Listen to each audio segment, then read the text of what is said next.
कैशोर सौरभ समाहयत योगि चित्तम् हन्तुं चितापमनिशं मुनिहंस सेव्यम् सन्मानशालि परिपीत पराग पुण्यम् ध्येयं सदा परिभवधन्मभीष्टदोहम् तीर्थास्पदं शिवविरञ्चिनोतं शरण्यम् भृत्यार्तिहं प्रणतपालभवादिपोतम् वन्दे महापुरुष ते चरणारविन्दम् वसुदेवसुतं देवं कंसचारुणमर्दनम् देवकी परमानन्दं कृष्णं वन्दे जगद्गुरुम् नाम संकीर्तनं यस्य सर्वपाप प्रणाशनं प्रणामो दुःखशमनस्तं नमामि हरिं परम् वन्दे देवम् उमापतिं सुरगुरुं वन्दे जगत्कारणम् वन्दे पन्नगभूषणं मृगधरं वन्दे पशूनां पतिम् वन्दे सूर्यशशाङ्कवहनीचनयनं वन्दे मुकुन्दप्रियम् वन्दे भक्तजनाश्रयं च वरदं वन्दे शिवशङ्करम् बंसी विभूषितकरा नवनीरदाभा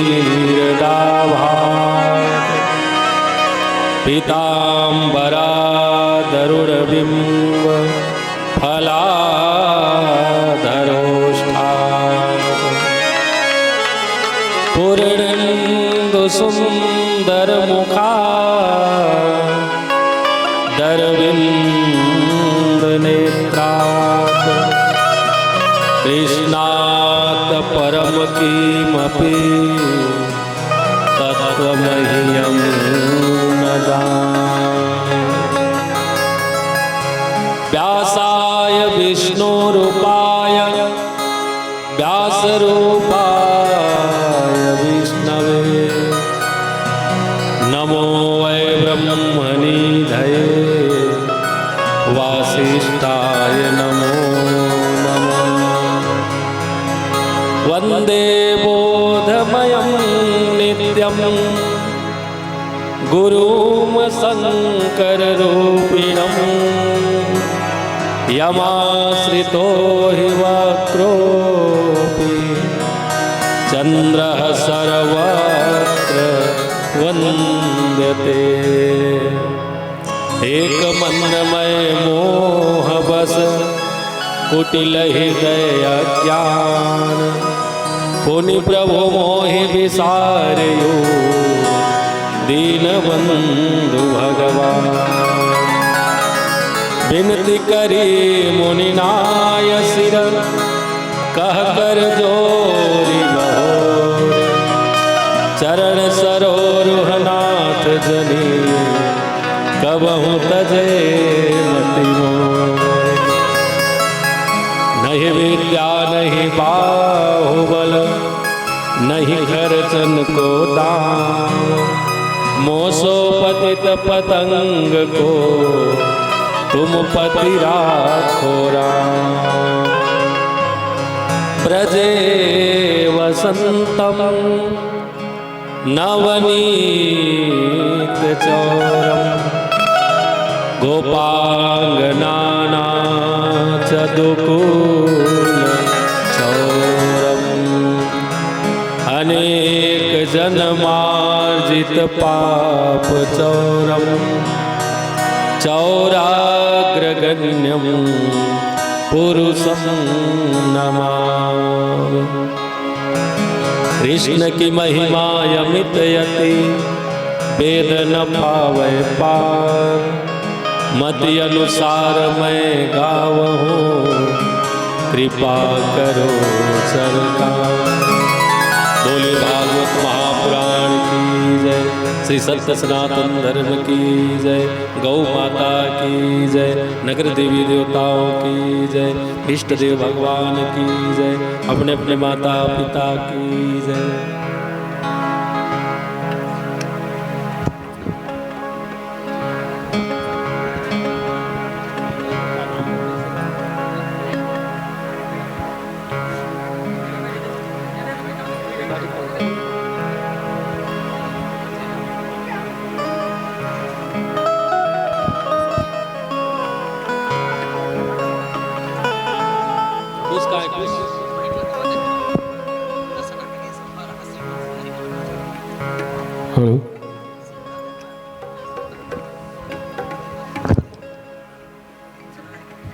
परम आराध्य देव भगवान श्री कृष्ण चंद्र जी के पावन चरण कमल में कोटि कोटि प्रणाम।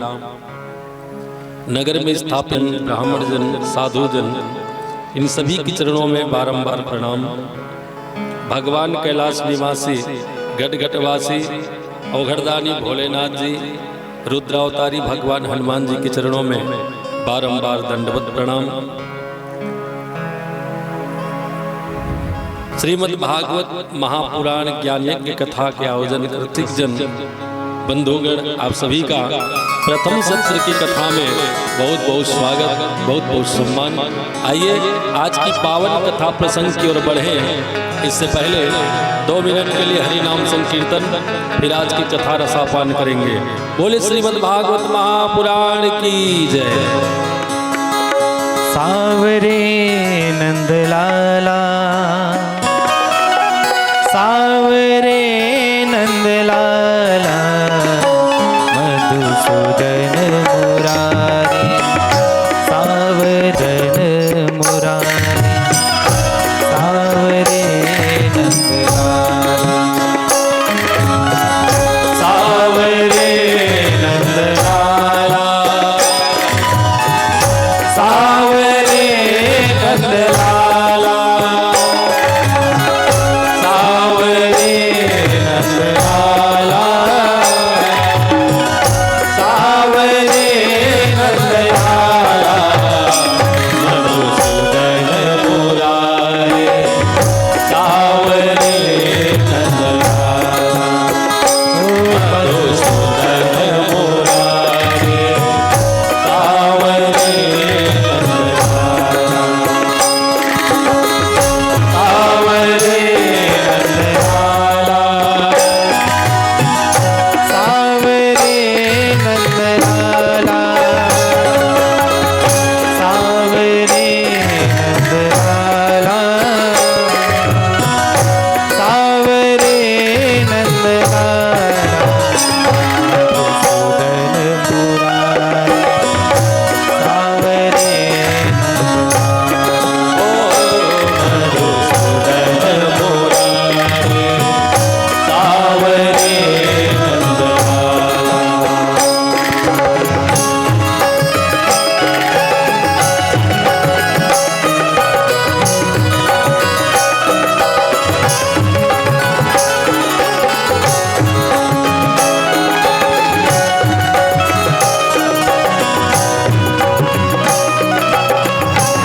भागवत महापुराण की जय।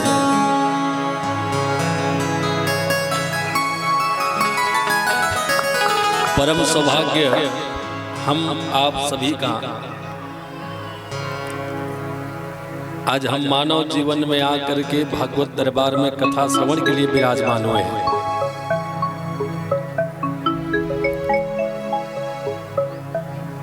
मानव जीवन में आना भागवत की विशेष कृपा है।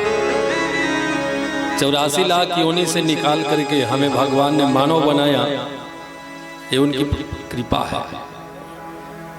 और मानव जीवन में आकर के हम कथा दरबार में विराजमान होकर के कथा रसपान कर रहे हैं, ये महाकृपा है।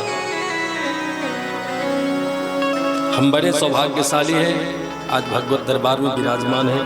धन्यवाद समस्त यज्ञकर्ताओं को जिन्होंने भी यज्ञ की रचना किया, यज्ञ के लिए सोचा, वो सब धन्यवाद के पात्र हैं। जीवन में भागवत की जो उपलब्धि है ना, कठिन है। सब कुछ मिल जाता है, लेकिन भागवत जी की कथा मिलना बड़ा कठिन है। जन्मांतरे यदा पुण्यम तदा भागवतम लभेत। जन्मांतरे यदा पुण्यम, जन्म जन्मांतर का जो पुण्य हमारा है, कई जन्मों का, वो जब इकट्ठा होता है तब कहीं जाकर के भागवत कथा श्रवण करने के लिए हमें अवसर प्राप्त होता है। अनेक जन्मों का पाप मिट जाए, पुण्य उदय हो जाए, तब कहीं जाकर के ऐसा अवसर बनता है, हम कथा दरबार में आके बैठते हैं।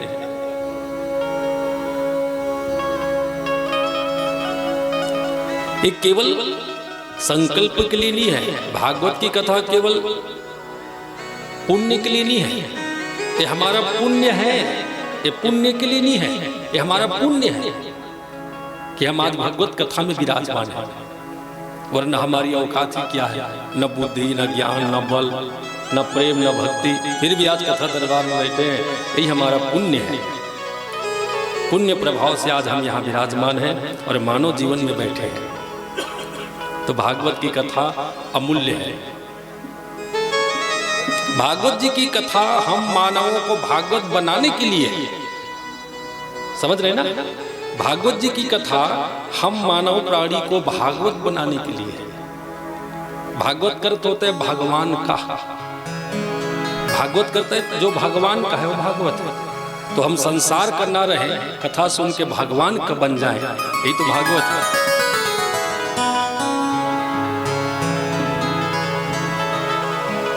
मानव जीवन में हमें वो कर्म करना चाहिए जिससे हम भागवत बने, हम भगवान के हो जाए। संसार की कब तक रहोगे, 84 में भटकते रहोगे, संसार में रहोगे तो।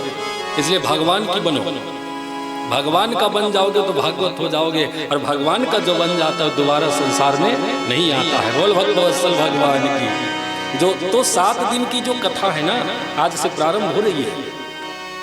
7 दिन कथा रस पान करने की इच्छा से बैठो, कथा रस पान करने की ललक लेकर के बैठो, प्यासा बन के बैठो।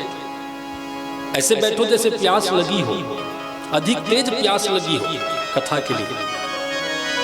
पानी में स्वाद वही लेता है जिसे प्यास लगी है, और प्यास लगी ही नहीं है वो स्वाद क्या जाने, है कि नहीं? तो प्यासे बन के बैठो कथा में, तभी कथा में इंटरेस्ट मिलेगा, रस मिलेगा। इंटरेस्टिंग स्टोरी है ये, तो इंटरेस्टेड बन जाओ। कथा सुनने की इच्छा लेके बैठो। ऐसा नहीं कि अब होते तो 3 दिन ले बैठने चला गई भाई, 7 दिन तो बैठे बला गई, कैसे होते ना, अब करवा था तो बैठे बला गई, ऐसा नहीं। इच्छा से बैठो, रुचि से बैठो, प्रेम से बैठो। किसी के बुलाने से बैठो तो क्या बैठो, मजबूरी में बैठे तो क्या बैठो। कथा में प्रेम से बैठो, अपनी इच्छा से बैठो, स्वेच्छा से बैठो, क्योंकि कथा अपने लिए है।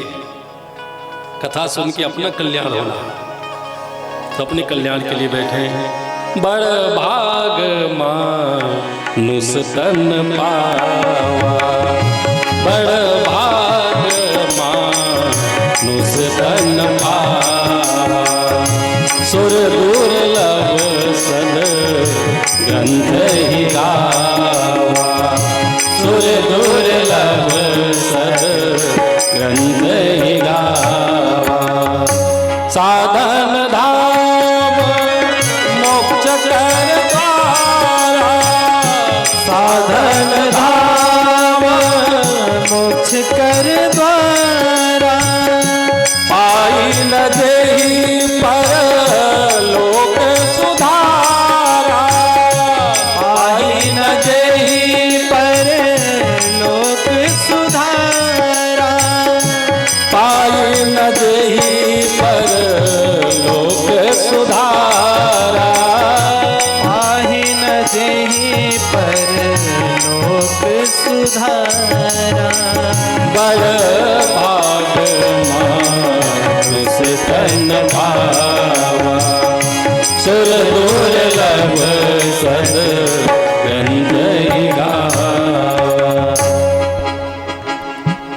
जीवन मिला है जो सुर दुर्लभ है, देवता को भी दुर्लभ मानव शरीर हमें मिल गया है। तो 7 दिन कथा में डुबा दो, इस देह को तो डुबा दो, मन को डुबा दो, चित्त को डुबा दो, वृत्ति को डुबा दो, कर्म को डुबा दो। 7 दिन केवल भागवत कर्म ही करो। अरे आयोजन किया है, इतना खर्चा बर्चा करके, इतना समय निकाल के, तो 7 दिन के लिए भगवान के लिए करो ना भाई। फिर जीवन भर तो परिवार के लिए करना है, जीवन भर बच्चों के लिए करना है, जीवन भर गांव के लिए करना है। तो कर्म है जिसे करके हमें भगवान मिले। समझ रहे ना मेरी बात? जिस कर्म को करके भगवान की प्राप्ति हो, जिस कर्म को करके भक्ति मिले, जिस कर्म को करके मोक्ष मिले, वो कर्म ही भागवत है। यदि कथा सुन के हमारा कल्याण होता है तो कथा ही भागवत है। समझेंगे इस बात को? जिस कर्म से ईश्वर की प्राप्ति हो, जिस कर्म से हमारे जीवन में भक्ति बढ़े, जिस कर्म से ज्ञान वैराग्य हो, वो कर्म ही भागवत है। भागवत का दूसरा कोई अर्थ नहीं है। जीव को ईश्वर से मिलाने की जो कड़ी है वही भागवत है। ज्वाइंडर जीव को ईश्वर से मिला दे, वो कर्म ही भागवत है, वो कड़ी ही भागवत है। तो 7 दिन कथा श्रवण करनी है, बड़े प्रेम से और भाव के साथ सुननी है। श्रीमद् भागवत जी में 18,000 श्लोक है। कितने? अरे अनवरत आपके गांव में चल रही कथा ना, प्रत्येक वर्ष सुनते ना कथा, प्रत्येक वर्ष कोई न कोई विद्वान आकर के आपको कथा श्रवण कराते हैं प्रत्येक वर्ष। आपको पता होनी चाहिए भागवत जी में 18,000 श्लोक है, 335 अध्याय और 12 स्कंद। स्कंद का अर्थ होता है पड़ाव, घाट, ठहराव।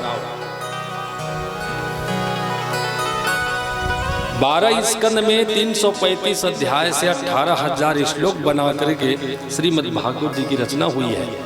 किसने बनाया? श्री वेद व्यास भगवान ने बनाया। और किसने कहा? कथा कौन गाया? भगवान सुखदेव जी ने गाया। बनाने वाला पिता है और गाने वाले पुत्र हैं।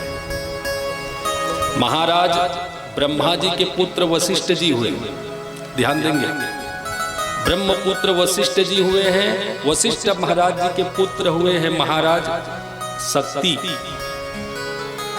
वशिष्ठ महाराज जी के पुत्र हैं जिनका नाम है शक्ति।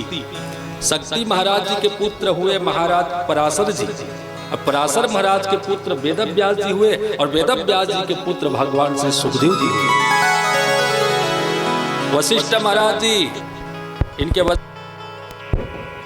सुखदेव महाराज जी वशिष्ठ महाराज जी के वंशज हैं। इसलिए कथा अयोध्या से आई है, समझो। वशिष्ठ महाराज जी रघुवंशियों के कुल गुरु है ना, कुल गुरु महाराज है। तो अवधपुर में रह करके वशिष्ठ महाराज जी भगवत सेवा किया करते थे, वहीं से भागवत की कथा प्रारंभ हुई है। तब से इनके पूर्वज वाले गाते आ रहे, इनके वंश वाले गाते आ रहे, और आज सुखदेव जी गा रहे हैं। उन्हीं की वंश की कथा है, परंपरावश चले आ रही है, परंपरा से। पहले ब्रह्मा जी ने गाया, फिर महाराज वशिष्ठ जी ने गाया, फिर महाराज पराशक्ति जी ने गाया, फिर पराशर जी ने गाया, फिर वेद व्यास ने गाया, अब सुखदेव जी गा रहे हैं। परंपरा चल रही है, परंपरा चल रही है। तो आज डूटी कोना गांव में, ग्राम में चारों धाम पधारे, चारों धाम 33 कोटि देवता विराजमान है।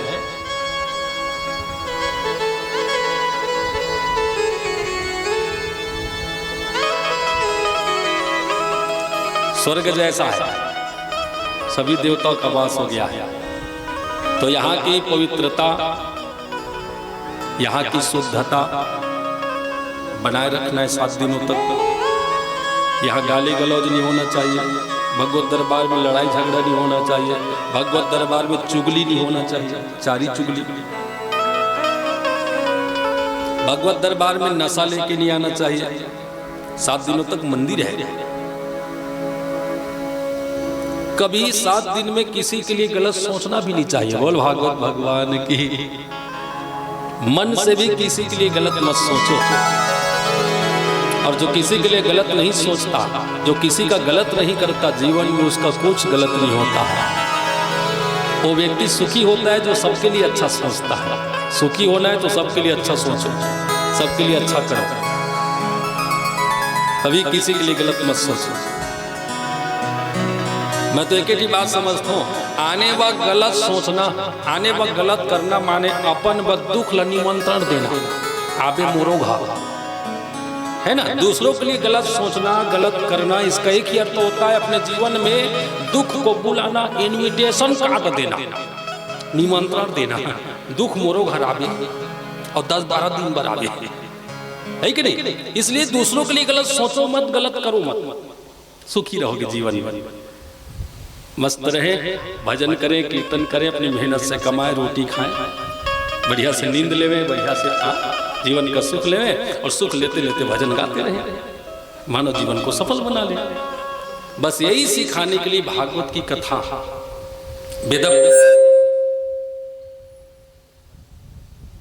वेदव्यास जी के द्वारा यही सिखाने के लिए रचना की गई है भागवत जी का। 7 दिन में हमें यही समझना है कि मानव जीवन में करना क्या है, रहना कैसे है, हमें खाना क्या चाहिए, हमारा भोजन कैसा होना चाहिए, परिवार में हमारा व्यवहार कैसे होना चाहिए, समाज में कैसे हमें पेश आना चाहिए, यही सब तो सीखनी भैया 7 दिनों में।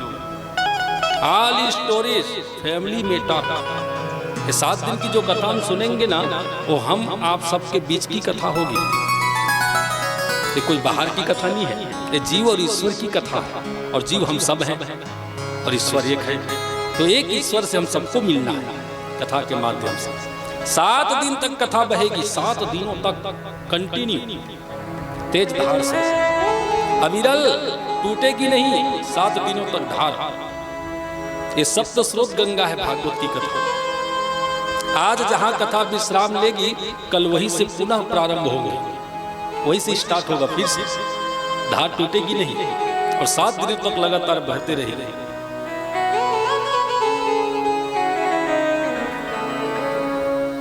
सबसे पहला श्लोक, सच्चिदानंद रूपाय विश्वोत्पत्त्यादि हेतवे तापत्रय विनाशाय श्री कृष्णाय वयं नमः। बोलिए सच्चिदानंद भगवान की जय हो। तो पहला श्लोक में वेदव्यास जी ने भगवान जी के स्वरूप को दर्शाया। भगवान जी का स्वरूप कैसा है? सच्चित आनंद, सच्चिदानंद, सत्य प्रकट है, सत्य प्रकट है, हर जगह है, हर समय है, हर पल है, हर क्षण है। सत्य से कोई जगह खाली नहीं है क्या? सत्य हर जगह, सत्य से कोई जगह खाली नहीं। और सत्य क्या है? तो वायु सत्य है, आकाश सत्य है, धरती सत्य है, अग्नि सत्य है ना? ये तत्व सत्य है जो सब जगह है। हरि व्यापक सर्वत्र समाना, अप्रेम ते प्रकट हो ही मैं जाना। भगवान सब जगह है, सबके लिए है और बराबर है। ध्यान देंगे, भगवान सबके लिए है, बराबर है और सब जगह है। सत्य से कोई जगह खाली नहीं है। हरि व्यापक सर्वत्र समाना, सर्वत्र समाना कहा, समाना माने बराबर, समान रूप से। और प्रेम से प्रकट होई मैं जाना। वो भगवान सब जगह है, हर पल है, हर क्षण है, एवरी डे एनी टाइम। किसी ने कहा दिखता क्यों नहीं? तो प्रेम ते प्रकट होई। देखना है तो प्रेम की नजर से देखो, दिखाई भी पड़ जाएगा।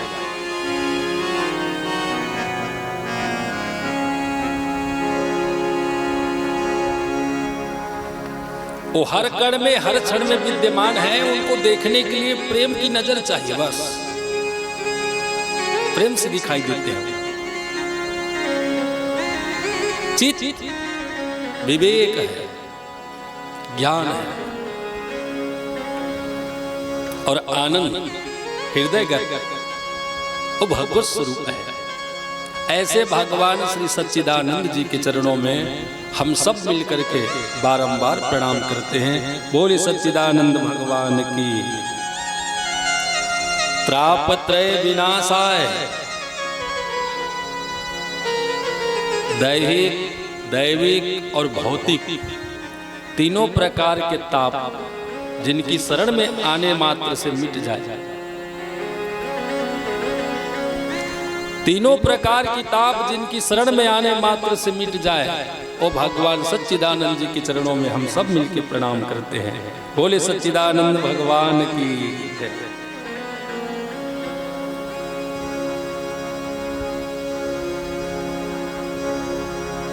महाभागवत श्री सुखदेव जी का प्रणाम करके, सुखदेव जी का ध्यान करते हुए नैमिषारण्य की पावन भूमि में सुत जी महाराज शौनक आदि ऋषियों को ये मंगलमयी कथा सुना रहे। आइए हम भी मन को वहीं लेकर के चले। कहाँ? नैमिषारण्य में, जहां भगवान सुत जी कथाकार बन के बैठे हैं और शौनक आदि 88,000 महात्मागण श्रोता बने हुए हैं। श्रोता कितने लोग हैं? 88,000,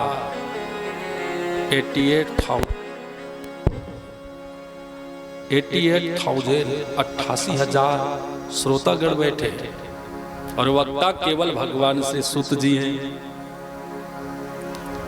नैमिषारण्य की पावन भूमि में एक कथा चल रही है, भागवत की कथा।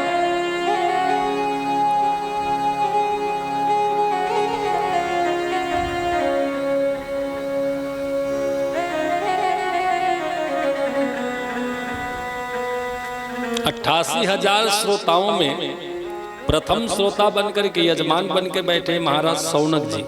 बोले शौनक महाराज की। प्रथम श्रोता है, कुशल श्रोता है और श्रेष्ठ श्रोता है। भागवत कथा में शौनक जी श्रेष्ठ है, श्री राम कथा में महाराज कागभूषुंडी जी श्रेष्ठ है और गीता जी में अर्जुन महाराज श्रेष्ठ है। ये तीनों श्रेष्ठ श्रोता। तो श्रोता कौन है? शौनक जी। और वक्ता कौन है? तो श्री सुत जी महाराज।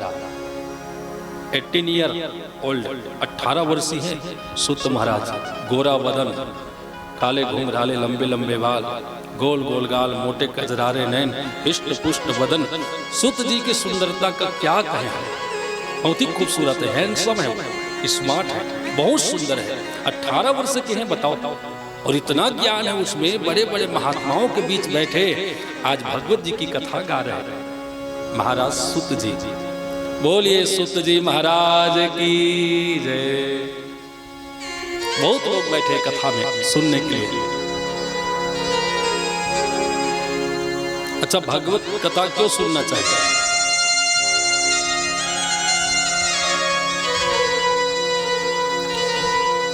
एक बार एक दुकानदार मूलक पूछीस वेदराम जी, एक दुकानदार मूलक कहीस मैं सामान ले गए तो महाराज का करता, मैं कहे कथा करता। तो का रात दिन कथा महाराज, आज वहाँ काल वहाँ काल वहाँ, रात दिन कथा का करता। तो मैं बोला पूछे तो क्या करता भैया? दुकान करता। तो दुकान का करता तब पैसा कमाए, पैसा लग का कमाता तब खाए, खाथस का कहे तो जिए और जीथस काबा कहे तो चुप पर। हम जीते क्यों हैं? संसार में जो भी काम है, काम का कारण है, रीजन है, लेकिन हम जीते क्यों हैं? इस प्रश्न के सामने संसार मौन है। हम जीते क्यों हैं? बस यही सिखाने के लिए तो भागवत की कथा सुननी चाहिए, यही सीखने के लिए सुननी चाहिए, यही जानने के लिए सुननी चाहिए हम जीते क्यों हैं। इसलिए भागवत की कथा है। हम मानव जीवन में क्यों है, हम मानव शरीर में क्यों है, हमारा कर्म क्या है, हमें क्या करना चाहिए, हमारा अंतिम पड़ाव क्या है, यही सब बताने के लिए, यही सब सीखने के लिए भागवत की कथा है। इसलिए कथा सुननी चाहिए। हम जीते क्यों हैं?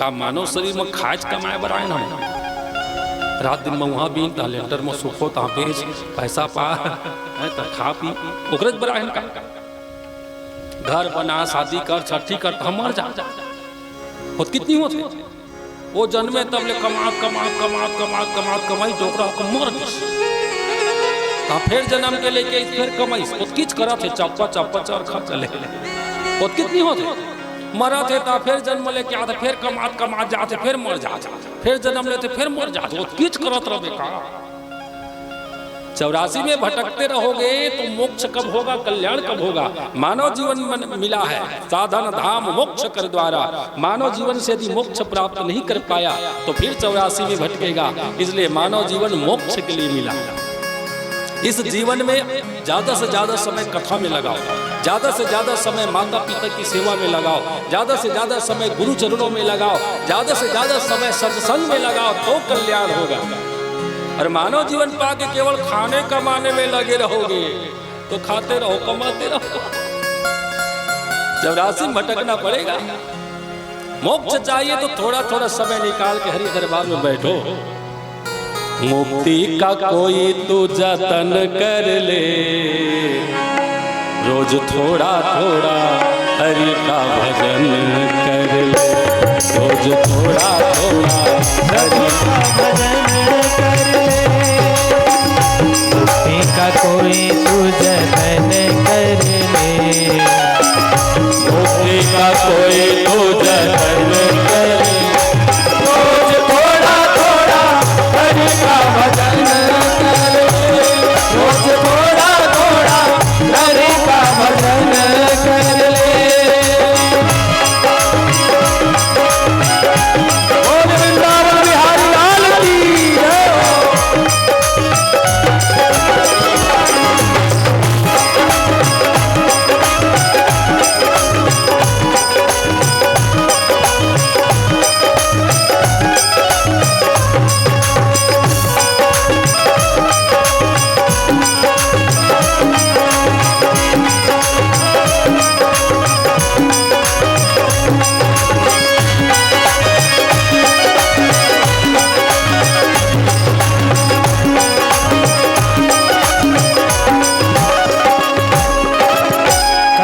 करेगा तो अच्छा फल पाएगा कर्म करेगा तो अच्छा फल पाएगा भक्ति के साथ साथ मन कर ले भक्ति के साथ साथ मन कर ले रोज थोड़ा थोड़ा हरि का भजन कर ले रोज थोड़ा थोड़ा प्रभु का भजन कर ले मुक्ति का कोई तू जतन कर ले मुक्ति का कोई तू जतन कर ले रोज थोड़ा थोड़ा हरि का भजन कर ले रोज थोड़ा थोड़ा हरि का भजन कर ले रोज थोड़ा थोड़ा प्रभु का भजन कर ले रोज थोड़ा थोड़ा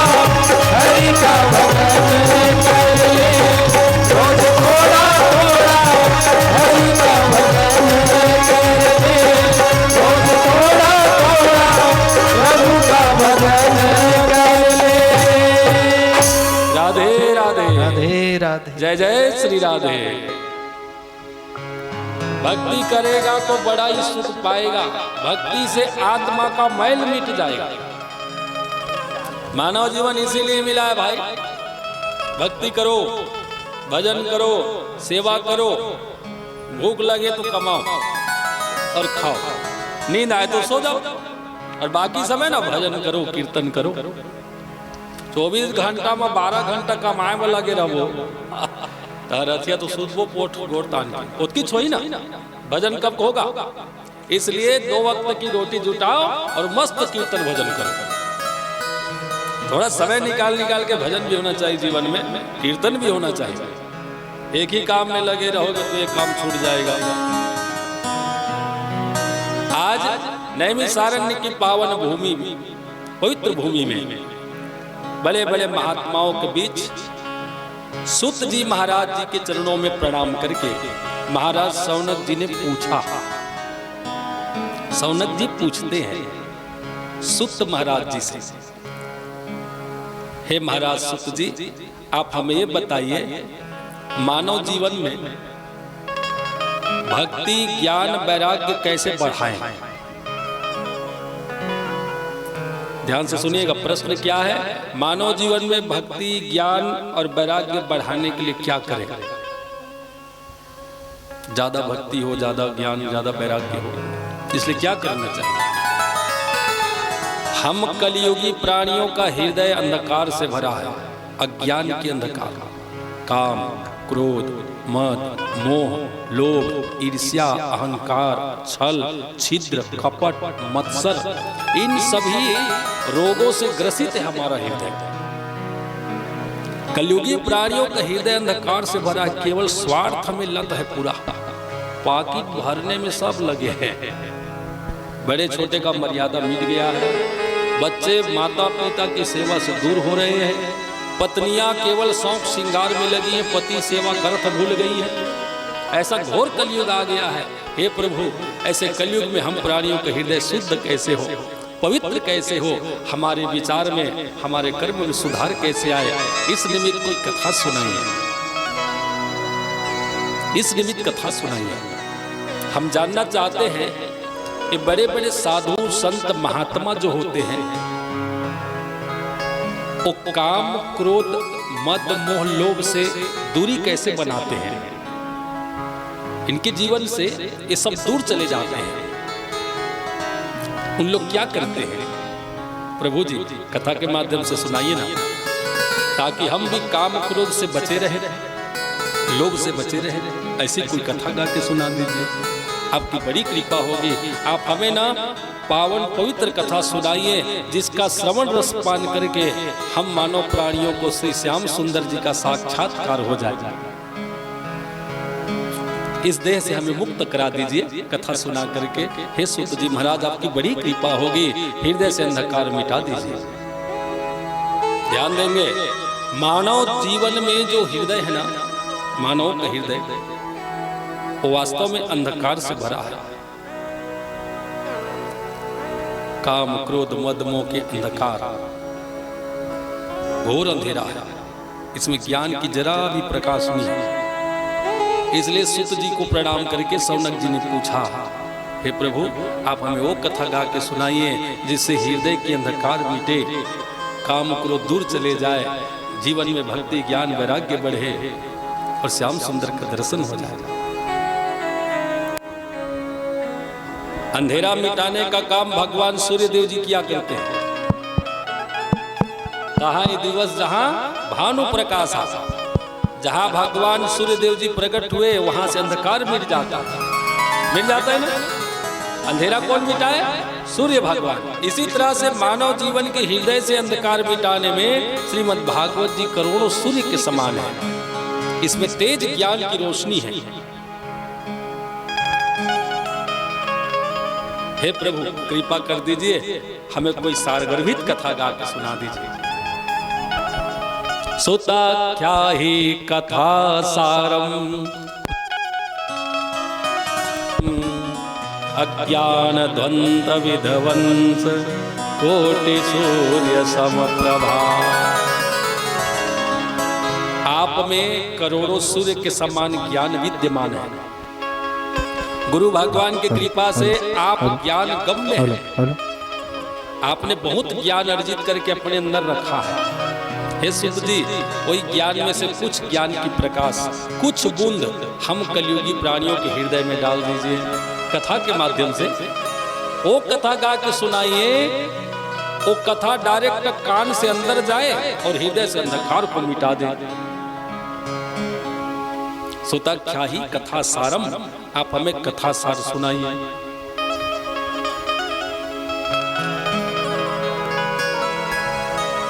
आपकी बड़ी कृपा हो।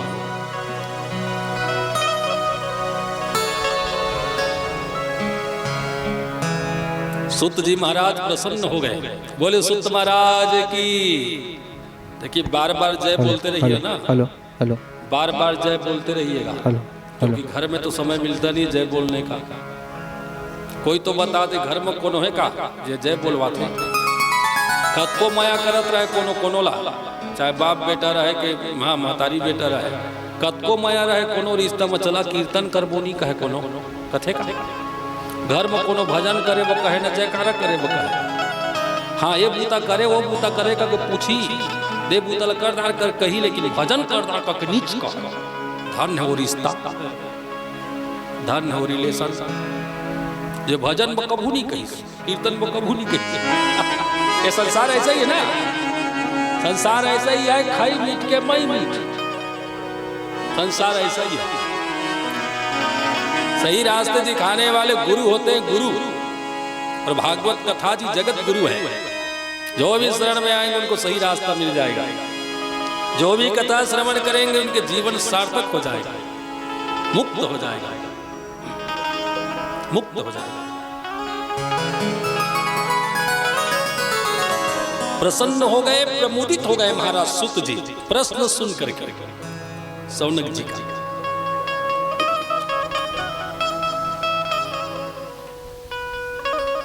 और बोले हे सौनकादि ऋषियों,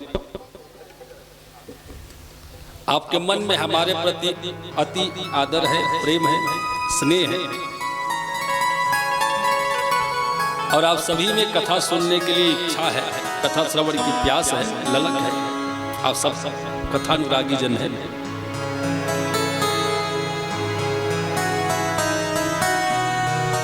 तो अब हम आपको ना समस्त शास्त्रों का जो सार है वो भागवत जी की कथा गा के सुना रहे हैं। सुत जी महाराज सौनकादि ऋषियों के सामने बोल रहे हैं, हम शास्त्रों में जो सार है श्रेष्ठ है, श्रीमद् भागवत महापुराण वो कथा गा के सुना रहे हैं। अब आप सावधान हो जाओ और सावधानी पूर्वक कथा सुनो।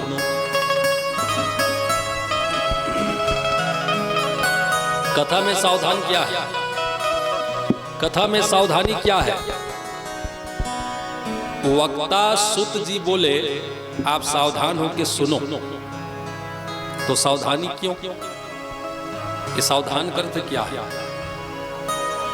जब कोई व्यक्ति किसी को अमूल्य वस्तु प्रदान करे, कीमती वस्तु कोई देता है किसी को ना, तो कहता है भैया संभाल के रखबे, बड़ा कीमती है, कथे के नहीं?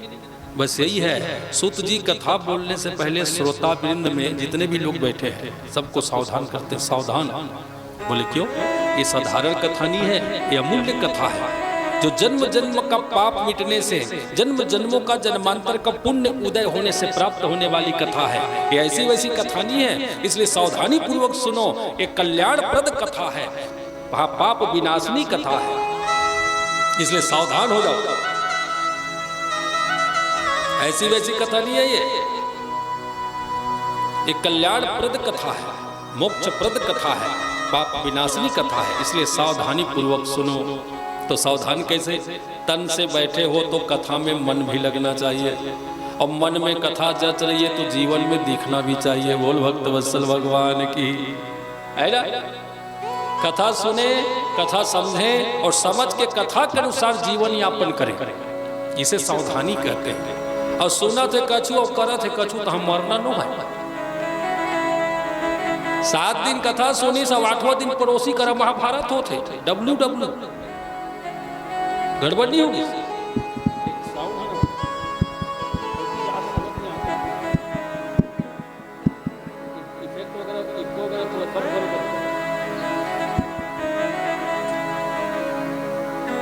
कथा में सावधानी यही है, कथा में सावधानी यही है, कथा सुने, समझे और कथा के अनुसार चले, तभी कथा में रस है, कथा में हमें ना लाभ मिलेगा। वरना कथा कहे कंथली जरे पेट के अंथली। 7 दिन का 70 दिन ले बैठे रहा, जब तक कथा जीवन में धारण नहीं करबो ना कुछ नहीं होने वाला। हाँ, तो कथा में 7 मिनट बैठो के 7 दिन बैठो, जीवन में अमल होना चाहिए, दिखाई पड़ना चाहिए हमारे जीवन में कथा, तब तो ठीक है। और कथा में 7 दिन बैठे, कथा में ध्यान ही नहीं है तो क्या मतलब बैठने का। एक जी माता राम 7 दिन की कथा सुनी और 7 दिन कथा सुन के 8वां दिन वो डेरा में पहुंच गए। जी हाँ, मैं रहत हूँ। अब कथे महाराज बहुत सुंदर कथा कहे महाराज, बहुत आनंददायी कथा कहे महाराज, बहुत अच्छा लगी महाराज। मैं कहे भगवत कृपा है माता राम, लेकिन मैं एक बात तो नहीं समझे महाराज। 7 दिन कथा सुने हो, सब ल समझे, लेकिन एक बात तो नहीं समझे। तो काला नहीं समझा दाई, एक कृष्ण राक्षस है के कंस राक्षस हो, तो मैं नहीं मरना होगा मोर तो। 7 दिन कथा सुन के वो मोला पूछते कृष्ण राक्षस है कि कंस राक्षस है। मैं कहे सुना न दई, न तो कृष्ण राक्षस है न कंस राक्षस, मैं राक्षस हूँ। 7 दिन में तुहला समझा नहीं सके। धन्य मोर कथा कही और धन्य तुहर सुनाई, तो वो सुनाई का मतलब के 7 दिन बैठे का मतलब, जिसमें कथा में आपको कथा में तथ्य समझ में नहीं आए, कथा का रहस्य समझ में नहीं आया, कथा का सार आपको समझ में नहीं आया, तो कथा में बैठ के क्या मतलब। इसलिए कथा में ऐसे बैठो, कथा सुनो और उसके सार्थक शब्द को समझो। कथा में जो सारांश है वो क्या स्टोरी, आप मोरल जिसे कहते हैं, कथा का सार क्या है वो समझ में आनी चाहिए। ऐसे कथा श्रवण करो, ये साधारण कथा नहीं है। इसलिए सूत जी ने सावधान कर दिया, सावधान त्रया श्रुणु, हे सौनकादि से आप सावधान होकर सुनो। ये भागवत की कथा अमूल्य कथा है, अमूल्य है। सुर दुर्लभ सद ग्रंथ ही गावा, सुर माने देवता, देवता गणों को भी भागवत की कथा दुर्लभ है, दुर्लभ है।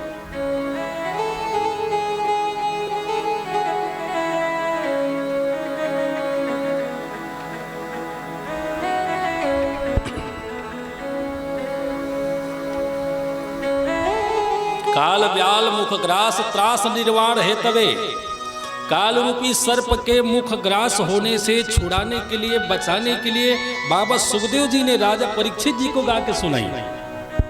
राजा परीक्षित डरा हुआ था, मेरे जीवन में 7 दिन है, केवल मैं 7 दिन जीने वाला हूँ, फिर आके तक्षक नाक काट देगा, मैं मर जाऊंगा, मेरा क्या होगा, अब मेरा क्या होगा, अब मेरा। व्याकुल एकदम गंगा जी के किनारे बैठा छटपटा रहा। राजा परीक्षित व्याकुल होकर के रो रहा था, डरा हुआ था, पूरा हृदय से कांप रहा था। मेरा क्या होगा, अब मेरा क्या होगा, अब मेरा क्या होगा। गोली खा और क्या होगा, कर्म किया तो भोगना तो पड़ेगा भाई, जैसी करनी वैसी भरनी, चाहे राजा हो के रंग हो, कर्म का फल तो सबको भोगना पड़ता है। राजा परीक्षित डरा हुआ था, मेरा क्या होगा, मेरा क्या होगा, मेरा क्या होगा। तभी सुखदेव जी वहां पधारे और सुखदेव जी ने ना डरा हुआ राजा का हृदय में जो भय था वो भय मिटा दिया। 7 दिन कथा सुना के ना मृत्यु का भय मिटा दिया। 7वें दिन राजा परीक्षित का भय नहीं रहा हृदय में। 7वें दिन भगवान में उनका मन लग गया। कथा सुनते सुनते 7वें दिन में भगवान में मन लग गया, मन और चित्त से भगवान में जाके मिल गया। तक्षा काया काट दिया, कोई प्रकार का भय नहीं, एकदम नॉर्मल हो गया। तो कथा में क्या सिखाती है, जीवन से मृत्यु का भय मिटा देती है कथा, मरने का डर मिटा देती है। जो डर सबसे भारी है, मरे सब लोग डर लगते कि नहीं, मरे डर लगते कि नहीं, चाहे गरीब रहे कि अमीर रहे, सब लोग मरे डर लगता। रोगी से रोगी भी मरना नहीं चाहता, गरीब से गरीब भी मरना नहीं चाहता, दुखी से दुखी व्यक्ति मरना नहीं चाहता। अस्पताल में देखिए ना, काकरो गोड़ दोती टंगा रहते, शरीर देती रहते, और डॉक्टर लगते डॉक्टर मोला बचा ले, ये तो मरे भी नहीं चाहे, आखिर दोनों निकाल के मरा देते ऐसे डॉक्टर में। तब वो लोग कहते मैं जी जहाँ ना मोला जिया दे। वहाँ मरने का भय सब में है, मरने से सबको डर लगता है। मृत्यु का भय प्रत्येक प्राणियों में, सभी भयाक्रांत है। हाँ, लेकिन भागवत की कथा सुने तो मृत्यु का भय मिट जाता है, फिर वो मरने से डरता नहीं है। उसे समझ में आ जाता है भगवान ही मारने वाले हैं, भगवान ही बचाने वाले हैं। वो समझ जाता है भगवान की कृपा है मृत्यु, भगवान की कृपा है जन्म, फिर उसको मरने का भय नहीं होता।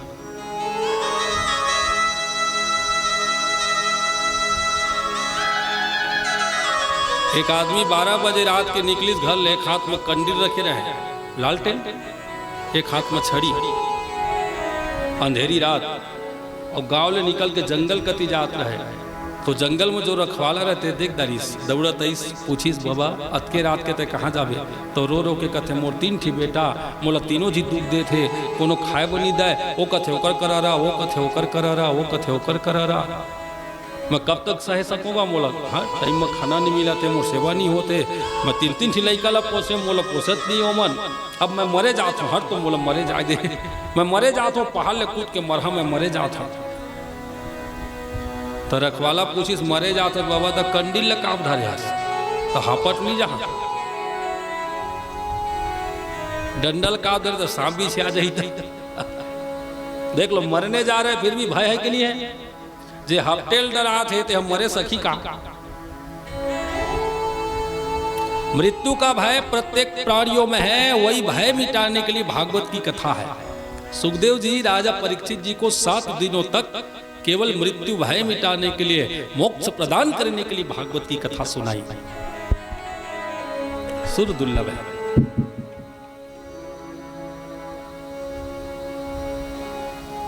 जैसे सुखदेव जी कथा गाने को हुए राजा परीक्षित जी के सामने कथा गाना प्रारंभ करते हैं। वशिष्ठ महाराज जी, च्यवन महाराज जी, शरद्धान जी, अरिष्ट नेमि जी, भृगु जी, पराशर जी, बड़े बड़े महात्मागण बैठे हैं। राजा परीक्षित जी को सुखदेव जी कथा सुनाना प्रारंभ करते हैं। जैसे ही कथा सुनाना प्रारंभ किए हैं तभी देवतागण वहां पधारे। एक एक बात सुनते रही, एक एक शब्द अमूल्य है। समस्त देवतागण इकट्ठा होकर के हाथ में अमृत कलश लेकर के आए और आकर के सुखदेव जी को प्रणाम करके सुखदेव जी के सामने रख दिए अमृत कलश। कथा दरबार में इसी तरह से कथा प्रारंभ हुई तो देवता आ गए और हाथ में स्वर्ण की कलश उसमें अमृत लेकर के बोले महाराज जी प्रणाम। देवतागणों ने सुखदेव भगवान जी का प्रणाम किया, समस्त देवताओं ने प्रणाम किए हैं। बोले भारत माता की। ये हमारा जो देश है ना भारत देश, यहाँ ऐसे ऐसे मुनि तपस्वी हुआ करते हैं जिनके चरणों में आके देवता भी प्रणाम करते हैं। ये संतों की भूमि है, वीरों की भूमि है।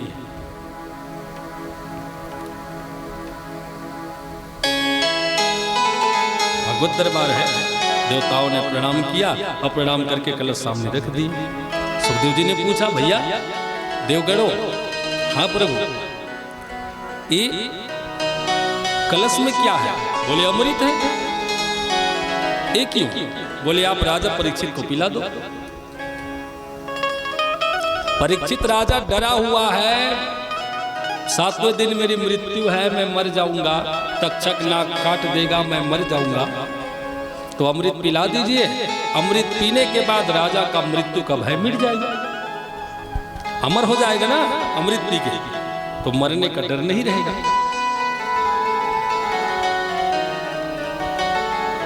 अच्छा ठीक, ये तो हम राजा को पिला देंगे, बदले में आपको क्या चाहिए? सुखदेव जी बोले हे देवतागणों, अमृत तो हम राजा परीक्षित को पिला देंगे, अमृत दे करके बदले में आप लोगों को क्या चाहिए?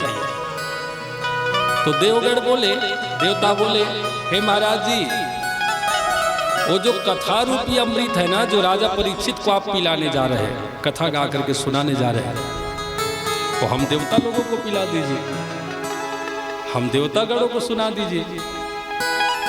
इतना सुने तो महाराज सुखदेव जी क्रोधित हो गए। सुखदेव जी को बड़ा क्रोध आया, गुस्सा आया उन देवगणों के लिए। ऐ देवताओं सुनो, ये भागवत की कथा अमूल्य है और अधिकारी लोगों के लिए है। अनाधिकारी को भागवत की कथा नहीं श्रवण कराना चाहिए। जिनको कथा सुनने का अधिकार नहीं है उनको नहीं सुनाना चाहिए। तो किन लोगों को नहीं है?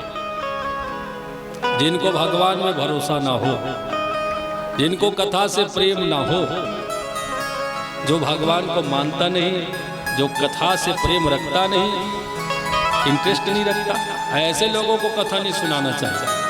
तार्किक व्यक्ति जो है, तर्क करने वाले हैं, इनको कभी कथा नहीं सुनाना चाहिए। लोभी को नहीं सुनाना चाहिए, जो संसार से लोभ रखता हो।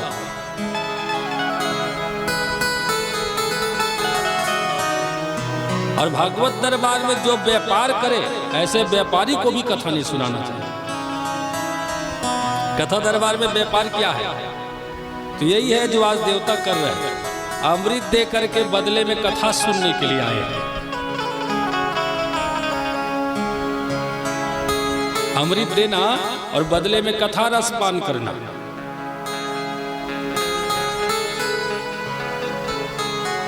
व्यापार नहीं हो गया, कुछ दे के कुछ लेना।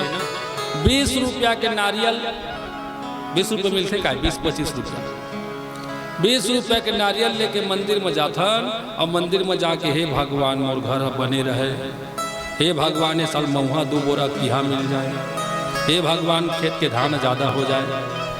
20 रुपये के नारियल में 50 की मांगत हो वो भगवान का। इसी को कहते व्यापार। और ऐसा करने वालों को कुछ नहीं मिलता। 2 काड़ी अगरबत्ती और बुतात ले मांगते किनारत भर ले मांगी, लोग लड़का बने रहे, पेट्रोल गाड़ी में भराच रहे। बता तो 2 काड़ी अगरबत्ती कन मांगना थे। ये सब व्यापार। वरना भजन करके, कीर्तन करके, पूजा करके, पाठ करके, दान करके, सेवा करके बदले में कुछ नहीं मांगना चाहिए। क्यों? क्योंकि कर्म का फल तो मिलेगा ही, जैसा करोगे उसका फल मिलेगा। उसे मांग के आप छोटे क्यों बनते हैं? हमारा जो कर्म होता है ना, उसका फल हमारे खाते में चढ़ जाता है, वो मिल जाता है समय आने पर। बोलना नहीं पड़ता है, और बोलने से ना ओछी बात है, ओछी बात है, हम निम्न हो जाते हैं।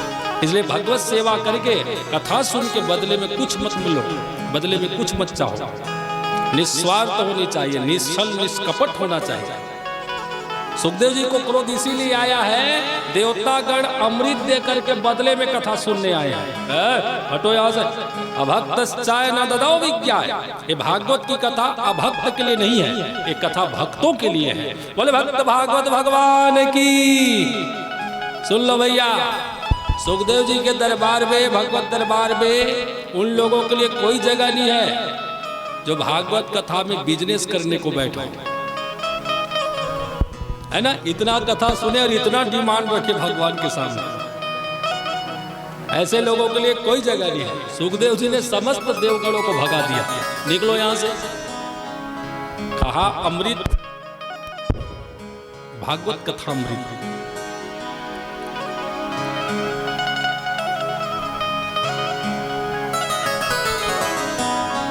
भगवत कथा अमृत रस पान करने वाला मोक्ष को प्राप्त होता है, अभयत्व को प्राप्त होता है। और स्वर्ग का अमृत पीने वाला जब तक पुण्य है जीवन का, तब तक अमृत रस पान करेगा। अंतर देखिए, डिफरेंट। भगवत कथा अमृत और स्वर्ग अमृत में अंतर क्या है? मानव जीवन में आकर के जब कोई बहुत अच्छा काम करे, जीवन पर्यंत सत्य के रास्ते पर चले, बढ़िया काम करे, सेवा सत्कार करे, समाज की रक्षा करे, सेवा करे, बहुत पुण्य करने वाला व्यक्ति स्वर्ग में जाएगा। ध्यान से सुनिए, जो बहुत पुण्य कर्म करेगा वो स्वर्ग में जाएगा, वो स्वर्ग अमृत रस पान करेगा। सब नहीं जा पाएंगे ना। स्वर्ग अमृत में भेदभाव है। वो अच्छा करने वाला मन नहीं पिया थे, ये पियाउनो है जे पहते पी, है ना। स्वर्ग अमृत वही पिएगा जो अच्छा करेगा। और कब तक पिएगा? जब तक पुण्य रहेगा। अब पुण्य क्षीण होते ही फिर मृत्यु लोक में आएगा। और भागवत कथा अमृत, इसमें न छोटे लागे न बड़े लगे, न ज्ञानी लगे न ज्ञानी लगे, न जात न पात लगे, जो कोई आ जाए दरबार में सबको पिलाया जाता है। भागवत की कथा में कोई भेदभाव नहीं है। जो आ जाए, चाहे वो अच्छा करे बुरा करे, कोई भी कर्म करता हो, भगवत दरबार में बैठ गया तो रस पान कराया जाएगा। भागवत कथा उसके लिए भी है। और एक बार रसापान कर लेगा तो यहाँ से उठ करके मोक्ष को जाएगा, और एक बार गया तो दोबारा वापस नहीं आएगा। ये भागवत की कथा है। अमृत से भी अमूल्य है, अमृत से भी बढ़ के भागवत की कथा है। समझ बात है ना? आओ जी, अमृत लो आदमी पीते जे बढ़िया काम करते, सब नहीं पिए दे। अब भागवत कथा अमृत ला कोनो पी सकत है। बोल भागवत भगवान की, कोनो पी सकत है, कोनो चाहे कुकुर बिलाई कछु बैठ जाए, सबके लिए है कि नहीं। भगवत दरबार में चींटी हो, चीटा हो, पक्षी हो, जो भी आ जाए, सबके लिए भागवत रस है, सबको पान करने का अधिकार है जो दरबार में आ जाए। इसीलिए मैं कहता हूँ हर जगह छोटे छोटे घर में जो बच्चे उनको कथा में लाओ। गांव में हो थे वो मन में बढ़िया ऑफर है, बम्फर ऑफर, और मन खेलत खेलत सुनिए में लावा मन कथा में नान नान लइका है मन घर में सियान है जेवन खटिया में तिहुल ले आवा। तो एक जगह थे खटिया उठे बैठे नहीं सका, खटिया सुधा ले आवा, ई कर सुता दे राखी, सुतले तो है बोला है ना, कम से कम कथा तो सुनत नहीं। 7 दिन कथा सुन के मोक्ष को प्राप्त हो जाएगा। अमूल्य कथा है। तो भेद समझ गए ना अमृत में और भागवत कथा अमृत में। भागवत कथा अमृत सबके लिए जो दरबार में आ जाए, और स्वर्ग का अमृत पुण्यवान लोगों के लिए ही है बस, और यहाँ कोई भेदभाव नहीं। तो आइए बड़े प्रेम से गाएं भगवान श्याम जी का प्यारा सा कीर्तन, इनके नाम का भजन करें, फिर आगे की कथा में बढ़ेंगे। बोले श्याम सरकार की जय। कृपा करेंगे राधे रानी वृंदावन आ जाओ, राधे राधे राधे राधे राधे राधे गाओ।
श्री राधे की नाम की महिमा जान ले वो प्राणी, श्री राधे की नाम की महिमा जान ले वो प्राणी। नाम सहारे पार उतर गए पापी और ज्ञानी, नाम सहारे पार उतर गए पापी और ज्ञानी। झूम झूम के राधे राम की, झूम झूम के राधे राम की मस्ती में खो जाओ, झूम झूम के राधे राम की मस्ती में खो जाओ। राधे राधे राधे राधे राधे राधे गाओ, राधे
मस्ताने हो गए, आसाम तेरे नाम के दीवाने हो गए, आसाम तेरे नाम के दीवाने हो गए।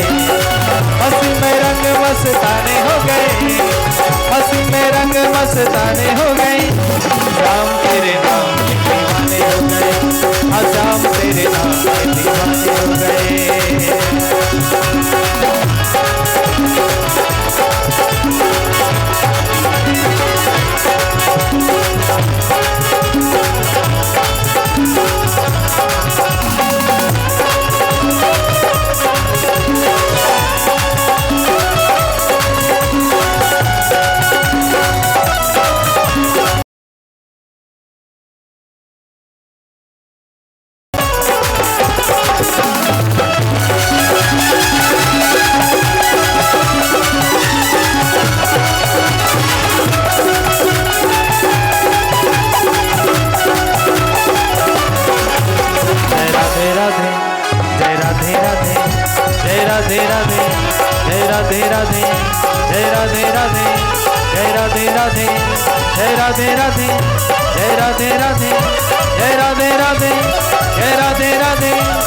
कृपा करेंगे राधे रानी, वृंदावन आ जाओ। कृपा करेंगे राधे रानी, वृंदावन आ जाओ। राधे राधे राधे राधे राधे राधे राधे राधे राधे राधे राधे गाओ। राधे राधे राधे राधे राधे गाओ। राधे राधे राधे राधे राधे गाओ। राधे राधे राधे राधे राधे गाओ। राधे राधे राधे।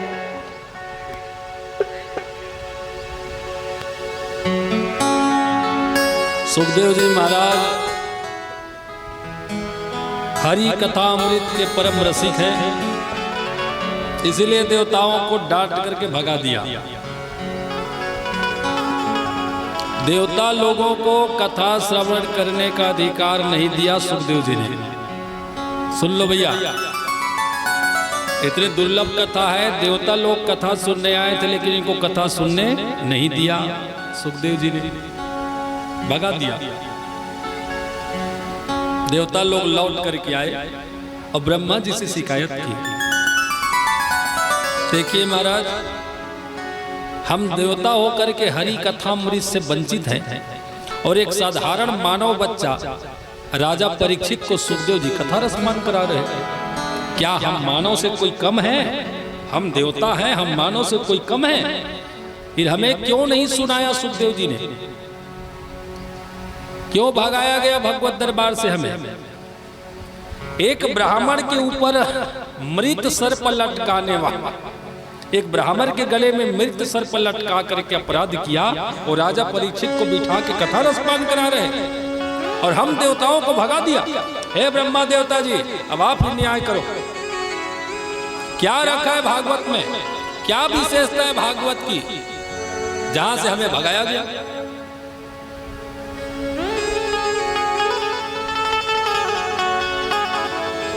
तब ब्रह्मा जी ने समझाया, देखो भैया, भागवत जी की विशेषता क्या है, भागवत जी में क्या रखा है, जानना है तो कुछ दिन इंतजार करो। कितने दिन तक? 7 दिनों तक। क्योंकि सुखदेव महाराज जी राजा परीक्षित जी को 7 दिन ही कथा सुनाएंगे। 7 दिनों तक कथा सुन करके राजा परीक्षित जी का क्या होता है ये देख लो, फिर समझ में आ जाएगा भागवत जी में क्या रखा है, भागवत की क्या विशेषता है।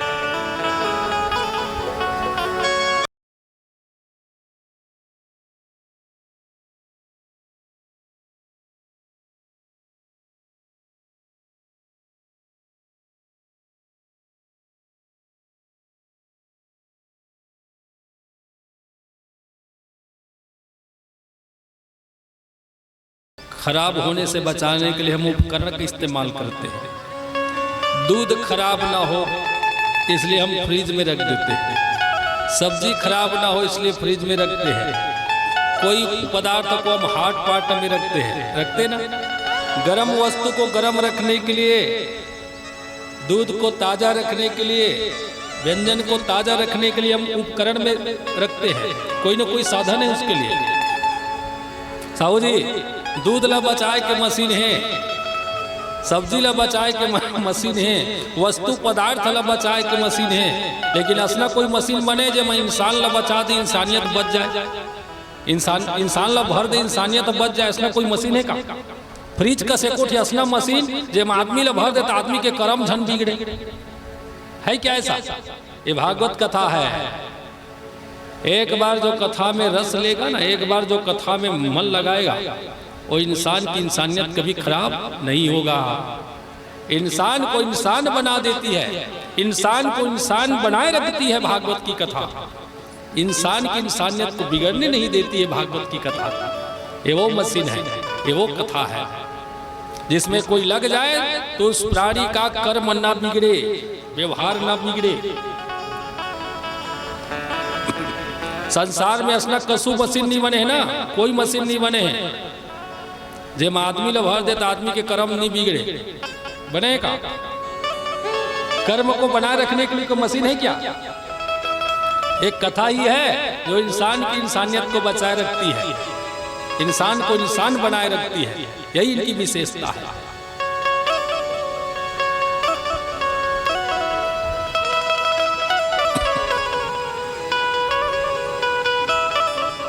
अब सभी देवता इंतजार करते रहे ये जानने के लिए कि भागवत की विशेषता क्या है, इसमें क्या रखा है।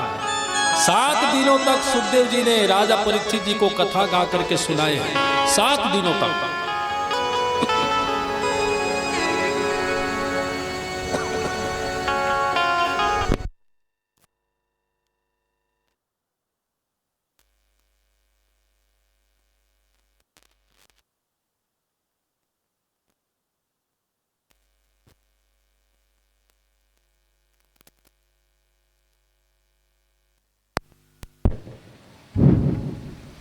बोले भागवत भगवान की जय।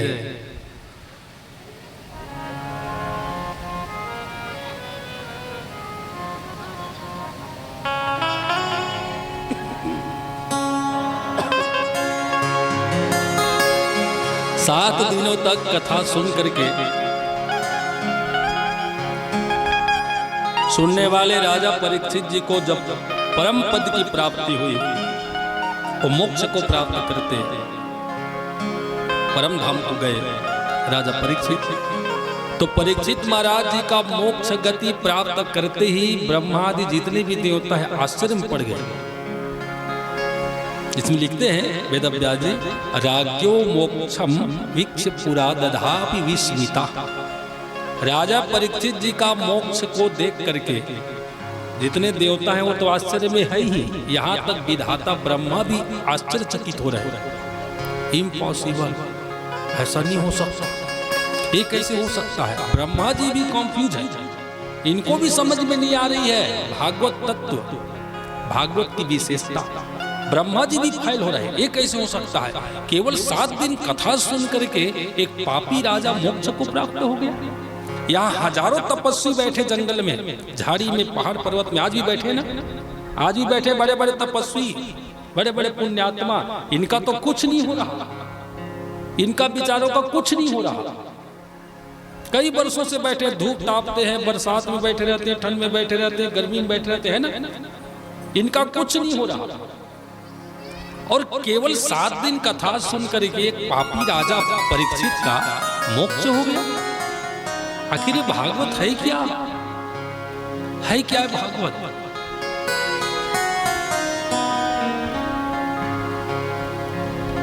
जब ब्रह्मादि देवता भी भागवत जी की महिमा को समझ नहीं पाए, तो वहां जो भगवान के भक्तगण हैं, साधु महात्मा हैं, ये सब बाह ऊपर करके सुर मचाए रहे, बोल भागवत भगवान की जय। समस्त संत गणों ने, साधु संत महात्माओं ने ब्रह्मा जी के सभा में ऐलान कर दिए, ब्रह्मा जी प्रणाम, ब्रह्मदेव जी प्रणाम प्रणाम, हमारी समझ में आ रही है बातें। बोले क्या समझ रहे हैं आप? हम यही समझ रहे हैं कि भागवत कोई पुराण नहीं है, भागवत कोई पुस्तक नहीं है, तो भागवत साक्षात भगवान है। बोल भागवत भगवान की।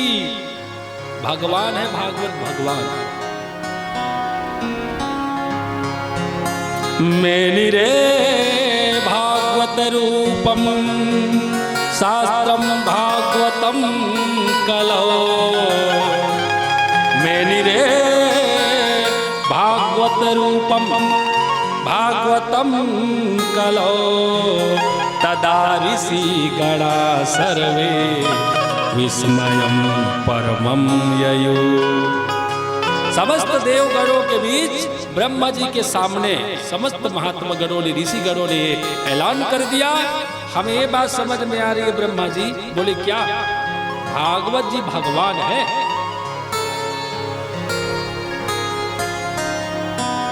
भागवतम कलौ, कलौ माने कलयुग।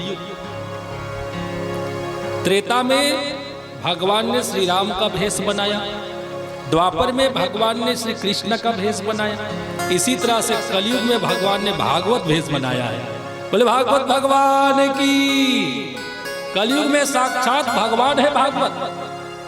श्रीमद् भागवत शास्त्रम हरेर अंगम अच्युत, अच्युत परमात्मा जी का एवांगमय स्वरूप है, शब्दमयी मूर्ति है।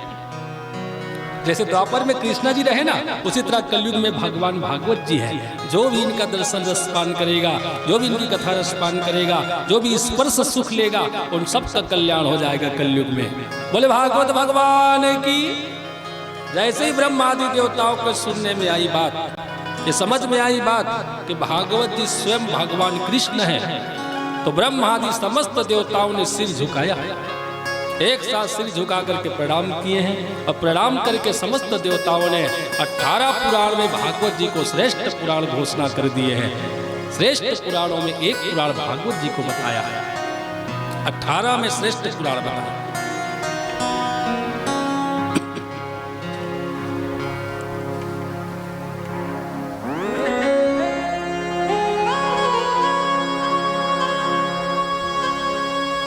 क्षीणे पुण्य मृत्युलोकम विसंति।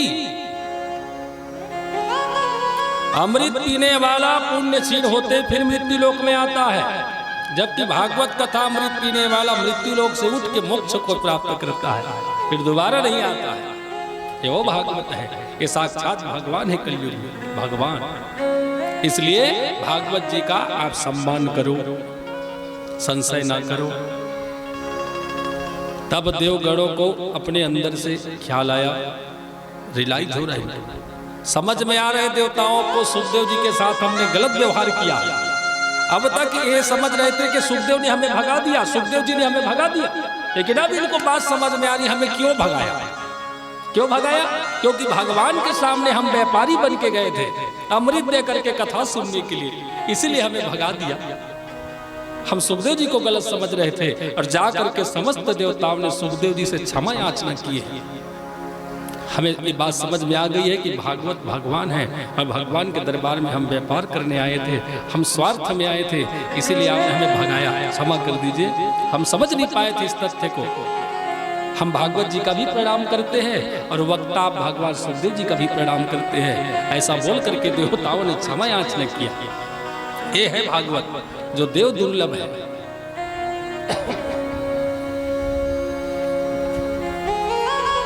सुन लो भैया, जिस दरबार से भगवत दरबार से देवता गणों को भगाया, सुनने नहीं दिया कथा, आज वही दरबार में हम सब बैठे हैं और हमें भगाने वाला कोई नहीं है। हम जब तक चाहे कथा सुने, क्योंकि मानव जीवन में कथा श्रवण करने के लिए, पूजा पाठ करने के लिए आरक्षण दिया है भगवान ने। जितना चाहो करो, जब चाहो करो, जब मन करे करो, कथा सुनो, भजन करो, भगवत सेवा करो, साधु संतों की सेवा करो, गुरु चरणों की सेवा करो, माता पिता के चरणों की सेवा करो, समाज की सेवा करो, जब चाहे पुण्य कर्म करो। इतनी आरक्षण है मानव जीवन में।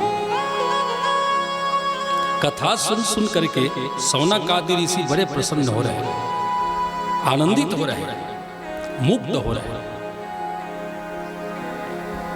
और बीच में ही महाराज सौनक जी ने पूछ लिया, हे सुत महाराज जी, ये तो बताइए, साक्षात कृष्ण जी कलयुग में भागवत जी के रूप में है, आपने अभी भी बताया है, कथा के माध्यम से निवेदन किए हैं, ये तो बात सत्य है, साक्षात भगवान ही कृष्ण ही भागवत रूप में है। अब हम ये जानना चाहते हैं, भागवत जी की जो कथा है 7 दिन ही क्यों सुना जाता है? ये 7 दिन सुनने की जो परंपरा है कहां से प्रारंभ हुई है? ये परंपरा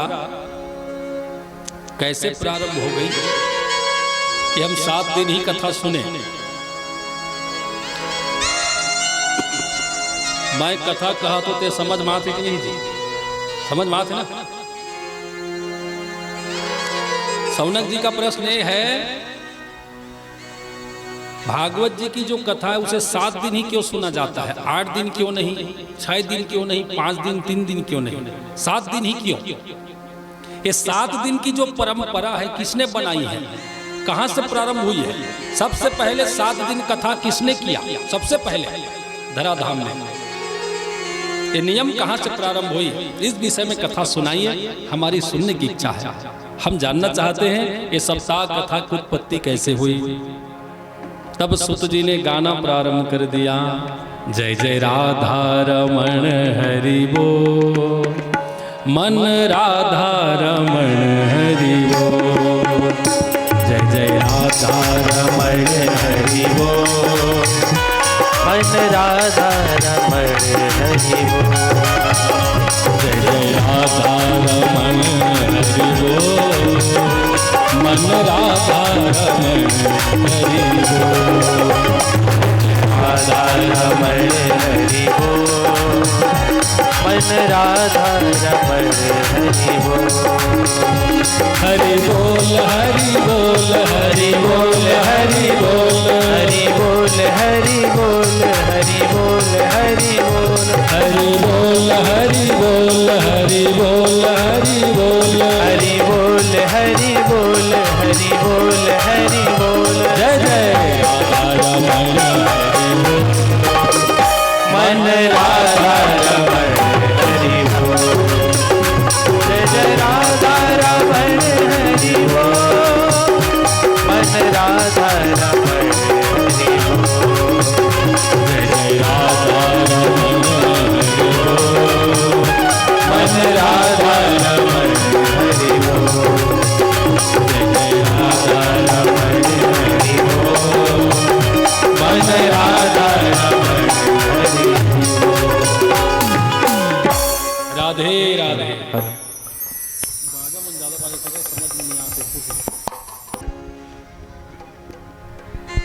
खैर ठीक है,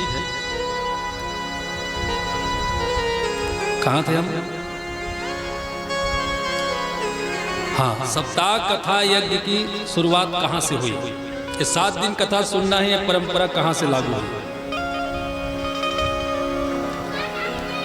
तो इसमें एक कथा आती है, सुत जी ने गा करके सुनाया, बोले हे सौनकादि ऋषियों, एकदा हि विशालायां चत्वार ऋषियो अमूलया सत्संगार्थं समायाता ददृशो इस्तत्र नारदम्।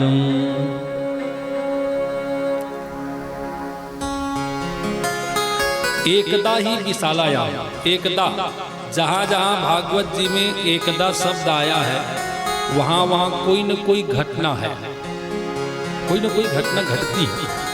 एक घटना सूचक शब्द है एकदा।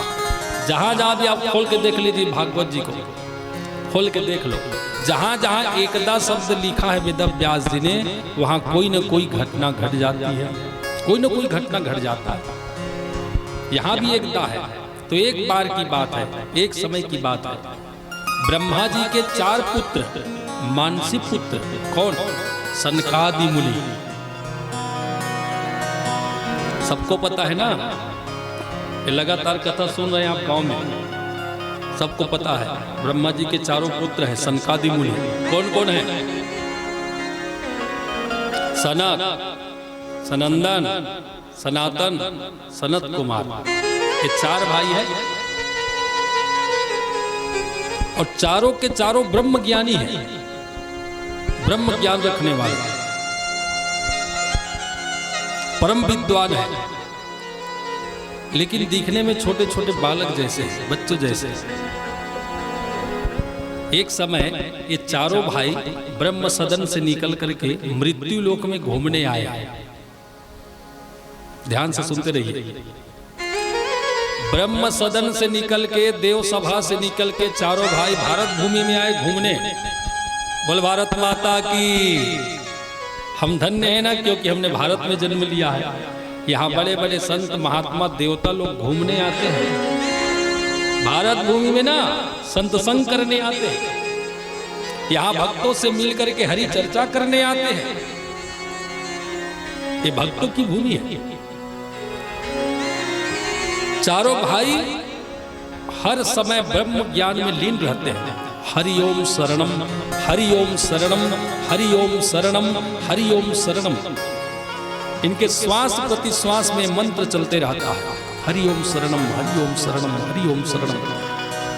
श्वास श्वास श्वास लेते श्वास देते बस एक ही मंत्र गाते हैं, हरि ओम शरणम, हरि ओम शरणम। गाना भी चाहिए। श्री राम कथा में, रामचरित्र मानस में गोस्वामी जी लिखते हैं, श्वास श्वास हरि नाम जपो, वृथा श्वास नहीं खोय, ना जाने किस श्वास की आवागमन न हो। श्री रामचरित्र मानस गोस्वामी जी का पद है। श्वास श्वास हरि नाम जपो, वृथा श्वास नहीं खोए, ना जाने किस श्वास में आवागमन न हो। कौन सी श्वास लास्ट है, अंतिम है, किसी को पता नहीं है क्या? कब श्वास की ताक टूट जाए कोई नहीं जानता। इसलिए संत महात्मा परम पूज्य प्रातः स्मरणीय गोस्वामी श्री तुलसीदास जी कहते, हर श्वास में भगवान का भजन करो। हरि ओम शरणम, हरि ओम शरणम।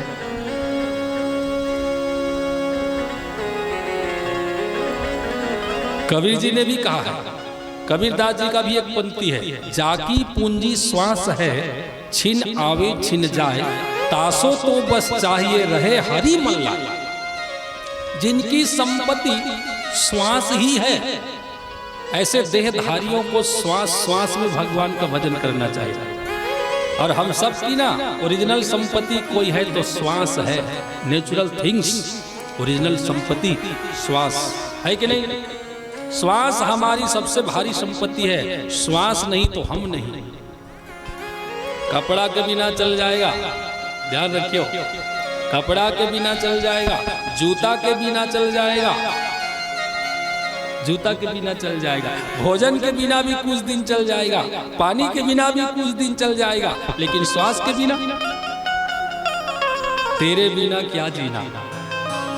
श्वास के बिना कोई जी सकता है क्या?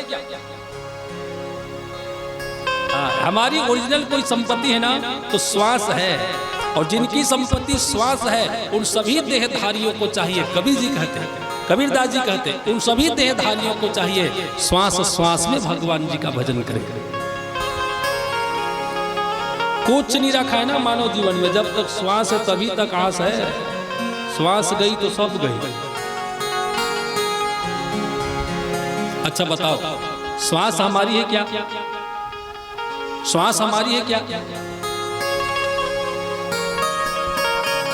तन मन धन सब है तेरा। क्या क्या है भगवान का? तन मन धन, बस तीन ठियर, सब सब तेरा। और सब में ना श्वास भी आती है, सब कुछ भगवान का है। तेरा तुझको अर्पण क्या लागे मेरा, ओम जय जगदीश हरे। भक्त ऐसा गाते हैं, तन मन धन सब तेरा। लेकिन अब कलयुगी प्राणी क्या गाते? तन मन धन सब है मेरा। प्रभु पड़ोसी का भी मेरा मुझको दे दे काला गे तेरा। अब कलयुग है, स्वार्थ में ऐसे लत हो गया कलयुगी प्राणी, सब कुछ अपना बनाना चाहता है, सब कुछ अपने नाम पे करना चाहता है, जबकि सब कुछ में इनका अधिकार है। श्वास भी इनकी है, श्वास भी हमारी नहीं है, श्वास में भी अपना अधिकार नहीं है। अच्छा साहू जी ये बताइए, हम श्वास लेते हैं कि लेनी पड़ती है?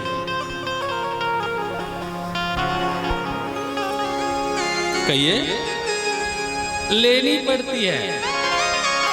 हम श्वास लेते नहीं है तो लेनी पड़ती है। और क्यों लेनी पड़ती है? जीने के लिए। नी ले वो तब मर जाओ।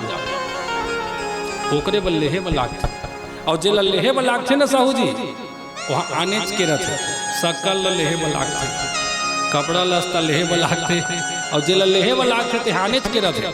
हमें श्वास लेनी पड़ती है, इससे सिद्ध होता है कि श्वास में भी अपना अधिकार नहीं है। तो हम किस बात की अहंकार करें? न श्वास अपनी है, न संपत्ति अपनी है, न संसार अपना है, न तन अपना है, तो हम किस लिए अहंकार करें? किस लिए भजन ना गाएं हम? किस लिए भगवान की कीर्तन ना करें हम?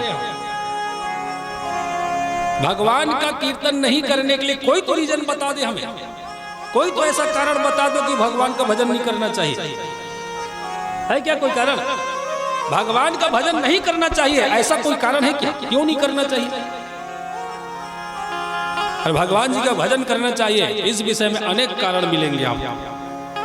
क्योंकि तन इनका है, धन इनका है, मन इनका है, श्वास इनकी है, हमारा इसमें कुछ नहीं है। कृपा भी इनकी है। बड़ भाग मानुष तन पावा, सुर दुर्लभ सदग्रंथ ही गावा। बड़े भाग से हमें मानव शरीर दिया भगवान ने, बड़ी कृपा करके भगवान ने मानव शरीर दिया है। ये अनेक प्रकार के हेतु हैं, ये सब सिद्ध करते कि भगवान का भजन करना चाहिए।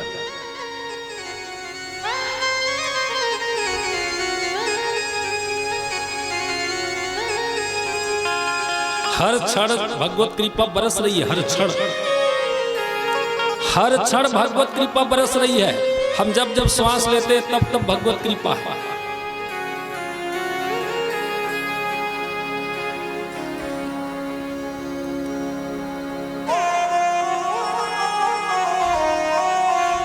श्वास अंदर बाहर करते हुए देखिए, अंदर बाहर हो रहे हैं ना श्वास, और हर क्षण हो रहे हैं, हर पल, हर क्षण, हर पल।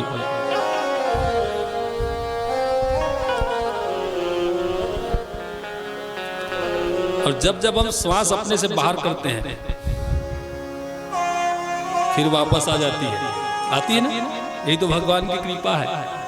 अब मान लेवा कोनो दिन सांस ला छोड़े और वह निकल के 2-3 बुले चल दी, वापस नहीं आई, तब मर नहीं गई। कहो दिन शरीर ले सांस ला निकाले रामदेव बाबा, और निकल के 2-3 बुले बैठे चल दी, कहूँ कर तो मर गए पटपट में। और जब जब हम श्वास ला छोड़थन तब तब अंदर आ जाते। यही भगवान की कृपा है। बोल भागवत भगवान की। इसलिए भगवान जी का भजन करना चाहिए, इसलिए भगवान जी का नाम गाना चाहिए। अब चारों भाई सनकादि मुनि घूमते घूमते भारत भूमि में प्रत्येक तीर्थों में घूमते घूमते विशालापुरी क्षेत्र पहुंच गए। विशालापुरी क्षेत्र बद्रीनाथ धाम। अभी के समय में भैया केदारनाथ, बद्रीनाथ, गुजरात, द्वारकापुरी, अयोध्या, आहा स्वर्ग है। तो चारों भाई हरिओम शरणम मंत्र जाप करते करते विशालापुरी क्षेत्र में भ्रमण कर रहे हैं, घूम रहे थे।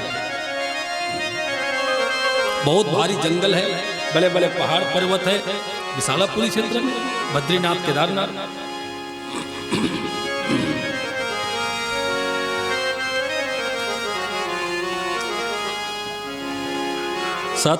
सत्संगार्थम समायाता ददृशूयस्तत्र नारदम। घूमते घूमते घूमते बहुत समय हो गया। चारों भाई मन में इच्छा लेके आए हैं वहाँ से भारत भूमि कि कोई ऐसा भगवान जी का भक्त मिल जाए जिनको कथा सुनने में प्रेम हो, या कोई ऐसा व्यक्ति मिल जाए जिनको कथा बोलने से प्रेम हो। दोनों स्थिति में हम सत्संग कर लेंगे, हरि चर्चा कर लेंगे। तो हरि चर्चा करने वाले कोई भक्त मिल जाए, इस भाव से बेचारे सत्संग करने की भाव से घूम रहे थे। अब सुबह से शाम तक घूमे। वो विशालपुरी क्षेत्र में भयानक क्षेत्र है, बहुत विशाल। कोई ऐसा नहीं मिल पाया जिनसे मिल करके चारों भाई सत्संग करें। आज कलयुग में भी वही स्थिति है ना, आज कलयुग में भी वही स्थिति है। भजन कीर्तन के लिए बहुत कम लोग तैयार होते हैं। रामायण गावे ना तो में चारे जी बैठे रहते हैं, एक तबला वाला, एक हारमोनिया वाला, एक जी झोकोइया, एक जी मंजीरा वाला, बस सोकल चौथा पांचवा नहीं पास। और जे मन करवाते घर के तिहा के एक जी बैठे रहता, बाकी सब सुतत रहता। आज ऐसी स्थिति है। हाँ, अगरबत्ती दिया धर के खोजबे तो नहीं मिले, चल ना रामायण गाए जाबे तो नहीं आए कुछ। सत्संग के लिए बहुत कम लोग तैयार होते हैं। सनकादि मुनि चारों भाई घूमते थक गए, लेकिन कोई ऐसा व्यक्ति नहीं मिला जिनको कथा सुनने में प्रेम हो, कथा बोलने में प्रेम हो, सत्संग करने में प्रेम हो। बेचारे थक गए। संत संग और सत्य संग अलग अलग होता है। संत जो भगवान जी की सेवा करे, भगवान जी के आश्रित रहे, वो संत होते हैं। और सत्य भगवान है। बार बार संतों का संग करते रहोगे तो संतों की कृपा से सत्य का संग होता है। बोलो भागवत भगवान की। और जब तक संतों का संग नहीं करोगे तो डायरेक्ट सत्य का संग नहीं हो सकता। कोई डायरेक्ट भगवान से नहीं मिल सकता जब तक कोई गुरु ना मिले, जब तक कोई सच्चा संत ना मिले, कोई साधु ना मिले बताने वाला, सत्य की चर्चा गा के सुनाने वाला, तब तक सत्य नहीं मिलने वाला। इसलिए हमें संत साधु गुरु की शरण में बन के रहना चाहिए। संत संग हरि चर्चा।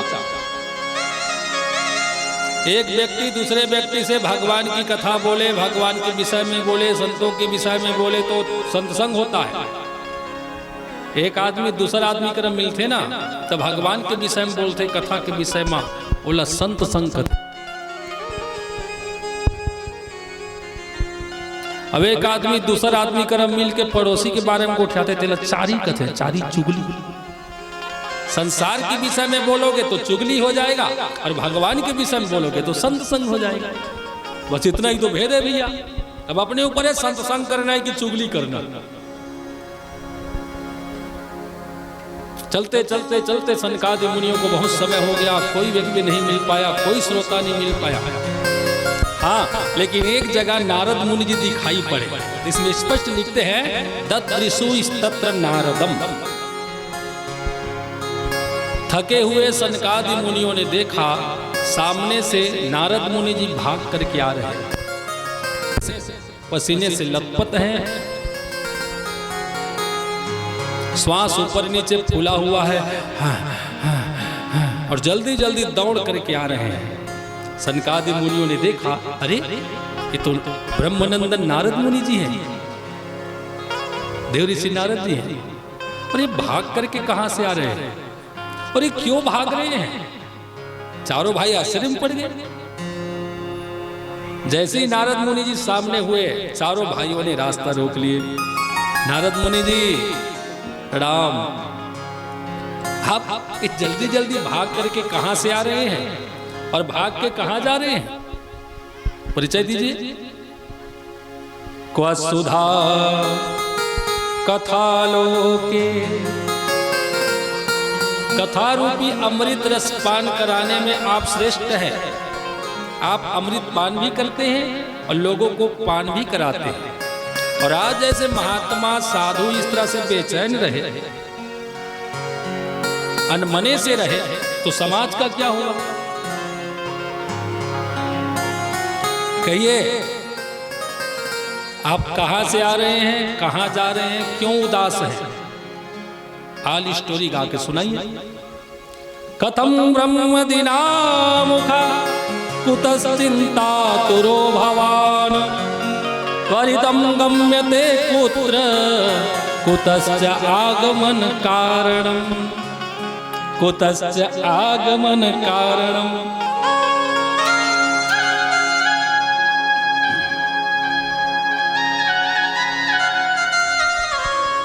आप कहाँ से आ रहे हैं, कहाँ जा रहे हैं, किस बात की चिंता है आप में,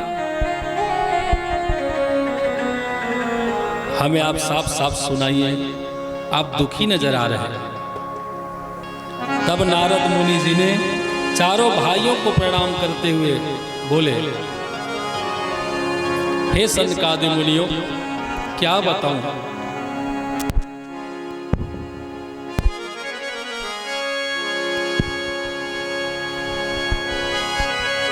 मैं भारत देश मृत्युलोक को श्रेष्ठ लोक समझ करके आया। नारद मुनि जी अपनी कथा सनकादि मुनियों को सुना रहे ना।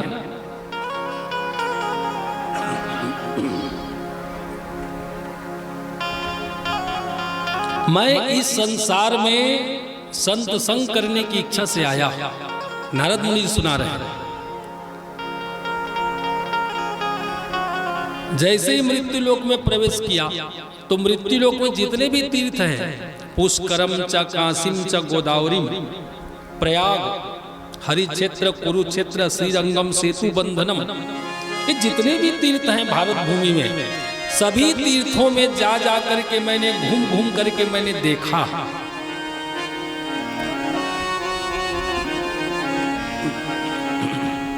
लेकिन कहीं मेरा मन शांत नहीं हो पाया।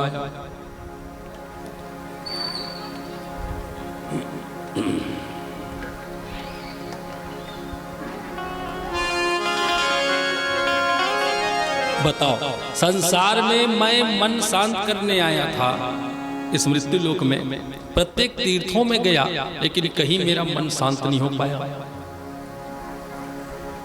क्यों? क्योंकि इस लोक में कलयुग ने डेरा जमाया है। मृत्युलोक में कलयुग ने डेरा जमाया है और कलयुग बैठा है तो सब तरफ बस काम, क्रोध, लोभ, मोह ने डेरा जमा लिया है। सब में संकीर्णता आ गई है।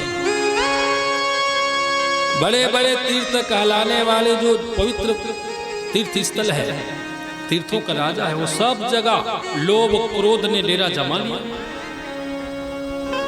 कलयुग ने किसी भी जगह को नहीं छोड़ा। साधु, संत, महात्मा, बैरागी, ज्ञानी, तपस्वी, सबके आश्रम में जा जा करके देखा मैंने, सबकी आश्रम में घूम के देखा, कहीं भी मन शांत नहीं हो पाया। जब कहीं मन शांत नहीं हो पाया तो मैं चल करके यमुना किनारे वृंदावन में आया। मैं वृंदावन में चले आया। वृंदावन में आकर के मेरा मन कुछ क्षण के लिए शांत हो गया। बोल वृंदावन भगवान की जय, यमुना मैया की जय। यमुना तटमापनो यत्र लीला हरेर्भूता, यत्र लीला हरेर्भूता। ओ वृंदावन, जहाँ भगवान हरि ने कृष्ण रूप बना करके कृष्णा रूप में अनेक प्रकार की लीला किए हैं। वो वृंदावन जहाँ भगवान जी का चरण रज लगे हुए हैं, वो भूमि में आकर के मेरा मन, वृंदावन में आकर के मेरा मन शांत हो गया, एकदम शांत हो गया। कुछ क्षण के लिए मैं प्रसन्न हो गया, आनंदित हो गया।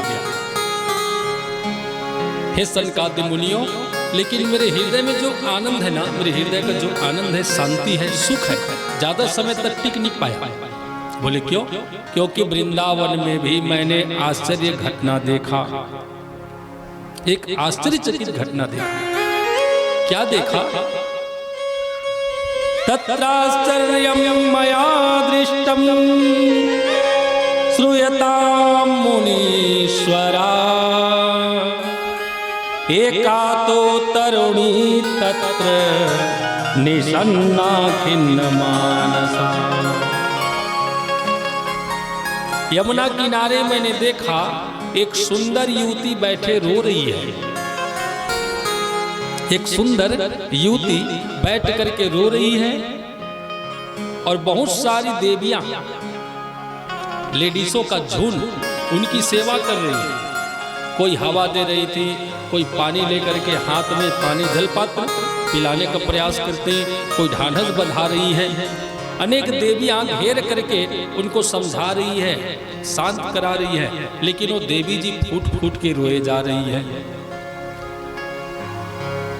और सामने दो वृद्ध पुरुष अचेत अवस्था में पड़े हुए हैं। उन दोनों पुरुषों को हिला हिला के वो देवी जी रो रही है, उठ जाइए ना, क्यों सो रहे हैं, उठ जाइए। महाराज वो देवी जी को रोते हुए देख करके, उनकी रुदन कंठ सुन करके मेरे से रहा नहीं गया और मैंने जा करके पूछ लिया, देवी जी तुम कौन हो, ये देवियां कौन हैं और ये दोनों पुरुषों से आपका रिश्ता क्या है। नारद जी ने पूछा रोने वाली देवी से, कस तुम, आप कौन हो।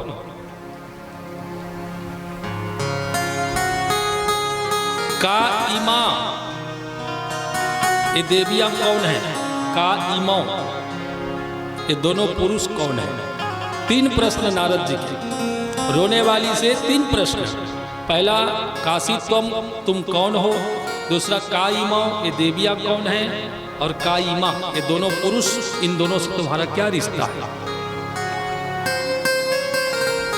तब नारद मुनि जी को सामने देख करके और रोने वाली देवी जी दोनों हाथ जोड़ करके जोर जोर से पुकारने लगी, भो भो साधु क्षणम तिष्ठ मम चिंतामपि नाशया दर्शनम तव लोकस्य सर्वथा घहरम परम।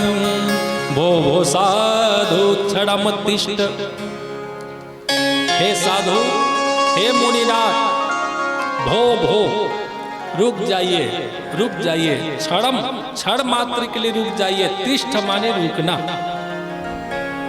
हे मुनिराज क्षण मात्र के लिए रुक जाइए, मैं दुखिया नारी हूं, मुझ में जो भी दुख है, जो भी परेशानी है, वो दुख और परेशानी आप दूर कर दीजिए। मैं आपके चरणों में प्रणाम करती हूँ। मैं आप मुनिराज जी के चरणों में बारंबार प्रणाम करती हूँ। मुझ में जो भी परेशानी है, परेशानी को दूर कर दीजिए महाराज, दूर कर दीजिए, मैं बहुत दुखिया हूँ।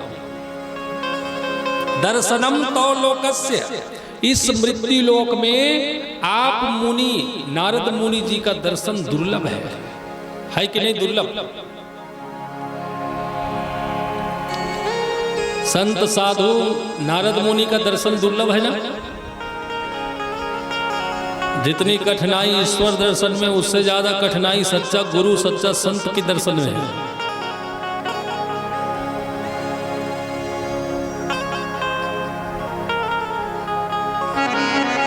मैं परम सौभाग्यवती हूं कि आज आप मेरे सामने हैं।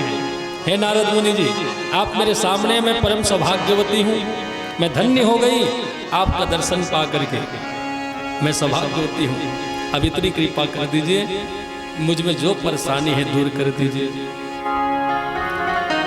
त्रिकालज्ञ सर्वज्ञ तुम, गति सर्वत्र तुम्हारी, कहो सुता के दोष गुण, मुनिवर हृदय विचारी, मुनिवर हृदय विचारी। त्रिकालज्ञ सर्वज्ञ तुम, गति सर्वत्र तुम्हारी, त्रिकालज्ञ सर्वज्ञ तुम, गति सर्वत्र तुम्हारी, कहो सुता के दोष गुण, मुनिवर हृदय विचारी, मुनिवर हृदय विचारी। बोले नारद मुनि महाराज की जय। नारद मुनि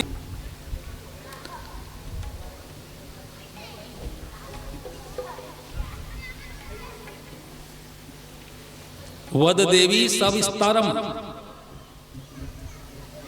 देवी जी आप विस्तार पूर्वक बताइए, जो भी परेशानी है हम सुनना चाहते हैं। सुनेंगे समझेंगे तभी तो हम इलाज करेंगे, उपचार करेंगे। तो जो रोने वाली देवी है रो रो करके अपना परिचय दे रही है। हे महात्मन प्रणाम, मेरा नाम भक्ति है। बोल भक्ति माता की। अहम भक्ति रीति ख्याता इमो में तनियो मत। मेरा नाम भक्ति है और ये दोनों पुरुष जो वृद्ध अवस्था में पड़े हैं ये दोनों मेरे बच्चे हैं, 2 पुत्र हैं मेरे। हाँ, जो अचेत पड़े हैं ना वो वृद्ध हो चुके हैं। और देवी जी 16 वर्ष की लग रही है, सुंदरी। जब भक्ति मैया ने ये बताया कि दोनों मेरे बच्चे हैं तो नारद जी आश्चर्य पड़ गए। बाबा, माँ 16 वर्ष की है, सुंदरी है, और बच्चे 60 वर्ष के लग रहे हैं, ये कैसे हो सकता है? हाँ नारद मुनि जी, यही तो दुख है। मैं माँ हो के 16 वर्ष की लग रही हूँ और ये बच्चे हो के 60 वर्ष के। होना ये चाहिए था मैं बूढ़ी लगती, ये मेरे बच्चे युवा होते, जवान।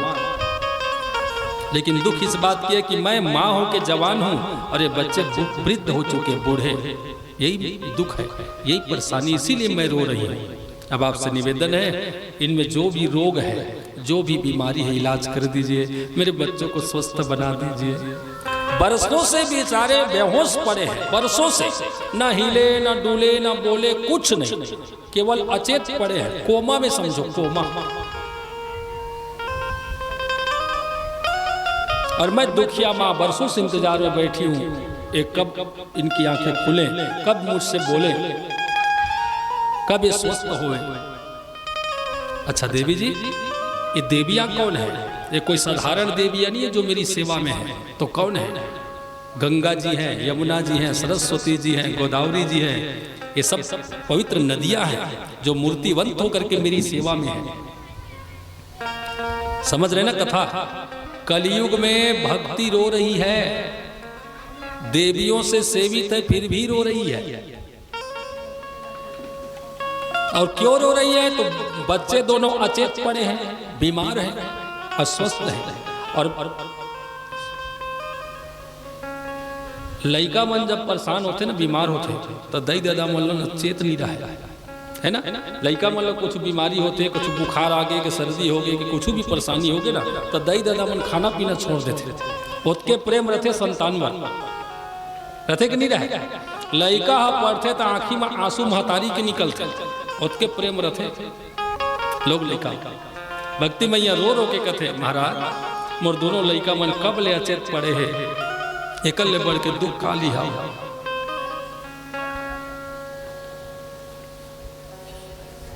नारद जी बोले, मैया जी अब आप चिंता मत करो, भगवान श्याम सुंदर है ना, सब ठीक करेंगे। और आप तो साक्षात भक्ति मैया है, जहां भक्ति होती है वहां भगवान जी को बुलाना नहीं पड़ता, वो अपने आप चले आते हैं। भक्ति जिस किसी के घर में है, जिस किसी के हृदय में है, वहां भगवान जी अपने आप चले आते हैं, बुलाना नहीं पड़ता है। चाहे चंडाल के हृदय में भक्ति हो, चंडाल के हृदय में भगवान प्रकट हो जाएंगे। चंडाल के घर भी भक्ति हो तो चंडाल के घर भी भगवान प्रवेश करेंगे। भक्ति होनी चाहिए बस। भक्ति भगवान की प्रिया है, प्रिया प्रेयसी है। जहां जहां भक्ति होती है वहां भगवान को आना पड़ता है।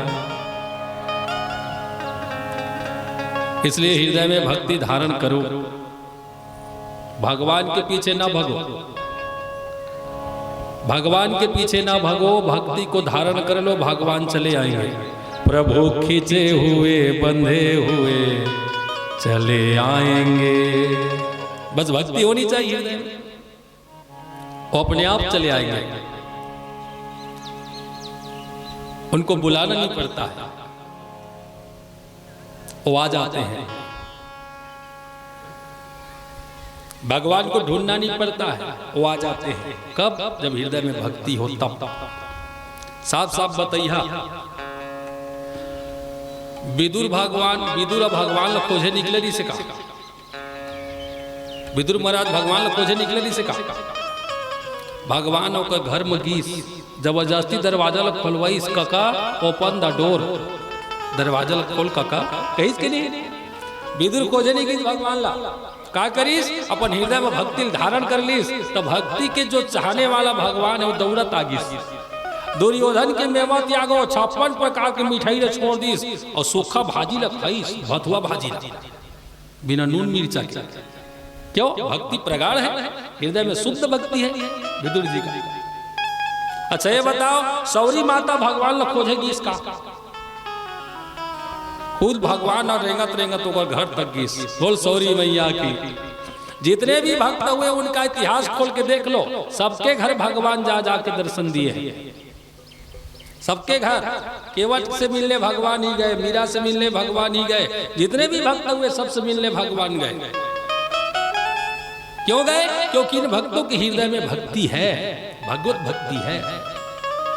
और जिस किसी के हृदय में भक्ति होगी वहां भगवान जी को आना पड़ेगा, बुलाना नहीं पड़ता है। इसलिए मैया आप चिंता मत कीजिए, इन दोनों बच्चों में जो भी रोग है मैं समझ लेता हूं, फिर दोनों का उपचार कर देता हूं, ये स्वस्थ हो जाएंगे, ये मस्त हो जाएंगे। भक्ति मैया के 2 बच्चे हैं, ज्ञान वैराग्य नामानो, एक का नाम ज्ञान और दूसरा का नाम वैराग्य।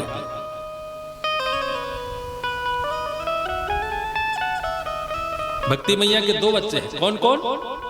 ज्ञान और वैराग्य।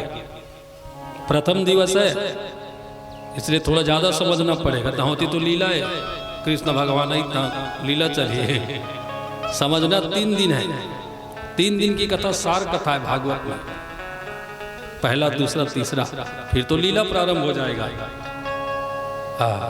3 दिन गहरा कथा है, 3 दिन गहराई है कथा में। भक्ति मैया के 2 बालक हैं, एक ज्ञान एक वैराग्य। तो भक्ति कैसे होनी चाहिए? हृदय में ज्ञान पूर्वक वैराग्य पूर्वक भक्ति होनी चाहिए। और भक्ति किसी काम के नहीं जिसमें ज्ञान और वैराग्य ना हो। कोरा भक्ति से हम इस जीवन में सुखी तो हो सकते हैं, लेकिन कोरा भक्ति से हम मोक्ष को नहीं प्राप्त कर सकते। मोक्ष चाहिए तो भक्ति में ज्ञान भी होना है और वैराग्य भी होना है। कोरा भक्ति का कोई मतलब नहीं है। माँ की ममत्व, माँ की ममता तभी सार्थक है जब संतान हो, है कि नहीं? संतान के बिना माँ की ममता अधूरी है। इसी तरह से ना भक्ति भी अधूरी है, कब तक? जब तक इनके दोनों संतान न हो, ज्ञान और वैराग्य। भक्तिवान पुरुष के हृदय में भक्ति के साथ साथ ज्ञान और वैराग्य हो, तभी मोक्ष है, तभी मुक्ति है, वरना संसार में सुखी बस हो सकता है। कोरा भक्ति से सुखी बस हो सकते हैं हम, मोक्ष को प्राप्त नहीं कर सकते। मोक्ष के लिए ज्ञान वैराग्य युक्त भक्ति चाहिए। कलयुग में ज्ञान वैराग्य मूर्छित पड़े हैं। यमुना किनारे भक्ति रो रही है। इसका अर्थ क्या है? कलयुग में भक्ति करने वालों की कोई कमी नहीं है। जहां देखो कथा में भीड़, मंदिर में भीड़, तीर्थ भूमि में भीड़। आजकल ना टिकट नहीं मिला थे, 2 महीना पहले ले उसके भीड़ चला था। न एरोप्लेन में पावा, न ट्रेन में पावा, न बस में बुकिंग कराए लागत है, उसके भीड़ चला थे। भक्ति जहां भी देखो हर जगह भीड़ भीड़। क्यों? भक्ति के लिए। भक्ति करने के लिए सब आगे हैं, लेकिन न वैराग्य और ज्ञान किसी में, करोड़ों में कोई एक। ज्ञान वैराग्य इसीलिए रो रहा है, भक्ति के पीछे सब भाग रहे हैं और ज्ञान वैराग्य की ओर कोई नहीं जा रहा है। ये बेचारा मन के दुकान में कोई ग्राहक नहीं है, और जेकर दुकान में ग्राहक नहीं जाए ना, वो दुकान 2-4 दिन में बंद हो जाती है। और जेकर दुकान में ग्राहक के भीड़ रहते तो दुकान वाला खाए पिए सब लोग छोड़ देते, है ना? इसी तरह से कलयुग में है भी यह हाल चाल। ज्ञान वैराग्य के सामने कोई ग्राहक नहीं है, केवल सब भक्ति के ग्राहक बने हैं। भक्ति की होड़ लगी है कलयुग में। 10,000 मोर का तिल चंदा लिख दे और लिखवाए तेकर मन में शांति नहीं है ना। 10,000 देते ना तेकरो मन में शांति नहीं रहे, 20 घा भीड़ में बोलवा थे कोचक थे पीछू ले महाराज बोल दिया ना फलाना अपना साथ 10,000 चंदा तो बोलवाज बदे रहे। और जब तक बोलबे नहीं समाज में ओकर मन ला शांति नहीं मिले तो गार्डन गार्डन हो जाते, सुनते अपन नाम ला समाज में ना हाँ तो गार्डन गार्डन हो जाते। और जब तक नहीं सुने तब तक ओकर मन व्याकुल रहते कब बोली मोर नाम। यही तो हो रहा है भैया, 1 रुपए भी दे करके बोलवाना चाहता है, 10,000 दे के भी बोलवाना चाहता है, दिखना चाहते हम, दिखना हम समाज में छपना चाहते हैं। हमारी भक्ति ना छपने वाली भक्ति है, दिखने वाली भक्ति है, उसमें ना तो ज्ञान है न तो उसमें वैराग्य है, कोरा भक्ति है, कोरा भक्ति। 10 दिन ले केंद्रीय तीर्थ यात्रा की देखिए ना कैसे भक्ति है। 10 दिन लगी इस तीर्थ यात्रा करके 10 दिन बाद घर आई और 11वां दिन भी ना देखे तब पड़ोसी करा WW चलाता है। ये कैसी भक्ति है? एक आदमी बड़ दिन ले तीर्थ यात्रा करके और बिहार देखे दाने खेत ला खपटत रहे, अपन में मिलात रहे।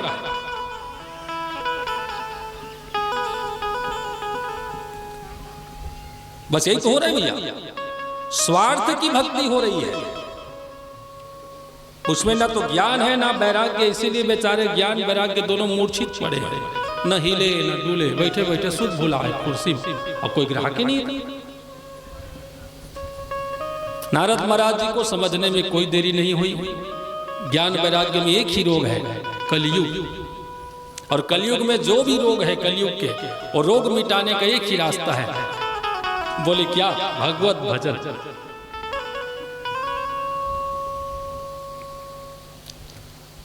नारद जी ने पहले तो वेद को गाया, ज्ञान वैराग्य को जगाने के लिए वेदों का गायन करके सुनाया। 4 वेद होते हैं, ऋग्वेद, यजुर्वेद, अथर्ववेद, सामवेद, 4 वेद है। चारों वेद बारी बारी से सनय बारी बारी से नारद मुनि जी गा गा करके सुनाए हैं। मंत्र, वेदों का मंत्र, वेद मंत्र से जब झाड़ा किया नारद मुनि ने ज्ञान वैराग्य का तो कोई असर नहीं हुआ।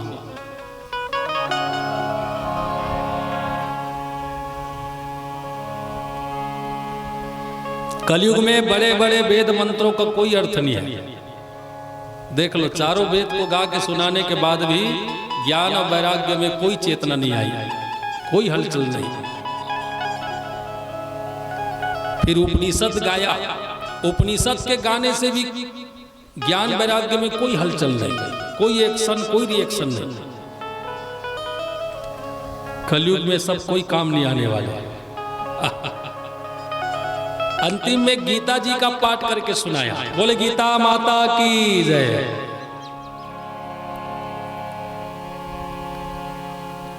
गीता पाठर मुहुर्मुहु, मुहुर्मुहु माने बार बार।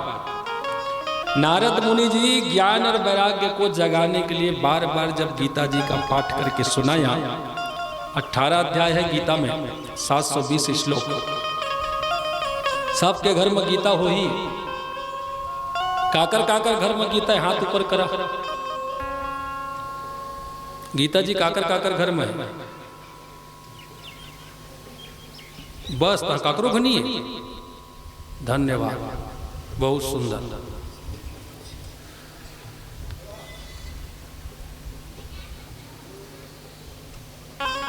अब का ही बोले हम, गीता जी को घर में रखने में भी परहेज है। तो अरे पाठन पठन नहीं कर सकते, कम से कम दर्शन तो कर सकते हैं। रखा करो भैया घर में गीता जी, भले वो लाल कपड़ा में तो पा रहे जियत भर।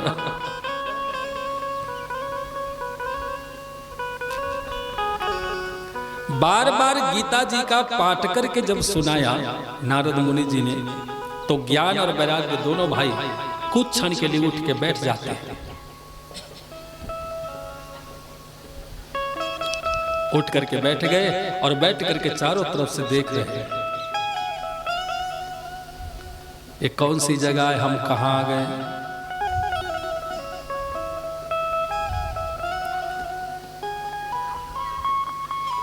और कुछ क्षण इधर उधर देखने के बाद इनको ना आलस्य लग गया, फिर से जमुहाई आने लगी और जमुहाई लेकर के फिर से सो गए। जैसे स्थिति में रहे वही स्थिति में पहुंच गए। श्रीमन नारायण नारायण नारायण, श्रीमन नारायण नारायण नारायण, श्रीमन नारायण नारायण नारायण, श्रीमन नारायण नारायण नारायण, भजमन नारायण नारायण नारायण, भजमन नारायण,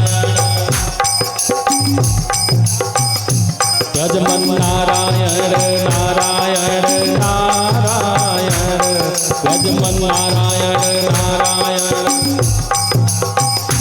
श्रीमन नारायण नारायण नारायण, श्रीमन नारायण नारायण नारायण, जय जय नारायण नारायण नारायण, जय जय नारायण नारायण नारायण, सूर्य नारायण चंद्र नारायण, सूर्य नारायण चंद्र नारायण, सूर्य नारायण चंद्र नारायण, सूर्य नारायण चंद्र नारायण, श्रीमन नारायण नारायण नारायण, श्रीमन नारायण नारायण नारायण, भजमन नारायण नारायण नारायण, भजमन नारायण नारायण नारायण। बोले भक्त वत्सल भगवान की जय। गीता जी का पाठ करने से ज्ञान वैराग्य में हलचल तो हुई, लेकिन ज्यादा समय के लिए नहीं, कुछ मात्र समय के लिए फिर से हलचल करना बंद कर दिया। फिर से वही न बोलना न हिलना न डुलना, आंख बंद। नारद मुनि जी के होश उड़ गए। ये क्या हो रहा है? ज्ञान प्रबुद्धताम उठ जाइए, वैराग्य प्रबुद्धताम उठ जाइए, उठ जाइए। कब तक सोएंगे? उठ जाइए। नारद मुनि महाराज जी का होश गायब हो गया। जितना नारद मुनि जी को ज्ञान है, नॉलेज है, वो जहां तक मंत्र आता है वो सब मंत्र यूज करके देख लिया। जितना भी महाराज नारद मुनि जी को ज्ञान है ना, वो सब ज्ञान का प्रचार करके देख लिया, लेकिन ज्ञान वैराग्य में कोई चेतना नहीं आई। थक गए नारद मुनि, अब मैं क्या करूं? और मैंने वचन दिया है भक्ति मैया को, मैं स्वस्थ बना के दूंगा। यदि ऐसा नहीं होता है तो मेरी वाणी रद्द हो जाए, मैं झूठा हो जाऊंगा। अब मैं क्या करूं? कलयुग में गीता जी प्रभावी हैं, लेकिन कुछ हद तक ना, कुछ हद तक ज्ञान वैराग्य कोई भी स्वस्थ नहीं कर पाए।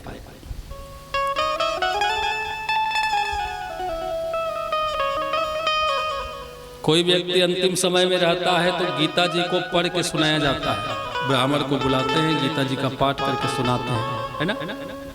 मरने वाला व्यक्ति ला गीता सुनाते, गीता और जियत भर भले जन सुने रहा, लेकिन मरे गए वो कतको दरुहल घलो गीता सुनाते और कतका बेर सुनाते, जतका बेर वो सुनाऊ नहीं पाए। वो चंदन लगे कथे ना, आखिरी भूया उतार डालते, कहूँ चिन्हाऊ पाए ना ककरो सुनाऊ पाए। वो भैरा हो जा रहे तो कब न देखाऊ पाए, न हाले न डोले, लोलो लैया बरोबर। ओतकी बेर माई पीला जुड़े रहते, उनमें महाराज गीता पढ़ के सुनात रहते।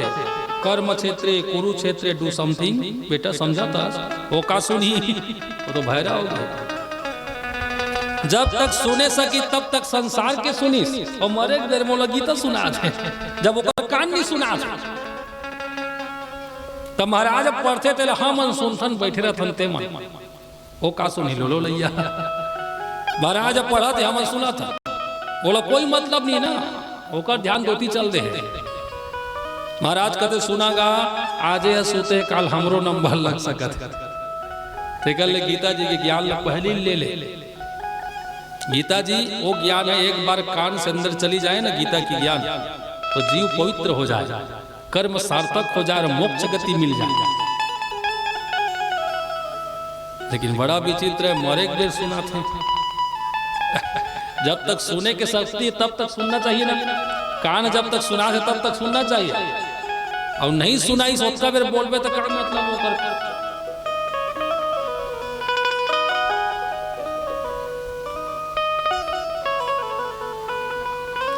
नारद महाराज जी एकदम आश्चर्य में पड़ गए हैं।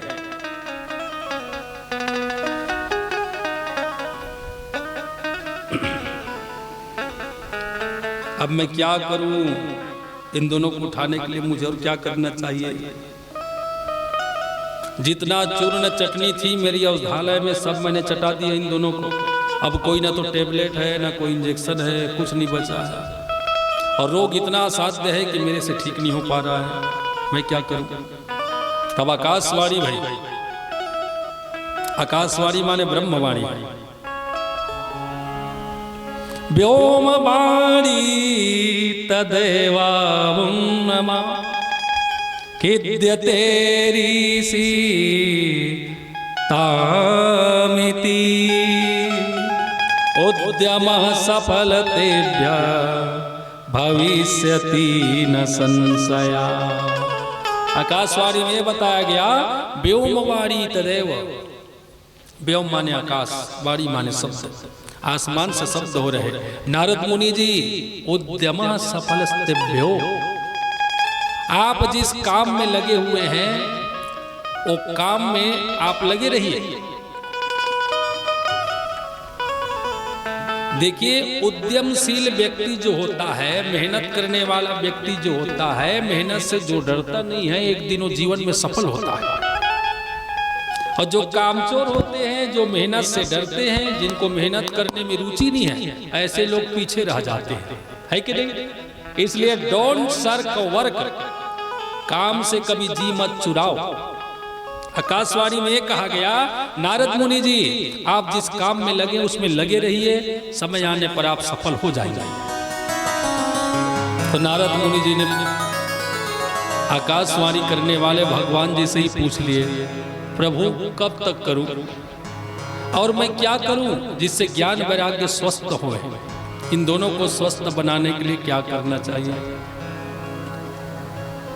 तो आकाशवाणी करने वाला भगवान जी ने बताया, नारद मुनि जी एतद अर्थम तु सत्कर्म, ज्ञान और वैराग्य को स्वस्थ करना है कलयुग में ना, तो सत्कर्म करो।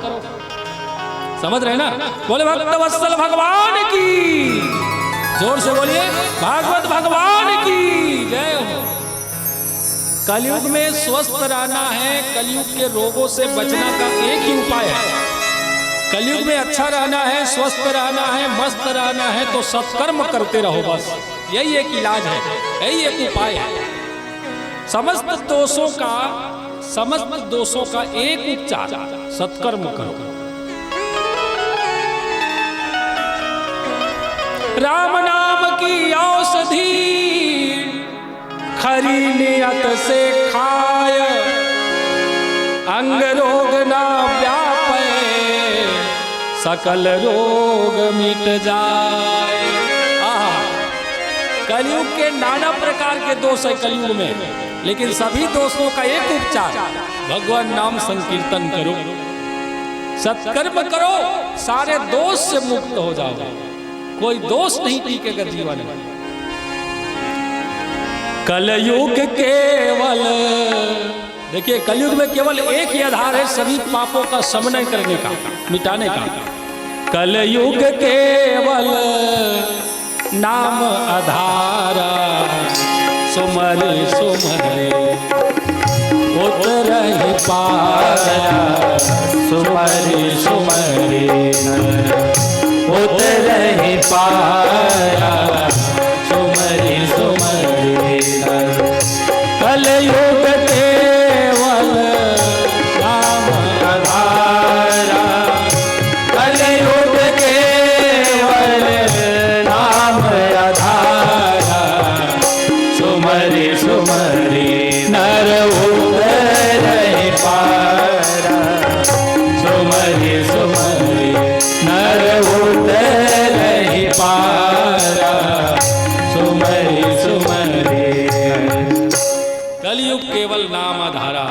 कलयुग में केवल एक ही दवाई है, एक ही आधार है, नाम। साहू जी गुरु बना लिए है ना, गुरु बन गए ना। कलयुग में यही सार है ना, गुरु का दिया हुआ नाम, दीक्षा नाम।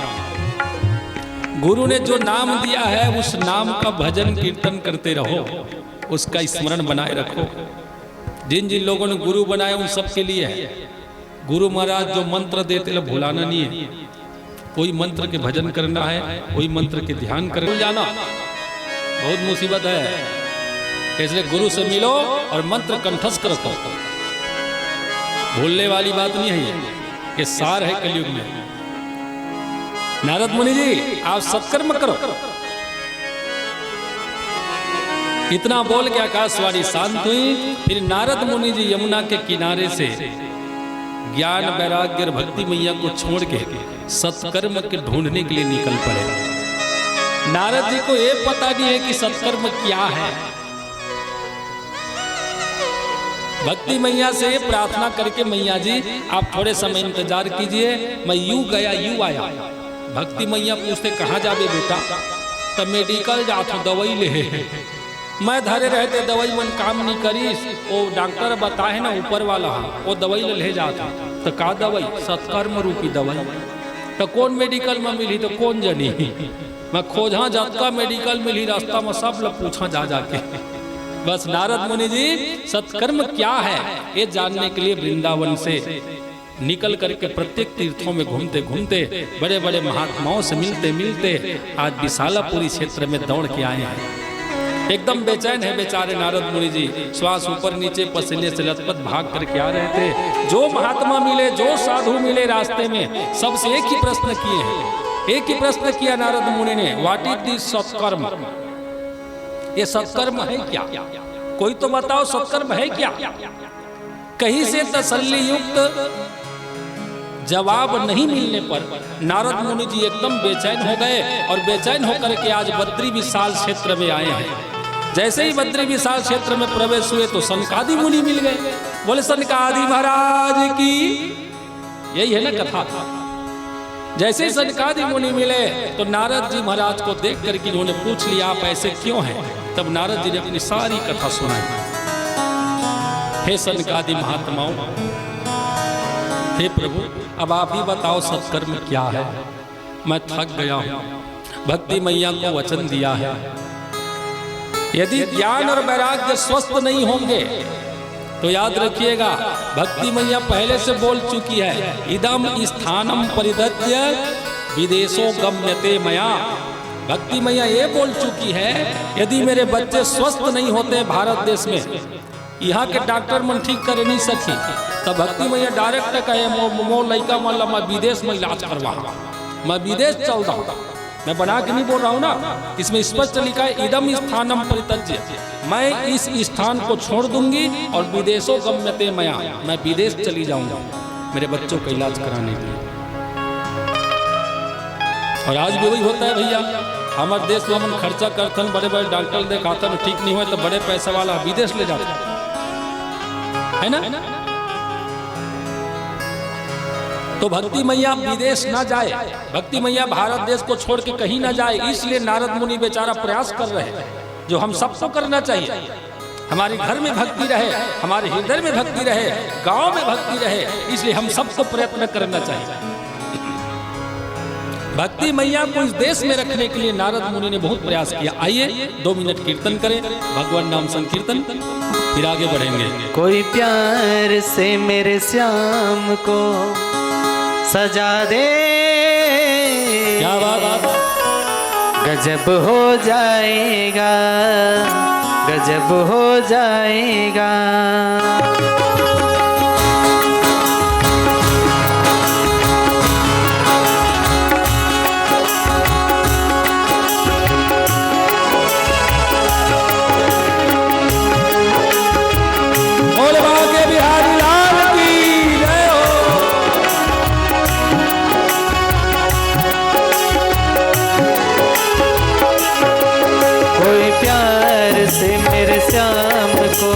सजा दे,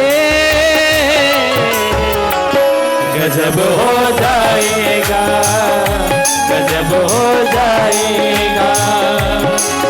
कोई प्यार से मेरे श्याम को सजा दे,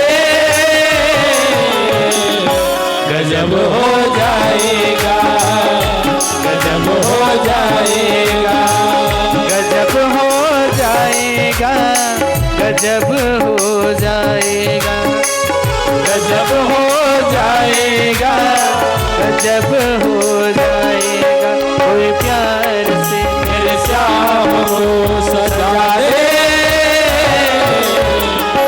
गजब हो जाएगा, गजब हो जाएगा।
बसंती चोला पहना दो,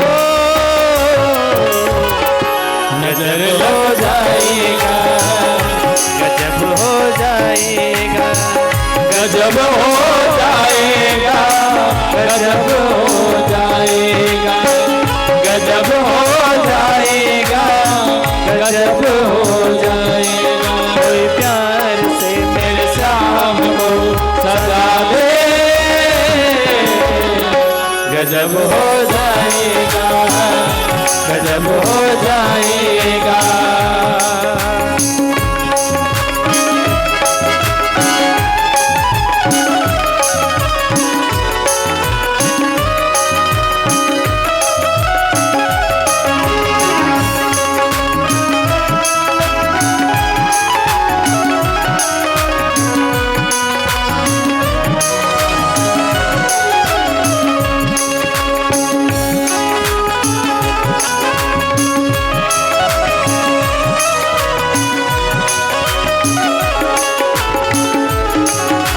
बोले वृंदावन बिहारी लाल की जय हो।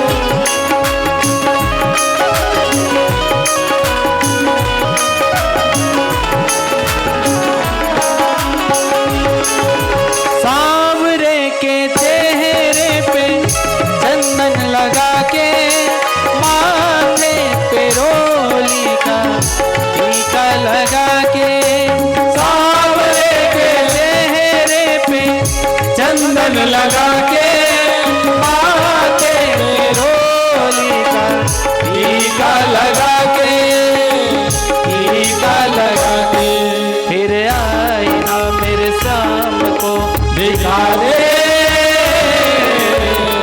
गजब हो जाएगा, गजब हो जाएगा, गजब हो जाएगा, गजब हो जाएगा, गजब हो जाएगा, गजब हो जाएगा। कोई प्यार से मेरे श्याम को सजा दे, गजब हो जाएगा, गजब हो जाएगा।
देखा वो लाला कानों में कुंडल गए चंद्रिमाला दूल्हा लगे हैं नंद का वो लाला नंद का वो लाला इन भक्तों को बराती अब बनाने गजब हो जाएगा गजब हो जाएगा गजब हो जाएगा गजब हो जाएगा गजब हो जाएगा गजब हो जाएगा कोई प्यार से मेरे शाम को सजा दे गजब हो जाएगा गजब हो जाएगा गजब हो जाएगा गजब हो जाएगा गजब हो जाएगा गजब हो जाएगा राधे राधे राधे राधे राधे जय जय श्री राधे। कपूर जला दीजिए, कपूर जलाइए। कपूर बीच बीच में आप कपूर जलाते रहिएगा, अगरबत्ती कपूर और चावल और फूल हाथ में लेके बैठिए। और जैसे ही एक कथा फिर आप चावल फूल चढ़ाइए। हर एक कथा में चावल फूल चढ़ाना होता है।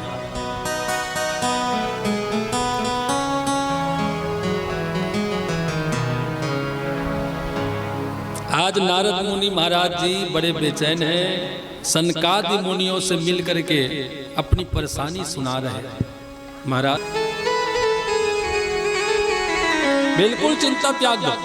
अब आपको बेचैन होने की चिंता करने की बात नहीं है, समाधान हमारे पास है। तब जाके नारद जी को ना हाँ अच्छा लगा, हाय चलो अब हाँ सत्कर्म कर तो मिल जाएगा। अब नारद मुनि जी हाथ जोड़े और हाथ जोड़ करके बोले महाराज जल्दी बताइए कि सत्कर्म है क्या, सत्कर्म है क्या। बोले भागवत कथा ही सत्कर्म है। भागवत जी की जो कथा है, भागवत जी की जो कथा है वही सत्कर्म है। नारद मुनि जी आप जा करके ज्ञान और वैराग्य दोनों को भागवत कथा सुना दो, दोनों स्वस्थ हो जाएंगे। कलयुग में बड़े बड़े मंत्र से कोई मतलब नहीं है। कलयुग में हरि कथा हरि नाम बस यही साधन है भवसागर पार होने के लिए। हरि नाम हरि कथा में लग जाओ, सारा रोग मिट जाएगा जीवन का।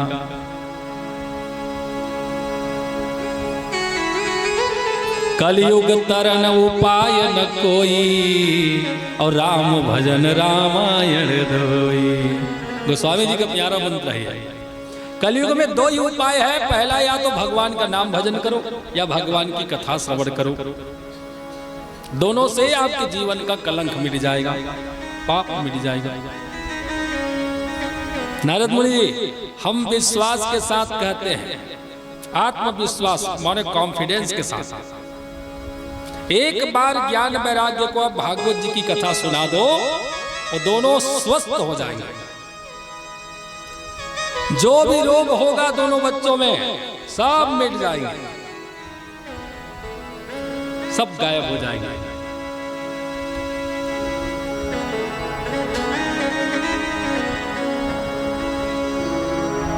राम नाम के लेते ही सकल पाप मिट जाए, जैसे रवि के उदय से अंधकार मिट जाए। भगवत कथा सुनने के बाद ज्ञान वैराग्य में जितना भी दोष है, पाप है, रोग है, सब मिट जाएगा। कथा सुनाओ। अरे ये भागवत कथा सत्कर्म है? बोले हाँ नारद मुनि जी यही सत्कर्म है।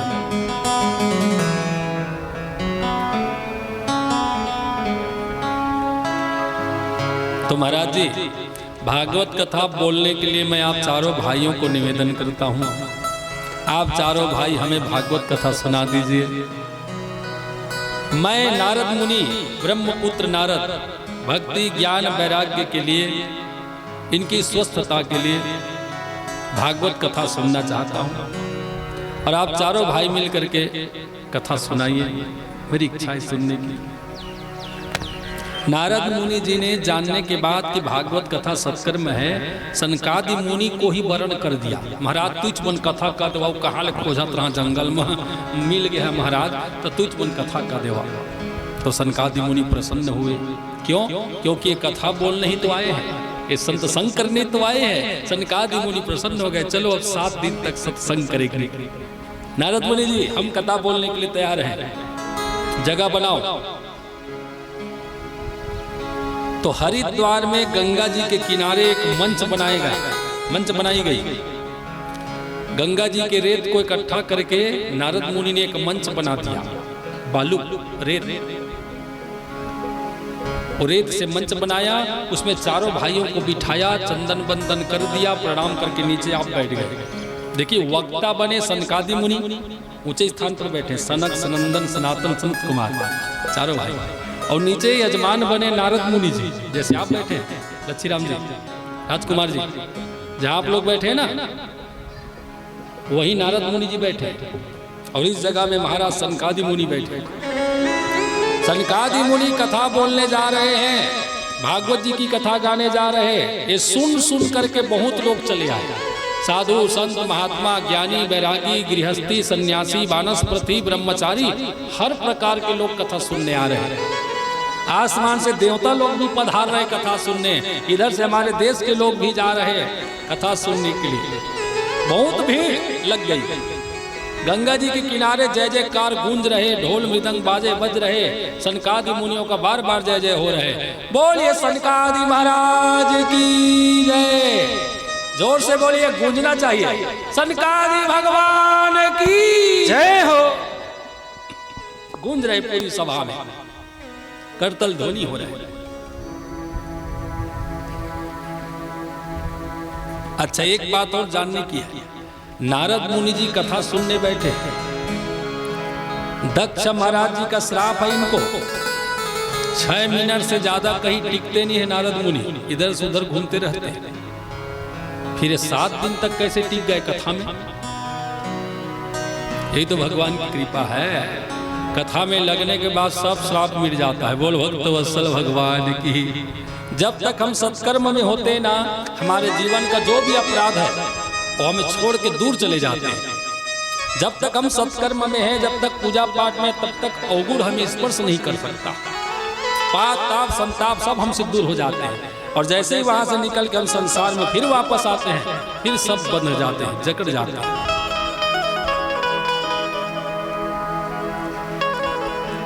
अब कथा प्रारंभ हो रही, सनकादि मुनि वक्ता है, सुन करके लोग आ रहे हैं। क्षेत्रीय महाराज मन कथा कथे तो उसका भीड़ नहीं लगे। अब वृंदावन ले आ तो जाए को जी, गाड़ी रखे जगह नहीं मिले, आदमी तो आदमी है। क्यों ऐसा क्यों? क्योंकि बड़े वक्ता में बड़ी बारी है, बड़ी कथा है, कथा तो वही बोलेंगे, लेकिन बोलने का ढंग अलग होगा। चाहे किसी भी पंडित को आप लाके बिठा दो, या कितना भी ज्ञानी हो, भागवत में तो वही कथा है भैया, वही तो बोलेंगे, लेकिन बस जगह का प्रभाव होता है। सनकादि मुनि भगवान है, और भगवान की वाणी से सुने तो कितना लाभ होगा, यही सोच के सब दौड़ दौड़ के आ रहे हैं, दौड़ दौड़ के आ रहे हैं।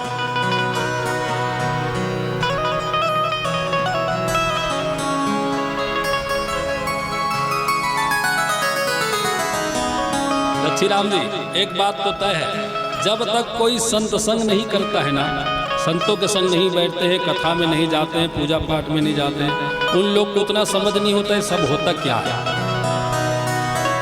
बार बार जाने से उस जगह में समझ आते जाता है, तो माइंड भी बढ़ता है, विवेक भी जगता है।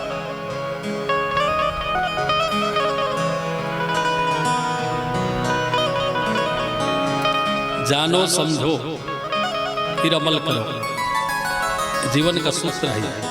इतना जो कर लेता है ना, वो मोक्ष को प्राप्त हो जाता है।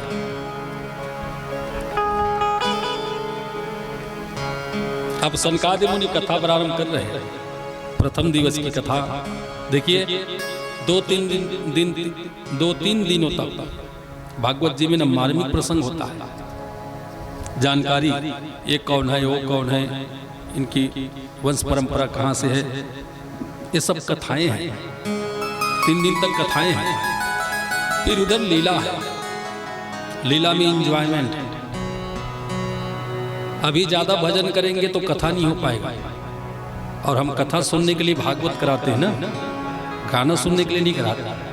भागवत कथा सुनने के लिए कथा कराते हैं, तो ज्यादा कथा होनी चाहिए 3 दिनों तक। फिर तो उधर भजन ही भजन है पूरा। कृष्णा जी के आने के बाद में पूरा आनंद ही आनंद है। हाँ। तो 3 दिन मस्त कथा श्रवण करना है। सदा सेव्या श्रीमद् भागवती वार्ता। सनकादि मुनि कथा बोलना प्रारंभ कर रहे हैं। सबसे पहले कहा बोले सदा सेव्या। नारद मुनि जी, हाँ प्रभु, ये भागवत जी की जो कथा है ना, सदा सर्वदा सुनने योग्य कथा है, इसलिए सुनते रहना चाहिए। ये कथा मानव जीवन में सुनने योग्य है, इसलिए भागवत की कथा सुनते रहना चाहिए। नारद मुनि ने पूछ लिया, बोले महाराज कथा सुनने से क्या हो गया, कथा सुनने से क्या मिलेगा, क्या होगा? यस्य श्रवण मात्रेण। नारद मुनि जी, केवल कथा मात्र सुन लेने से हरि चित्तम समाश्रयेत्, भगवान श्री हरि जी, श्री कृष्णचंद्र जी चित्त में चिपक जाते हैं। और जिनका चित्त ब्रह्म लग जाए ना, वो तो मोक्ष का अधिकारी हो जाता है। समझ रहे ना? जिनके चित्त में कन्हैया जी बैठ जाए, वो चित्त तो मोक्ष के अधिकारी है। ऐसा कब होगा? जब हम बार बार कथा सुनेंगे। कथा सुनने से भगवत प्रेम जागता है। हरि चित्तम समाश्रयेत्, भगवान हरि जी हमारे चित्त में उतर जाते हैं, और जिस दिन वो चित्त में उतर जाएंगे, उस दिन हम संसार से मुक्त हो जाएंगे, संसारी बंधनों से दूर चले जाएंगे। Keep and touch and keep in mind, keep in touch and keep in mind. जब तक हम इनसे संपर्क नहीं बनाएंगे, इनको मन मंदिर में नहीं बसाएंगे, चित्त में नहीं सजाएंगे, तब तक हमारा कुछ नहीं होने वाला। यदि चित्त में सजाना है तो कथा तो सुनना ही पड़ेगा। कथा सुनने से श्याम चित्त में चिपक जाता है, इसलिए सुनते रहना चाहिए। और कब तक सुनना चाहिए? तो जब तक देह में प्राण है तब तक सुनो।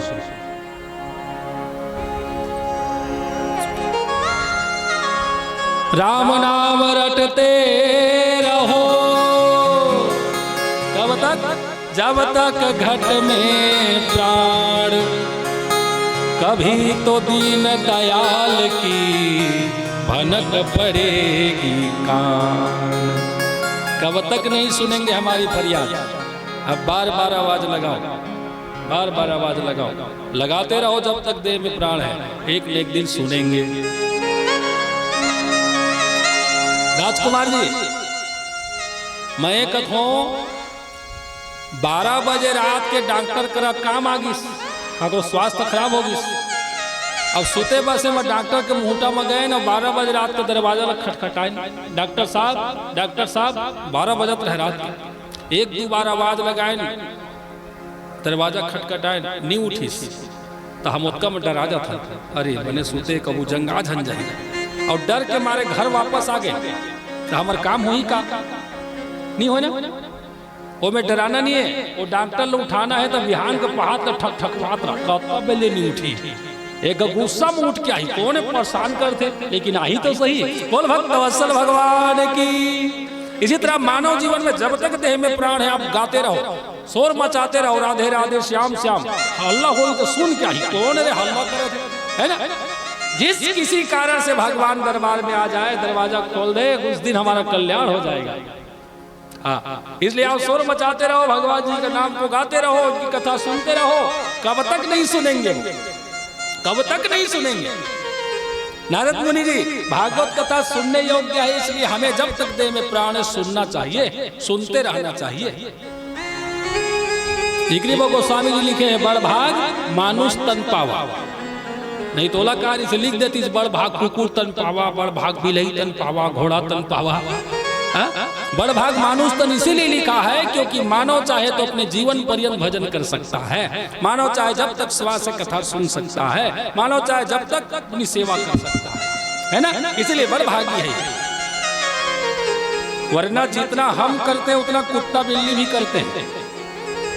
ध्यान दीजिए, खाना सोना कमाना मैथुन करना जितना हम करते ना उतना पशु भी करते हैं, जानवर भी करते हैं, कुत्ता बिल्ली भी करते हैं। तो हम में उनमें भेद क्या है? तो फर्क इतना ही है, वो भजन नहीं करते, हम भजन कर सकते हैं। बोल भागवत भगवान की। कुकुर बिलाई वाला अगरबत्ती जलात नहीं देखो ये आज तक देखे भगवान लो भोग लगा। ये सब मानव कर सकते हैं, इसीलिए मानव बड़ भागी है कि मानव भजन कर सकता है, कीर्तन कर सकता है, भगवत सेवा कर सकता है, साधु संतों का संग कर सकता है, इसलिए मानव बड़ भागी है। और मानव जीवन पा करके कोई भजन भक्ति ना करे तो भगवान भला का करे। आदमी दुख पाथे ना दुख तो भगवान लोग दोष देते, भगवान हमर सुनत नहीं है, भगवान हमर सुनत नहीं है। कतक सुने कर्म लो तो बड़े करता सब लो सुनी।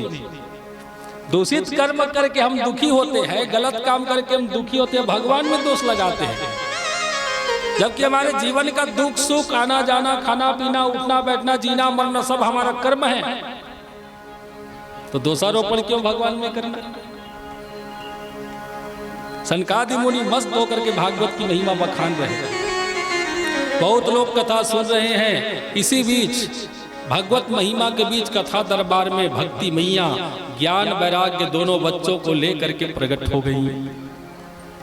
भागवत जी की केवल महिमा बखान हो रहे हैं, इधर ज्ञान वैराग्य दोनों स्वस्थ हो गए।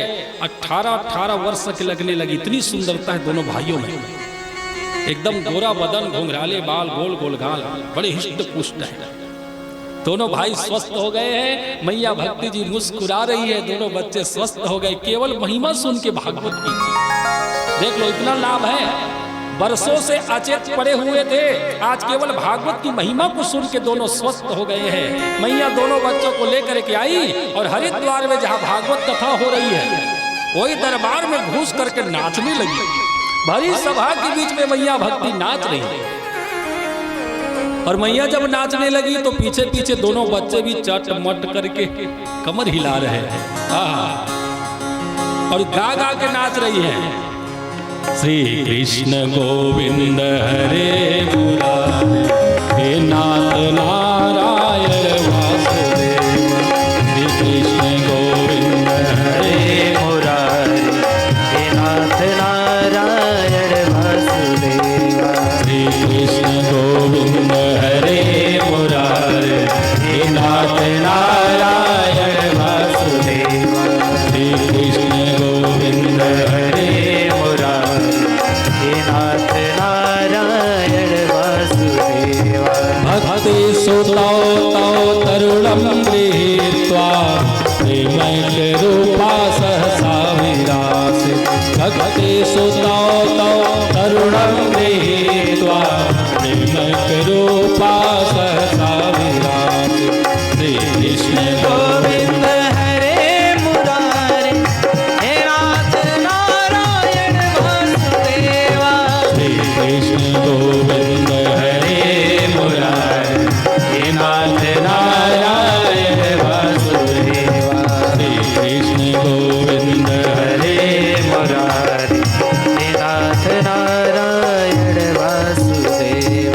तुम्ही हो माता पिता हमारे, श्री कृष्ण गोविंद हरे मुरारे। तुम्ही हो माता पिता हमारे, हे कृष्ण गोविंद हरे मुरारे। तुम्ही हो माता पिता हमारे, श्री कृष्ण गोविंद हरे मुरारे। तुम्ही हो माता पिता हमारे, हे कृष्ण गोविंद हरे मुरारे। बोलो श्री कृष्ण गोविंद हरे मुरारे, हे नाथ नारायण वासुदेव। श्री कृष्ण गोविंद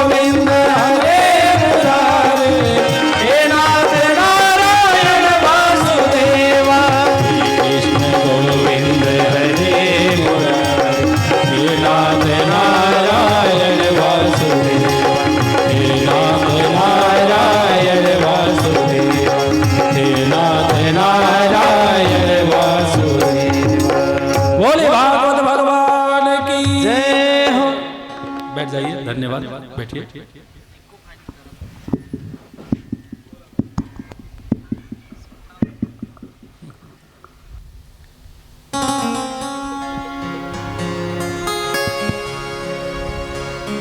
भक्ति सुताओ तव तरुणम गृहीत्वा, समझने की कथा है ना। भक्ति माता जी दोनों बच्चों को तरुण अवस्था में पा करके प्रसन्न हो गई और भरी सभा में आकर के भगवत दरबार में नाचने लग गई। और केवल नाच नहीं रही है, गा भी रही है। श्री कृष्ण गोविंद हरे मुरारे, हे नाथ नारायण वासुदेव, अनेक नाम गा गा करके नाच रही है चटमट करके। साथ में बच्चे भी नृत्य कर रहे हैं। अच्छा, भक्ति का स्वरूप क्या है? भक्ति किसे कहते हैं? भक्ति का स्वरूप क्या है? तो प्रेम एक रूपा, भक्ति का एक ही रूप है। क्या? विशुद्ध प्रेम। शुद्ध प्रेम ही भक्ति है, याद रखेंगे। शुद्ध प्रेम ही भक्ति है। भगवान जी के चरणों में शुद्ध प्रेम करना भक्ति है। उसमें कपट ना हो, छल छिद्र ना हो, उसमें डिमांड ना हो, इच्छा। निरपेक्ष भक्ति, निस्वार्थ भक्ति ही भगवान की प्रेम, निस्वार्थ प्रेम, निस्वार्थ प्रेम, निष्कपट प्रेम ही भगवान की भक्ति है। भक्ति का एक ही रूप है प्रेम, विशुद्ध प्रेम। जो प्रेम माँ के हृदय में संतान के लिए है, वही प्रेम भक्त में भगवान के लिए होना चाहिए, वही भक्ति है। माँ का प्रेम कितना शुद्ध होता है बच्चों के लिए। जीवन पर्यंत माता अपने बच्चों की सेवा करती है ना। पेट से लेकर के ऊपर मृत्यु तक सेवा करते माँ। जब तक सांस लेते माँ मत तब तक लड़का की सेवा करते। कोई माँ तो बता दे लड़का की सेवा करके तनखा लेते का तनखा। लड़का के सेवा करके माँ कभी इच्छा नहीं करे एला मैं पेंट पहना हाथ मोला 1 रुपया दी, एला कुर्ता पहना हाथ 2 रुपया दी, इच्छा रहते का। माँ का तो केवल फर्ज है, वो सेवा करती है बस। बच्चों का सेवा करती है माँ, प्रेम से करती है, इच्छा से करती है, स्वेच्छा से करती है। वो चाहती है कि मेरा बच्चा सबसे हटके रहे, मेरा बच्चा सबसे अच्छा लगे, मेरा बच्चा सबसे सुंदर रखे। जितना हो सके माँ सजाती है, जितना हो सके माँ खिलाती है, जितना हो सके माँ उनको ना सेवा देती है। यही प्रेम भक्त में भगवान के लिए होनी चाहिए। जैसे माँ बच्चों की सेवा करती है, इसी तरह भक्त को भगवत सेवा करनी चाहिए। यही सेवा ही भक्ति है, वो प्रेम ही भक्ति है, वो प्रेम ही भक्ति है, जिसमें ना कोई छल है, ना छिद्र है, ना कपट है, ना इच्छा है। बोलिए भक्ति मैया की जय। भक्ति मैया जी नृत्य करते सामने आ गई। जितने लोग बैठे कथा में देख करके आपस में चर्चा करने लग गए, ये देवी जी कौन है और भरी सभा में आके नाच रही है, संतों की सभा में। मुनि नामीति तर्कयंतम, मुनि महात्माओं के बीच में तर्क होने लग गया। ये देवी जी कौन है और भरी सभा में नाच रही है। धीरे धीरे धीरे देवी जी सामने आई और जितने प्रवचन करता 4 भाई हैं, चारों को प्रणाम करी, भागवत जी को प्रणाम करी। जैसे ही प्रणाम करके भक्ति मैया जी सामने उपस्थित हुई तो सनकादि मुनियों ने देखा, अरे ये तो साक्षात मैया भक्ति है। तो ये चारों भाइयों ने प्रणाम किया, भक्ति मैया को प्रणाम, ज्ञान वैराग्य भगवान को प्रणाम।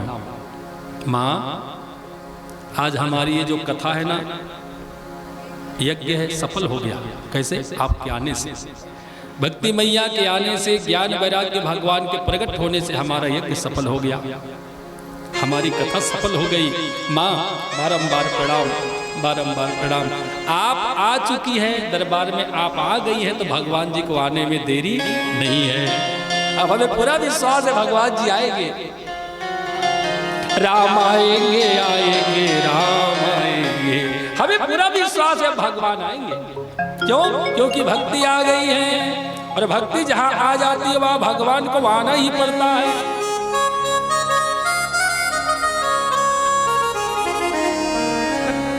हमें पूरा विश्वास है।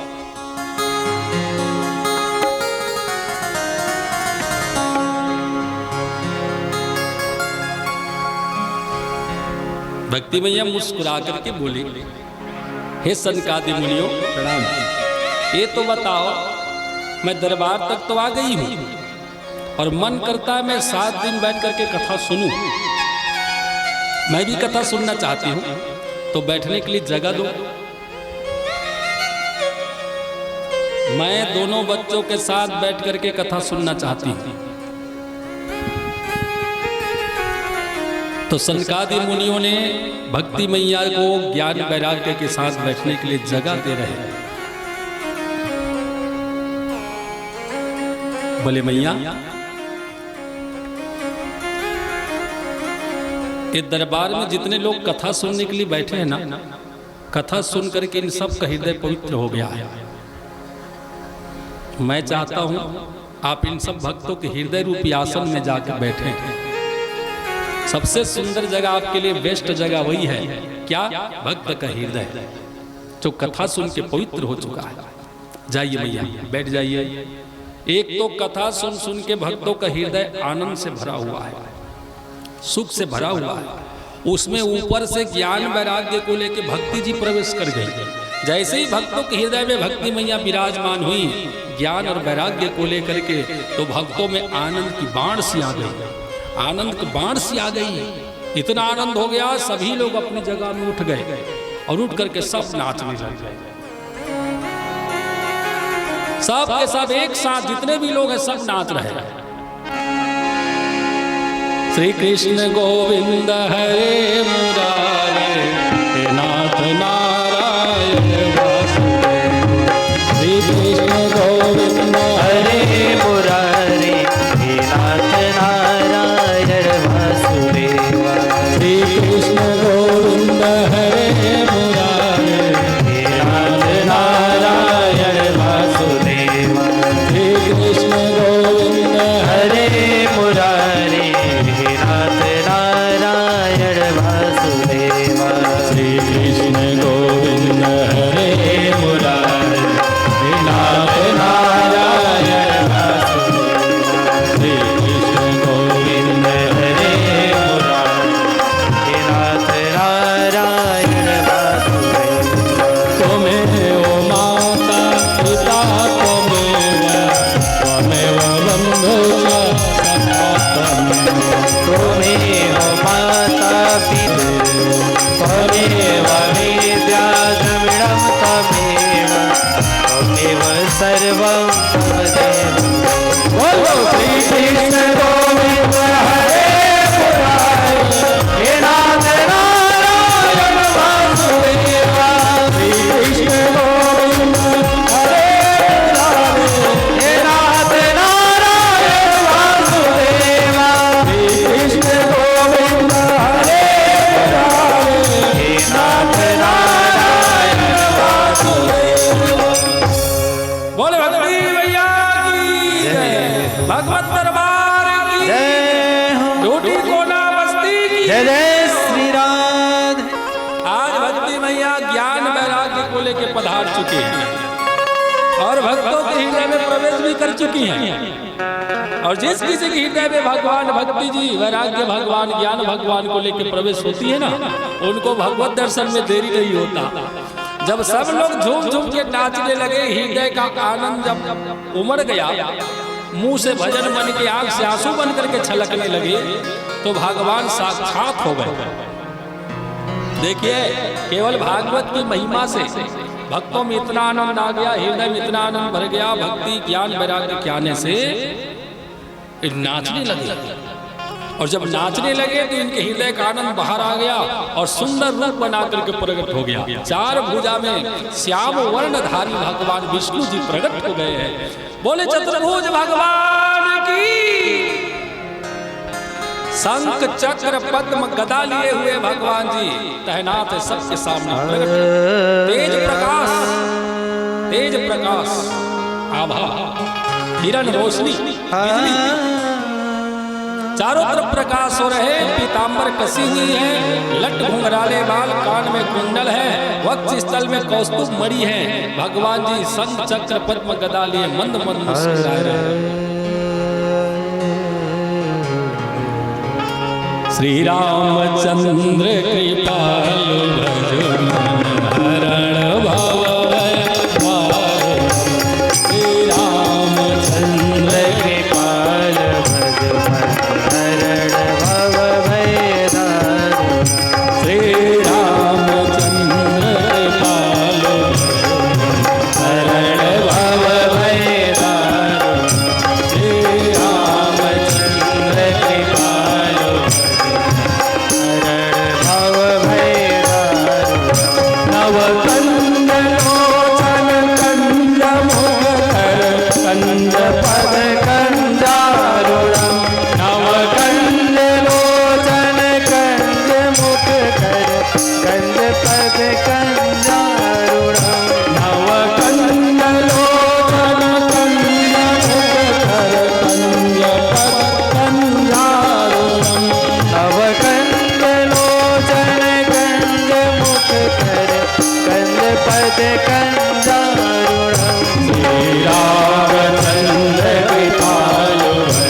सशंक चक्रम सक्रीड कुंडलम सपीत वस्त्रम। भगवान जी सजे हुए हैं, समस्त भक्तों के सामने भगवान प्रकट हुए हैं। आज ऐसा कोई भक्त नहीं जिनको भगवत दर्शन नहीं हो रहे, सब दर्शन पा रहे हैं। अब बताओ भागवत की महिमा देखो। राजकुमार जी, लक्ष्मीराम जी, भगवत कथा में केवल भक्तिवान पुरुष मन ही बैठे, ऐसी बात नहीं ना। चोर घलो बैठे रहते, चंडाल घलो बैठे रहते, कथा सुने बीमारा घलो बैठे रहते, कहूँ घर मरी साग झगड़ा हो गया तो उदास बैठे रहते, कई जीवन कई दिन ले खा नहीं रहे, गुस्सा के मारे हूँ बैठे रहते, नाना प्रकार के श्रोता बैठे रहते। एक मतलब ये तो नहीं कि सबे के हृदय में भक्ति हुई, लेकिन धन्य भगवान भागवत जी काकरो में भक्ति रहे के झड़ रहे, आ सब ला बटर बटर दिखा दे भगवान, सब टक टक ले देखा दे भगवान, चाहे कोनो बैठे भागवत कथा में सब ला भगवान बराबर दिखा दे। यही भगवान की महत्ता है, यही भगवान की समता है। भगवान सबके लिए बराबर है। बोल भागवत भगवान की। कथा दरबार में जितने लोग हैं सबको भगवान बराबर दिख रहे हैं। जैसे भक्त को दिख रहा उसी तरह पीछे बैठे श्रोता को दिख रहे, वक्ता को दिख रहे, सबको भगवान बराबर दिख रहे। बताओ तो ये दरबार की महिमा इतनी है, यहाँ जो भी बैठेगा सबको भगवान बराबर अधिकार देता है दर्शन का, सबको बराबर पुण्य मिलता है, सबको बराबर लाभ होता है। यज्ञ कराने वाला को जितना पुण्य है, यजमान को जितना पुण्य है, श्रोता को भी उतना ही पुण्य लगता है। बराबर है ना। यहाँ कम ज्यादा किसी के खाते में नहीं डलता है, बराबर 1000 माने 1000 हर महीना। कम ज्यादा किसी का नहीं होता, भगवत दरबार में सबके लिए बराबर होता है। कुछ क्षण के लिए भगवान जी दर्शन देकर के अदृश्य हो गए, कुछ क्षण के लिए सबके सामने रहे, फिर भगवान जी अदृश्य हो गए। तेज प्रकाश के साथ आए थे और तेज प्रकाश के साथ चले गए। अब क्या था, सामने बैठे नारद मुनि जी सब घटना को देख करके समझ के सुन करके आश्चर्य हो गए। वाह, आज मैंने पहली बार जाना भागवत जी की महिमा को। हे सनकादि मुनियों, अब ये तो बता दो, भागवत कथा सुनने से भगवत की प्राप्ति, ये तो समझ में आ गया। आज मैंने भागवत की अद्भुत महिमा देखी है इन आंखों से। अब मैं ये जानना चाहता हूँ के विशुद्धयन्ति वदन्तु मह्यम। मैं ये जानना चाहता हूँ भागवत कथा सुनने से भगवत भक्ति तो प्राप्त होती ही है, ज्ञान वैराग्य हृदय में प्रवेश करते ही है। क्या भागवत कथा सुनने से पापों का भी शमन होता है, पापों का भी प्रक्षालन होता है? कथा सुनने ले पाप मिटते कि नहीं है? नारद जी के प्रश्न नहीं है। कथा सुनने से पाप मिटता है कि नहीं मिटता है? हे सनकादि मुनि, ये भी बता दो। बोले हाँ, भागवत कथा सुनने से ज्ञान वैराग्य भक्ति की प्राप्ति तो है ही, साथ साथ में हमारे जीवन का जो पाप है ना, कर्म का, वो भी नष्ट होते जाता है। चाहे मन से किया हो, कर्म से किया हो, चाहे वचन से किया हो, तीनों प्रकार का जो पाप है, ताप है, संताप है, कथा सुनने से भी मिट जाता है। हाँ तो बताइए ना महाराज, कैसे कैसे पापियों का पाप मिटता है? कथा सुनने से कैसे कैसे पापियों का पाप मिटता है? के विशुद्धयन्ति, तो कैसे कैसे को छोड़ो। सनकादि मुनि बोले कैसे कैसे को छोड़ो, हम सब नहीं जानते। तो हम तो ये जानते हैं, ये मानवा पाप कृतस्तु सदा दुराचार विमार्गता। जो मानव जीवन भर गलत काम करता आया हो, अत्याचार, भ्रष्टाचार, पापाचार, दुराचार, जीवन भर कोई अच्छा काम नहीं किया, केवल पाप करता रहा, सत्कर्म कभी नहीं किया, तीर्थ नहीं किया, दान पुण्य नहीं किया, कथा श्रवण नहीं किया, किसी का मदद नहीं किया, किसी की सेवा नहीं किया, जीवन पर्यंत गलत करते करते मर गया और मर के भूत हो गया। भूत गलत कर्म करते करते मर के अपने कर्म के अनुसार भूत बन गया। यदि वो भूत बन के भटक रहा है ड्यूटी कोना में, कहीं भी ड्यूटी कोना में कहीं भी भटक रहा है, भूत बन के अत्याचारी और पापी, यदि आज ध्वनि प्रसारण यंत्र के माध्यम से वो भूत भी सुन लेता है तो भूत का भी कल्याण हो जाएगा। बोल भागवत भगवान की। भूत का भी कल्याण हो जाएगा हो भागवत कथा सुनने से। इतना सुने तो नारद जी की आंखी बटरा गई, दादा भूत के कल्याण। महाराज ये कहे वाली बात है कि सिद्धो बात है, सही बात है। ये सत्य कथा है, भागवत की कथा सत्य कथा है, इसमें कोई बनावटी नहीं है। भूत के ऊपर भी भगवान की कृपा होती है।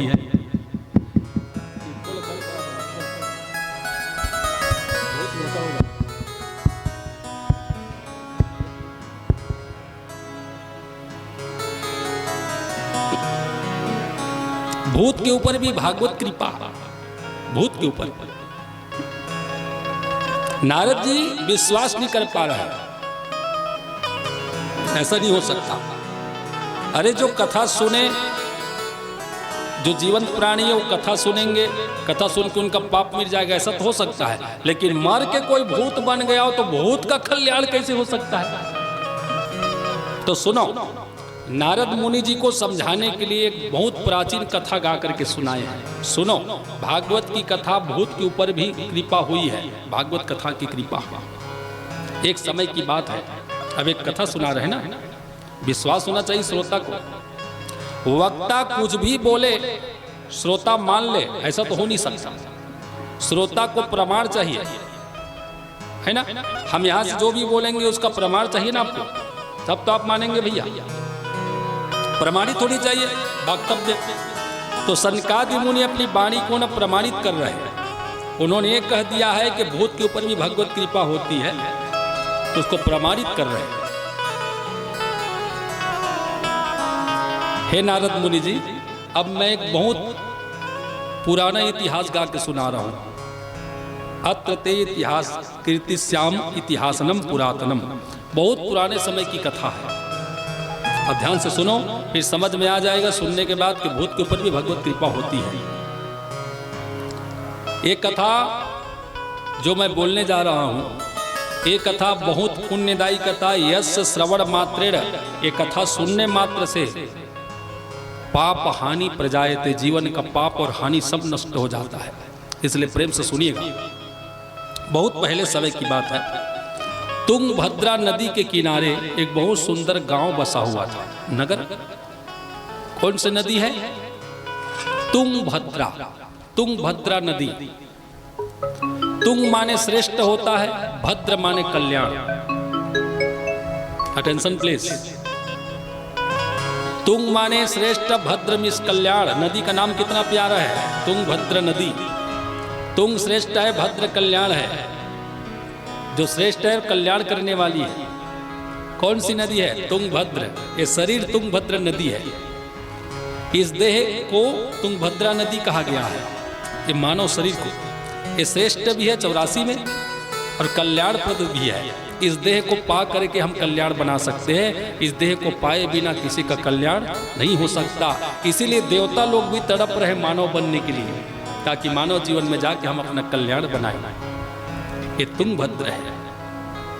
वो गांव में बहुत सारे लोग हैं, नाना प्रकार के लोग हैं। वहां एक पंडित जी रहते हैं, ब्राह्मण देवता। नाम है पंडित श्री आत्मदेव शर्मा। क्या नाम? आत्मदेव। तुंगभद्र नदी में एक आत्मदेव है। इसमें आत्मा बैठी है ना, आत्मा। तो हम क्या समझे? ये जो कथा है ना, जीव की कथा है, आत्मा की कथा है, आत्म कथा ही है। 18 पुराण में आप खोल के देख लो और 17 पुराण को, किसी भी पुराण में पहली कथा आत्म से प्रारंभ नहीं होती है। ये भागवत जी ही वो पुराण है, श्रेष्ठ पुराण है, जिसमें पहली कथा आत्मदेव से प्रारंभ होती है। आत्म से प्रारंभ हो करके नमामि हरिम परम, अंतिम श्लोक है भागवत जी में। आत्म से प्रारंभ होती है कथा और परमात्मा में जाकर मिलती है। इसलिए 18 पुराण में श्रेष्ठ है भागवत जी। हाँ, आत्म से कथा प्रारंभ हो रही है। पंडित जी का नाम आत्मदेव शर्मा। गांव में आत्मदेव महाराज जी का बहुत सम्मान है। पंडित है, बहुत विद्वान है, बहुत ज्ञानी है,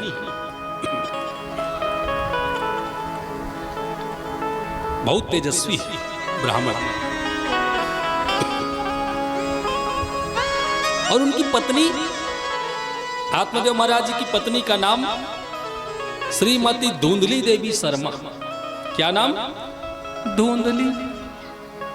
और जथा नाम तथा गुण धुंधली। आत्मदेव तो पंडित है, ज्ञानी है, बहुत ज्यादा ज्ञान रखने वाले, पूजा पाठ कर्म कांड में लीन रहते हैं और बहुत धनवान भी है। देख लो, ब्राह्मण आत्मदेव के घर में कोई कमी नहीं, ऑल फैसिलिटीज व्यवस्थित है। घर में गौ माता है, अनेक पेड़ लगाया, बहुत संपत्ति है, नौकर चाकर भरे पड़े हैं, राजा है, राजा गौटिया है, गांव में गौटिया। कोनों में कथा सुनी है ना, किस्सा कहानी तो सुनाने वाला कहा कहते एक गांव में एक गरीब महाराज जी से, उसने होते ना कथा शुरू, एक गांव में गरीब महाराज जी से कहो में सुनिए तो उसने कथे, एक गांव में गरीब महाराज जी ने कोनों में नहीं कहा अमीर महाराज जी कथे, धन्य भागवत जी कथे जी। भागवत जी में पहली कथा है तो एक महाराज के है और महाराज अमीर महाराज है। एक गांव में एक बहुत धनवान ब्राह्मण रहता था, नाम है आत्मदेव। देख लो पहली कथा है, नहीं तो ककरो मूल सुनिया तो एक गांव में गरीब महाराज जी से उससे शुरू होते, गरीब महाराज जी। लेकिन धन्य भागवत की कथा अमीर महाराज से शुरू होती। आत्मदेव जी बहुत धनवान है, संपत्ति में कोई कमी नहीं, किसी प्रकार की कमी नहीं, नौकर चाकर बड़े, लेडीज भी है और इसमें जेंट्स भी है, वर्कर काम करने वाले, कोई काम नहीं करना है। धुंधली देवी को रानी बन के रहती है वो। आत्मदेव महाराज पंडित है, सुबह से शाम तक पूजा पाठ करते, कथा धंधा करते रहते। इधर धुंधली देवी अकेली घर में रहती, नौकर चाकर भरे पड़े, ठाठ से सज लेती और मस्त खा पी के द्वार में बैठ करके सहेलियों के साथ गप्पे लड़ाती। आत्मदेव पंडित विद्वान शांत ब्राह्मण है, लेकिन धुंधली का स्वभाव ठीक नहीं।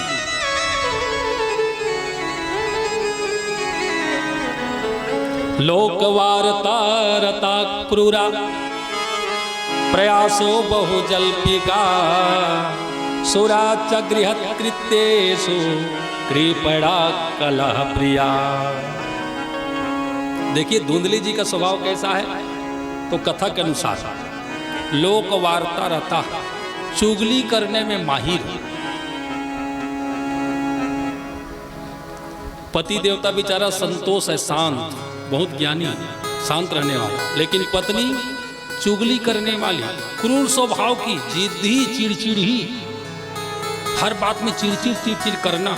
पति से कभी प्रेम से बात नहीं करती है, ऊंचा स्वर में बात करती है। नारी को ऐसा नहीं होना चाहिए, पति के सामने नारी का स्वरूप ऐसा उग्र नहीं होना चाहिए। पति के सामने चिड़चिड़ा के बात करे, ऊंचा स्वर में बात करे, ऐसे पत्नी से सावधान रहो। नारी का स्वभाव ऐसा नहीं होना चाहिए। धुंधली अपनी बात में जिद करती है, मैं जे कहा तो ती सही, बाकी सब झूठ। अपने बात में अड़ जाने वाली, चिड़चिड़ करने वाली, दिन भर गुस्सा में रहने वाली और चुगली करने वाली। बेचारा पति देवता तो निकल जाए, सुबह ले पूजा पाठ कराए, एक का करे सज धज जाए, खा पी लाए, मैगी चाउमीन जो भी खाना है वो तो नौकर लगे है, तो खा पी के सज धज के मुहटा में बैठा है, तो आस पास के सब सहेली मन बला के ओकर चारी ओकर बिचारी, एती गोठ लवोती ओटी गोठ लवोती करके लड़वा दे। धुंधली के स्वभाव एती होती बात करके लड़वा दे, और कहूँ दिन नहीं लड़न, कहे कोनो नहीं लड़े ना तो खुद लड़ जाए। इतना खतरनाक स्वभाव की थी। जब तक पड़ोसी के साथ लाठी चार्ज न हो जाए तब तक धुंधली का खाना हजम नहीं होता। इतना खतरनाक स्वभाव की है। पति कहाँ है, किस हाल में, कोई मतलब नहीं। पति सेवा से तो कोसों दूर रहती है। पति का अर्थ ही नहीं जानती है, पति क्या चीज है, सेवा खाक करेगी वो। नारी को वास्तव में ऐसा नहीं होना चाहिए।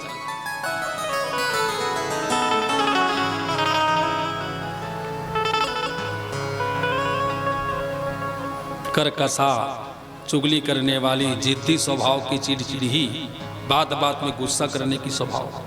फिर भी बेचारा आत्मदेव ऐसे पत्नी के साथ भी प्रेम से गुजारा कर रहे हैं, कोई शिकायत नहीं। क्यों? क्योंकि आत्मदेव महाराज पति देवता को विश्वास है पत्नी के ऊपर, आज नहीं तो कल मेरी पत्नी धुंधली समझ जाएगी, सुधर जाएगी, समझ जाएगी। इतने शांत है बेचारे। दिन निकलता गया भाई, धुंधली में बहुत बुराइयां है, ध्यान देंगे। बहुत जल पीका लिखा है वेद व्यास में। और कला प्रिय माने झगड़ा प्रेमी है वो। काकरों का लड़ाई होते ना तो खिड़की झांकत रहते, लेंटर ऊपर चढ़ के सुनत रहते। वो झगड़ा देखे माँ, लड़ाई झगड़ा देखे माहिर है, खुश हो जाते कोनो लड़ते था। इसने आसपास कोनो होई देखत रहे धुंधली चे वहाँ जरा झगड़ा प्रिय है, जरा चुगली प्रिय है, धुंधली का स्वभाव है। लेकिन एक अच्छाई है धुंधली में का जानदार है। अब मोर पति देव के आग समय हो गए शाम के, दिन भर निकले रहे बेचारा, शाम के आए तो समझ जाए मोर पति देव ताने वाला घड़ी देखा है तो सब सहेली मन ला घर भेज दे, अपन टिप टाप तैयार हो जाए, अब आरती थाली लेके मुहटम खड़ा हो जाए, आइए स्वामी वेलकम टू होम। माने ये बताना चाहे कि मैं पतिव्रता नारी हूं। दुनिया भर के चुगली चारी लड़ाई झगड़ा कर ले तो आखिरी में पति देव तक सामने सिद्ध ही बन जाए पतिव्रता। अब मोटा माए पति देव तो आरती कराए, ओम जय पति देवा, जय जय पति देवा, तुम्हारी कृपा से घर में बनते लड्डू मेवा, जय जय पति देवा। 12 घंटा में एक पति के पूजा करत है। ओम का कहते ओम जय पति, दिन भर में कतका कमा है तेल देवा। वारे धुंधली 12 घंटा में एक पूजा करते हूँ, स्वार्थ है, पति की सेवा नहीं, मणि राम की सेवा है, संपत्ति की सेवा। खैर कोई बात नहीं, आत्मदेव महाराज जी को ना इन सभी बातों से कोई मतलब नहीं, इन सभी बातों से कोई मतलब नहीं, साधु पुरुष है। हाँ बस दुख है महाराज आत्मदेव के हृदय में तो इस बात की है कि इनका कोई संतान नहीं है। निसंतान होने से बहुत दुखी हैं बेचारे। विवाह को बहुत समय निकल गया, कोई संतान नहीं, इसलिए दुखी हो गया। और एक दिन तो इतना दुखी हो गए हैं कि गृहम त्यक्त्वा वनम गता, आत्मदेव पुत्र के शोक में डूब करके घर छोड़ के जंगल में जाके बैठ गया और रोने लगा।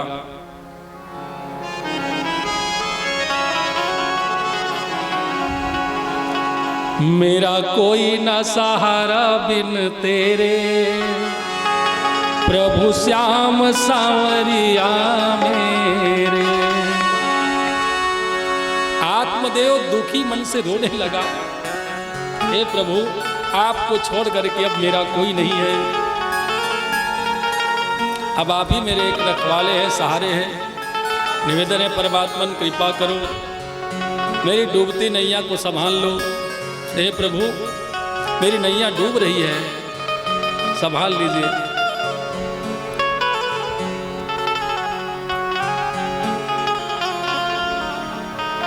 फूट फूट के रोया, मैंने ऐसा कौन सा कर्म किया पूर्व जन्म में जिसकी वजह से आज मैं निसंतान हूं।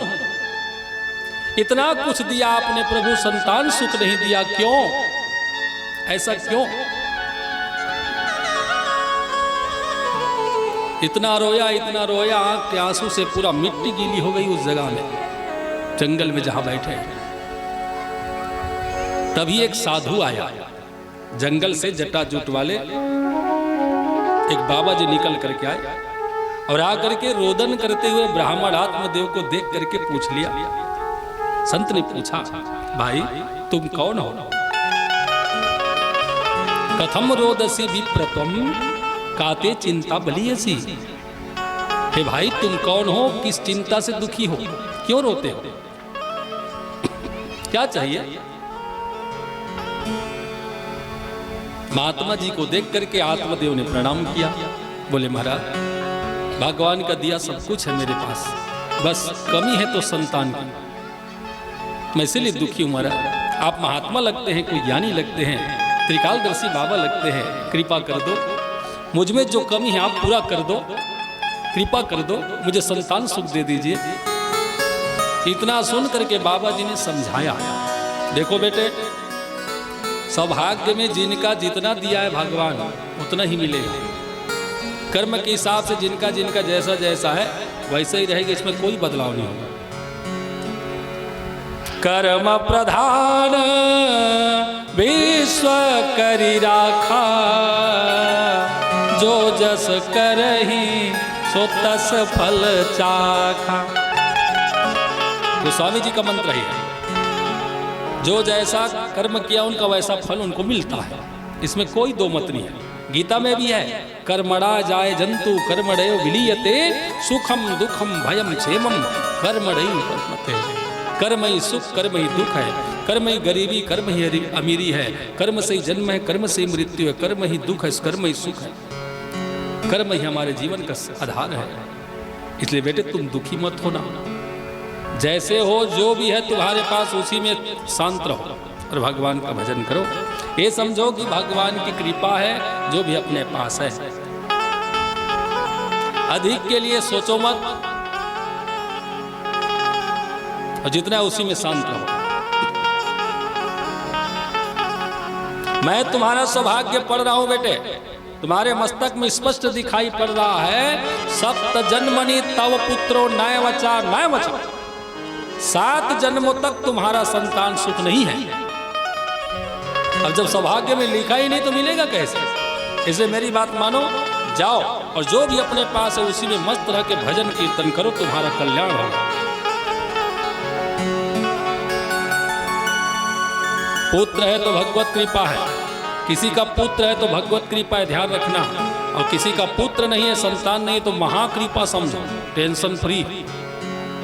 संतान नहीं तो टेंशन फ्री, खेत ले करो करे करते कहले मुक्ति पा। छुछिंदा छुछिंदा मस्त भजन कीर्तन का टेंशन फ्री। और हावत एक बिष्ट टेंशन, दरुआ हो गया टेंशन, चोर हो गया टेंशन, पढ़िस नहीं ता टेंशन, कमा नहीं सकी ता टेंशन, भारी टेंशन। बेटा लपेटा है पूरा, लपेटा। आत्मदेव जी को बहुत समझाया बाबा ने, तुम्हारा संतान नहीं है, सुखी रहो, मस्त रहो, जाओ जो भी संपत्ति हरि कथा में लगाओ, भजन में लगाओ, दिन दुखियों में लगाओ, गरीबों में लगाओ और मस्त भजन करो विदुर महाराज की जैसे, तुम्हारा कल्याण हो जाएगा। जाओ जाओ बेटा, बहुत समझाया। मुंच ज्ञानम प्रजारूपम, पत्नी पुत्र परिवार ये सब अज्ञान है बेटे, ये सब बंधन है। पुत्र परिवार पत्नी ये सब बंधन है। बलिष्ठम कर्मणो गति, ये कर्म की गति जो है ना बलवान है, बलवान। कर्म से हट के कोई नहीं जा सकता, इसलिए जितना है जैसा है मस्त रहो, भजन करो। पुत्र परिवार संसार ये सब बंधन है, बंधन माया जाल है।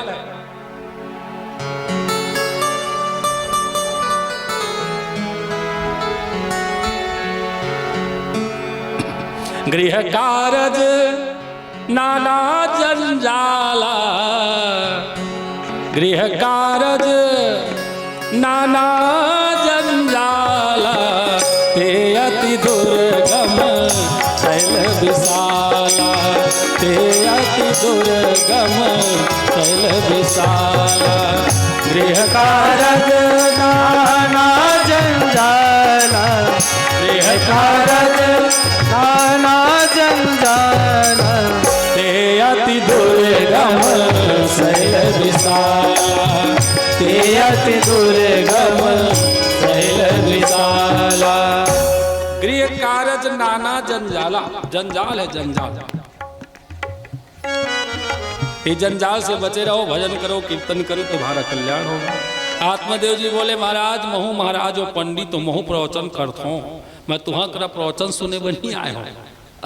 आत्मदेव महाराज जी के हृदय में तो संतान सुख की इच्छा है ना, और इच्छा प्रबल होना तो ज्ञान की बातें चर्चा सुहाती नहीं है, सुहाई नहीं। हाँ ककरो मन मना इच्छा कछुक आने के रही तो कथा में बैठा दो, कथल सुनबे नहीं करे, ओकर इच्छा तो मानते हैं। और ककरो पत्री कति ध्यान दी तो हाँ तो बिल्कुल कथा नहीं सुने, कथका में पत्री गिरा है, ओकर ध्यान वही कति रही। ध्यान की बात है भैया, लगन जहां लग जाए ना उसी में मन जाता है। आत्मदेव महाराज जी का ध्यान केवल संतान सुख में है, वो ज्ञान की चर्चा उनको सुहाई नहीं। और बार बार महाराज जी का पैर पकड़ के रोए, महाराज हमें संतान सुख दीजिए वरना हम आत्महत्या कर लेंगे, हम मृत्यु को गले लगा लेंगे, मर जाएंगे। जब आत्मदेव आत्महत्या की बातें करने लगा तो बाबा जी ने अपने पॉकेट में से एक फल निकाल के दिया।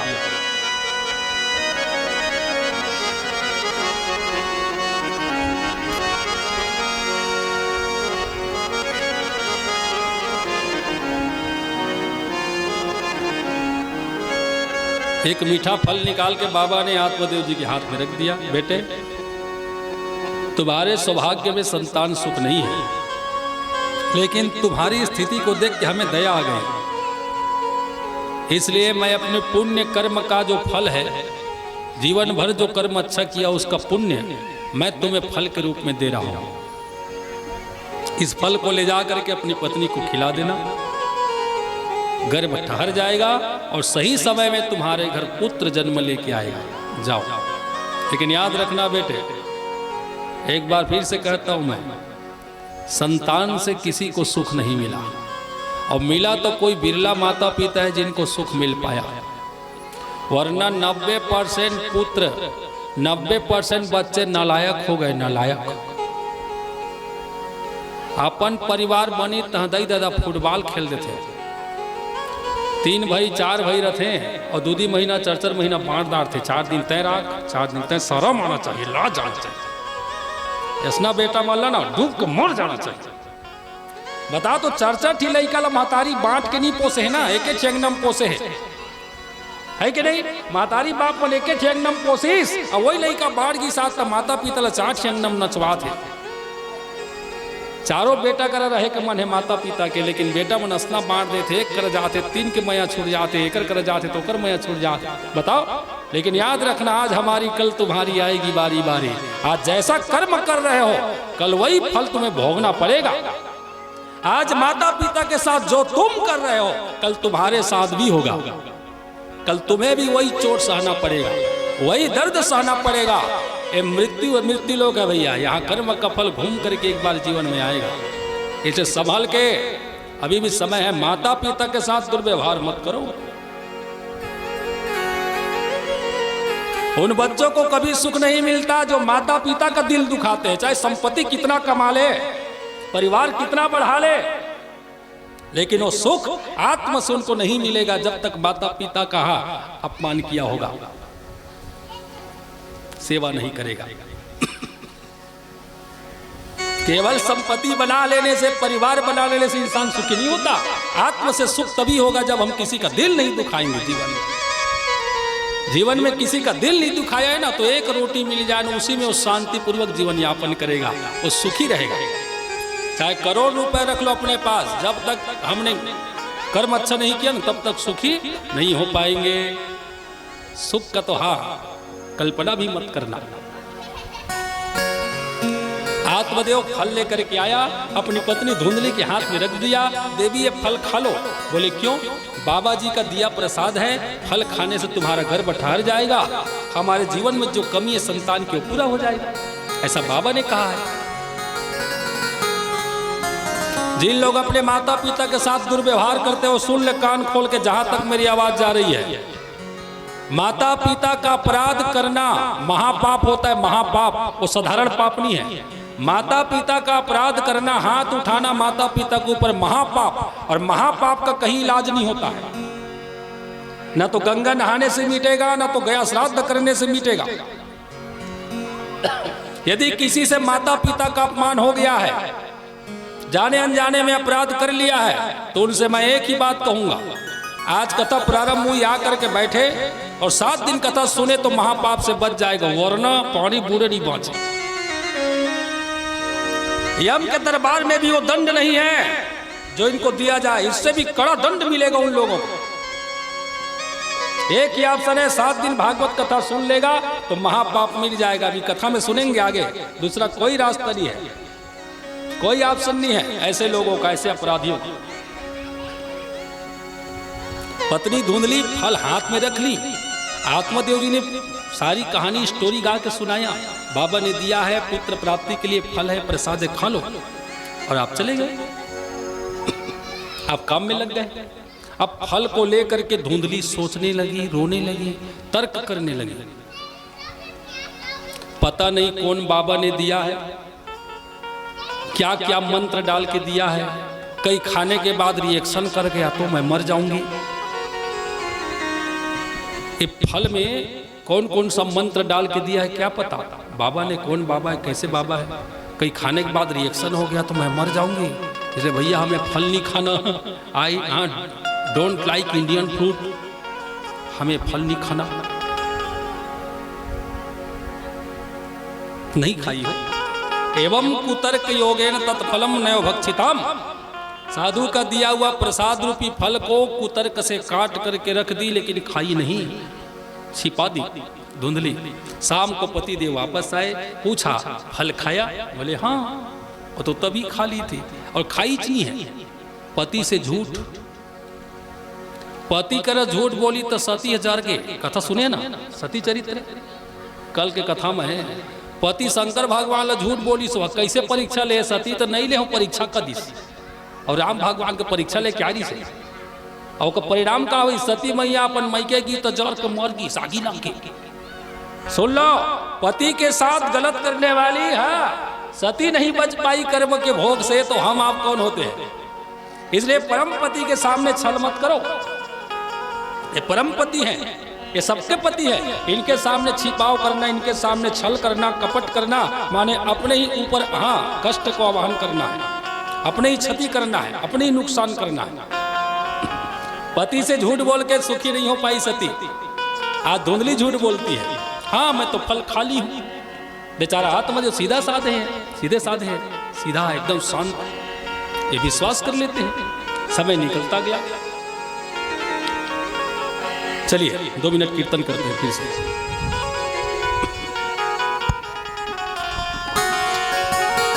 मोहन से दिल क्यों लगाया है, मैं जानूं या वो जाने।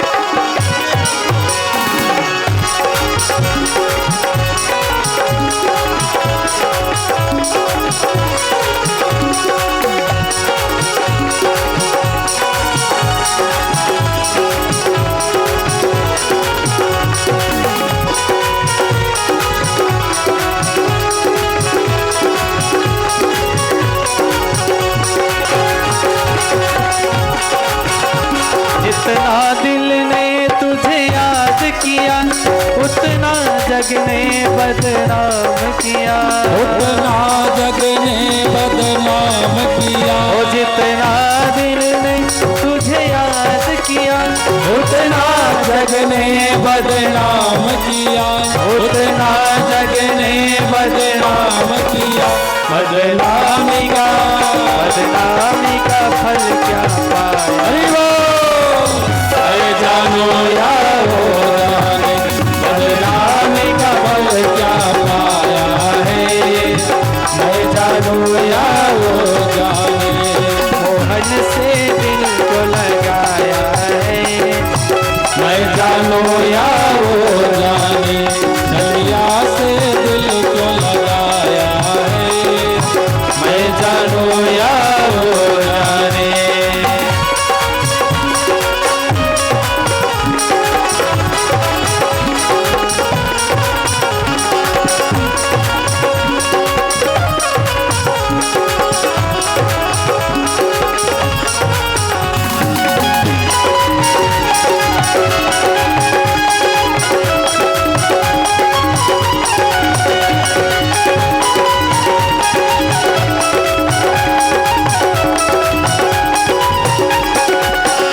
हर बात निराली है उसकी, हर बात में है एक तेरापन, हर बात में है एक टेढ़ापन, ओ हर बात निराली है उसकी, हर बात में है एक टेढ़ापन, हर बात में है एक टेढ़ापन।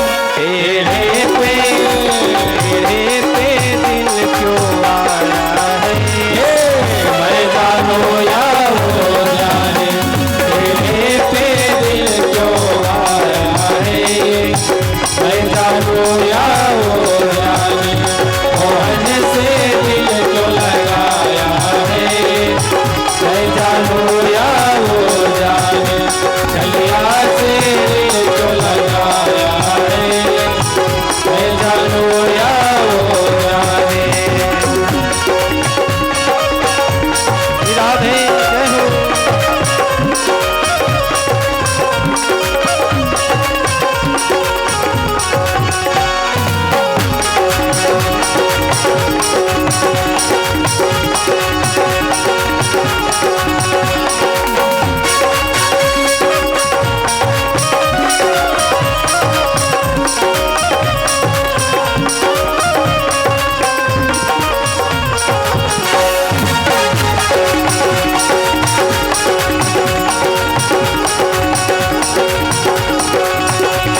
नजरों से मेरी हटता ही नहीं, और नजरों से मेरी हटता ही नहीं।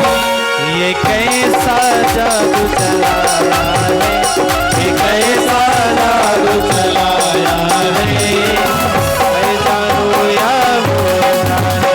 ये कैसा जादू चलाया है, मैं जानूं या वो जाने। मोहन से दिल को लगाया है, मैं जानूं या वो जाने। चलिया से दिल को लगाया है, मैं जाने। चलिया से दिल को लगाया है, मैं जानूं या वो जाने। राधे राधे राधे राधे, जय जय श्री राधे। बैठ जाइए, धन्यवाद।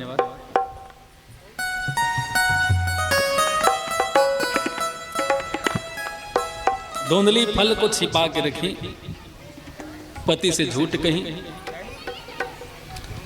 आज तृतीय दिवस है, फल को छिपा के रखी है। धुंधली भी सूख रही है चिंता में, और फल भी सूखे जा रहा है। धुंधली को इस बात की चिंता है, जिस दिन पति देवता को समझ में आ गया मैं फल खाई नहीं, उस दिन तो मेरा साथ छोड़ देंगे, घर निकाला कर देंगे। और फल बिना रस के सूख रहा, और फल है भैया सूखते रहे। देख लीजिए, पति से झूठ तो बोल दी लेकिन सुखी नहीं है धुंधली। सोच रही है बार बार, जिस दिन सच सामने आ गया उस दिन क्या होगा।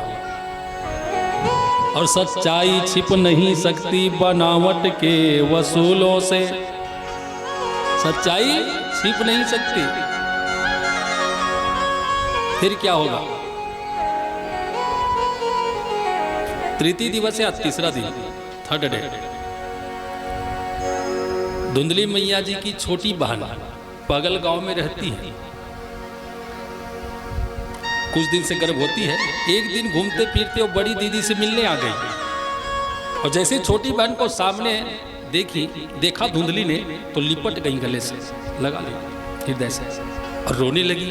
अरे दीदी क्या बात है? तो फल निकाल के छोटी बहन के सामने रखी और आल स्टोरी गा के सुनाई। देख बहनी, तो जीजा जी लाने हैं, कौन महाराज दे बाबा, काम मंत्र पढ़े, कथे खा लेवे तो गर्भ ठहर जाए, तई बता मैं कैसे खाऊं। छोटी बहन से वो चर्चा में ये बात को लाने लगी, फल खाने से गर्भ ठहर जाएगा, सुंदर पुत्र जन्म लेके आएगा, ऐसा बाबा ने कहा है। अब तू ही बता इस फल का मैं क्या करूं। छोटी बहनी गर्भवती थी, छोटी बहन है, कहती दीदी एक काम कीजिए, फल खाने से कभी किसी का बच्चा हुआ आज तक?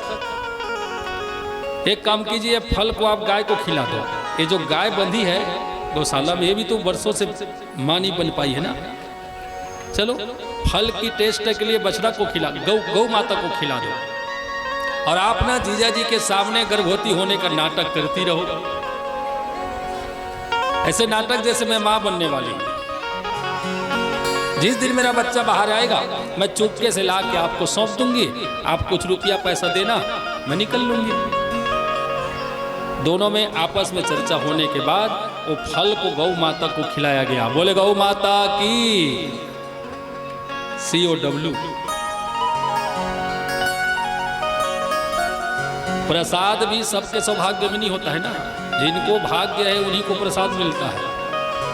गौ माता प्रसाद खा गई, बरसों से बेचारी मां नहीं बनी थी, आज फल खाने से उनका गर्भ ठहर गया। इधर धुंधली की लीला प्रारंभ है। समय आने पर छोटी बहन को लड़का हो गया, रातों रात ला करके बड़ी बहन के हवाले करके चली गई।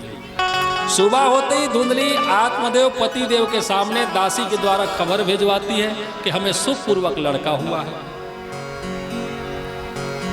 सुखपूर्वक लड़का, पुत्र। झूठ बोलीस लेकिन बोले नहीं जानीस। आज तक कहूं माता सुखपूर्वक होए का? प्रसव में सुख नहीं, प्रसव में पीड़ा है, प्रसव में दर्द होता है। धुंधली झूठ बोलीस लेकिन झूठ बोले नहीं जानीस। दासी के द्वारा यह संदेश भेजवाती पति देवता के सामने, हमें सुखपूर्वक पुत्र ने जन्म लिया है, लड़का हुआ है। लेकिन ये सुख वाली शब्द में आत्मदेव ने ध्यान नहीं दिया। पुत्र प्राप्ति की शब्द को सुन करके आत्मदेव जी आनंदित हो गए। पिता बनने के सुख में ये सारी बातें भूल गए। बाजे बजवाने लगे, दान लुटाने लगे, घर में भंडारा लगाया, लोगों का आना जाना चालू हो गया, बधाई लुटाने लगे गांव वाले। पूरा नगर में आनंद है।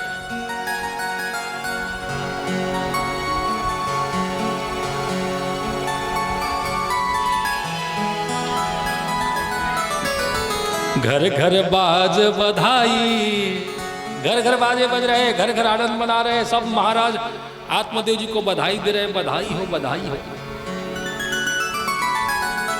प्रथम पुत्र पा करके आत्मदेव जी बहुत सुखी है। बहुत लोग आए, खाए पिए, नाचे गाए। कुछ दिन बाद गौ माता ने भी प्रसव करी और गौ माता के गर्भ से भी एक पुत्र ने जन्म लिया। अब बताओ, गाय के पेट से मानव का बच्चा जन्म लेके आया। पूरा शरीर मानव का है, कान बस लंबा लंबा है गाय जैसा, इसलिए उस बालक का नाम गोकर्ण हो गया। बोले गोकर्ण महाराज की। बस मैं कतका जोर से कथवा तुमन कौन जनी आए कथा के जाए कथा। थोड़ा जोर से बोलिए, जयकारा ऊंचा स्वर होनी चाहिए। बोले भागवत भगवान की। धन्यवाद। आज तो शुरू है ना, 7 दिले जयकारा करे लागी।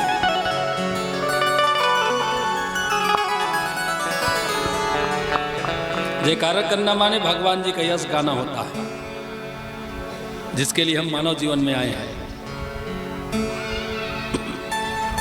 अब 2 बालक हैं आत्मदेव के आंगन में, दोनों धीरे धीरे बढ़ते गए। खरीदा हुआ बेटा का नाम धुंधकारी, माँ जी का क्या नाम है? धुंधली, और बेटा का नाम धुंधकारी। जैसना जैसना दही ददा तेसना तेसना, जैसना जैसना घर द्वार तेसना तेसना। कहावत है। धुंधली के जैसा इनका पुत्र धुंधकारी हो गया। चिड़चिड़ा, झगड़ा करने वाला, कलह प्रिय। आगे चल के दोनों बच्चे बड़े हुए। कियत काले तब जातो तरुणो तनया भव। दोनों बच्चे युवा अवस्था में आए तो गोकर्ण महाराज जी साधु का प्रसाद है, इसलिए वो बचपन से ही पंडित बन गया। सत्कर्म करने वाला, माता पिताजी के चरणों में रोज प्रणाम करना, साधु संतों का सम्मान करना, मंदिर जाना, तीर्थ करना, वेद पाठ करना, इन सभी बातों में इनका हाँ लगन है, ध्यान है। बचपन से ही पंडित, बड़े बड़े साधुओं के साथ में बैठना उठना। और धुंधकारी बचपन से ही चोरी करना, लूटना पीटना, लड़ाई झगड़ा करना। और जवानी जब आया, युवावस्था, तो एक हाथ में तलवार, एक हाथ में शराब की बाटल, एनी टाइम झूम बराबर, झूम मुरारी, एनी टाइम नशे में रहता है धुंधकारी। माँ का स्वभाव लग गया है ना पूरा, इसलिए ध्यान रखना। माता पिता जैसे होते हैं बच्चों में उनका स्वभाव आ जाता है। इसलिए हम बच्चों को अच्छा देखना चाहते हैं ना, संस्कारी, तो माता पिता को अच्छा बनना पड़ेगा। हम अच्छा रहेंगे, हम अच्छे रहेंगे, हमारे बच्चे अच्छे होंगे, वरना हम जैसे होंगे हमारा बच्चा वैसे हो जाएगा। धुंधली का बेटा धुंधकारी, सीताराम। बचपन से लूटना पीटना, मारना काटना, नशा लेना, गलत लोगों के संग जाना, जुआ खेलना। बताओ, ये सब बुरी आदत में फंस गया। इनके साथी भी ऐसे हैं, खाने पीने वाले सब।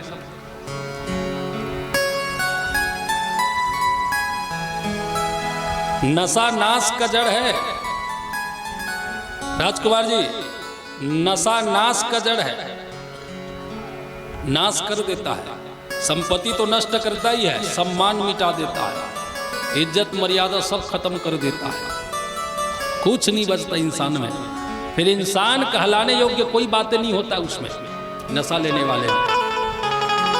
इसलिए सावधान हो जाओ, इंसान है तो इंसान बने रहे।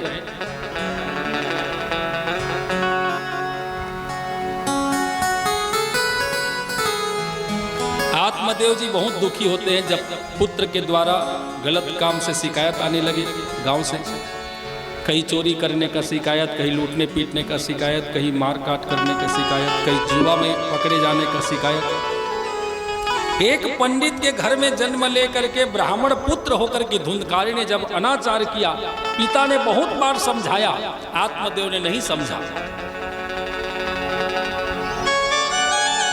मूर्ख हृदय ना चेत, जो गुरु मिलाई विरंचि समा।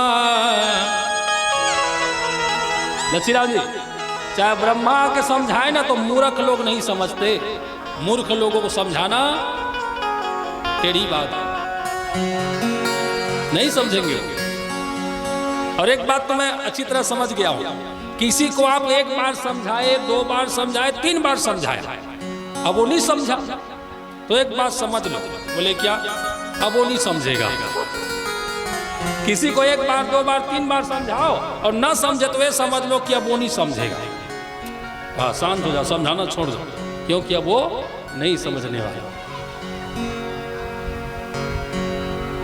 ऐसे लोगों को समझाना बड़ा कठिन है।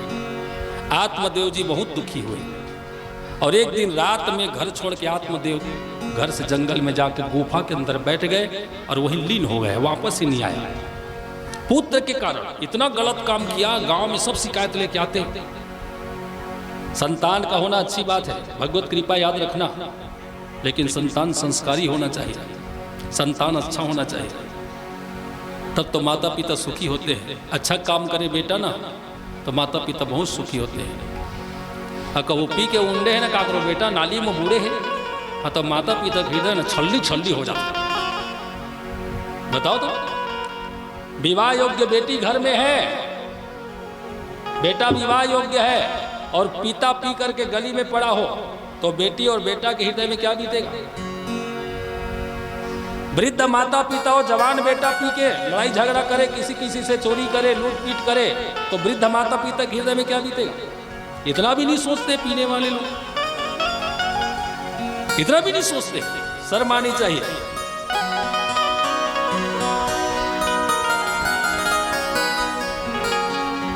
धुंधकारी की वजह से पिताजी घर छोड़ के जंगल में चला गया, वापस ही नहीं आया बेचारा। गोकर्ण महाराज जी तीर्थाटन करने चले गए। क्यों? माँ भी झगड़ालू स्वभाव की है और भाई भी झगड़ालू है, तो मेरे जैसे संत महात्मा के इनके बीच में रहना उचित नहीं है। जो करना है करो भैया। और गोकर्ण जी साधु ही बेचारे तीर्थाटन करते करते निकल गए। अब घर में रह गए कौन? धुंधली बूढ़ी माँ और दुष्ट बेटा धुंधकारी। जुआ में सर्वस्व संपत्ति हार गया, रुपया पैसा सोना चांदी बर्तन भाड़ा सब बेच दिया, जमीन जायदाद सब खत्म, केवल घर बाकी है। और जब कुछ नहीं मिलता है रुपया पैसा जुआ खेलने के लिए, तो बूढ़ी माँ के ऊपर अत्याचार करने लगा।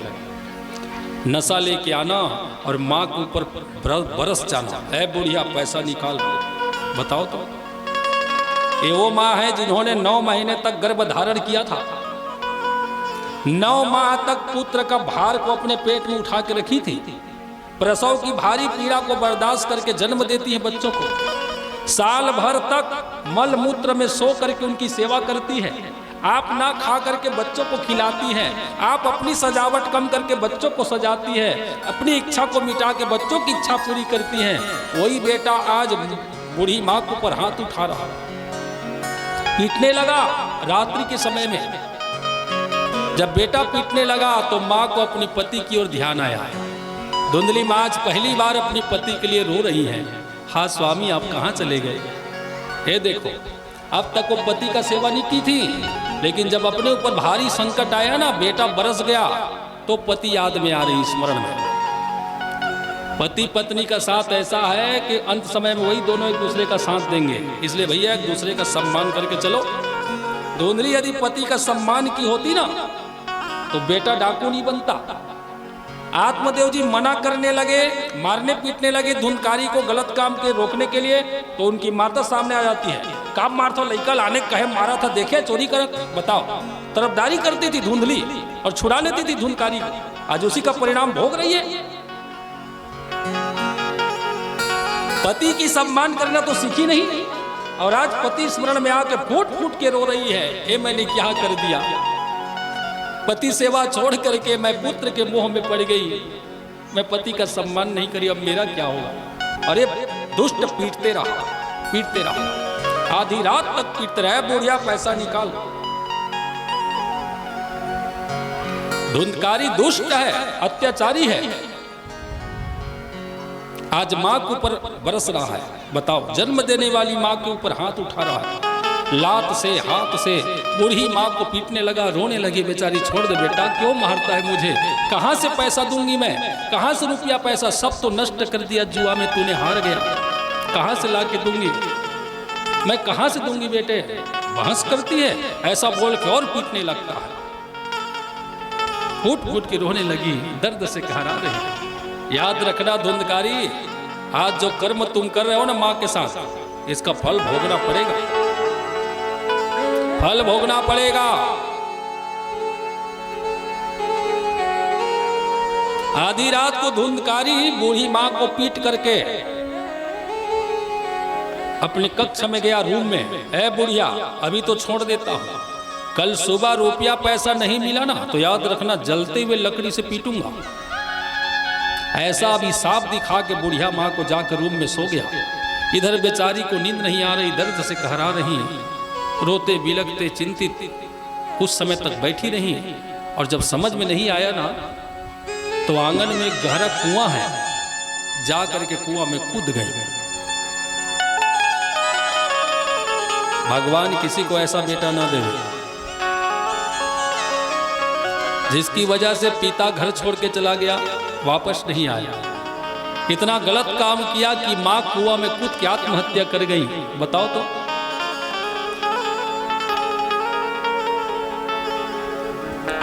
बेचारी पुत्र के लिए मर गई, पुत्र के कारण।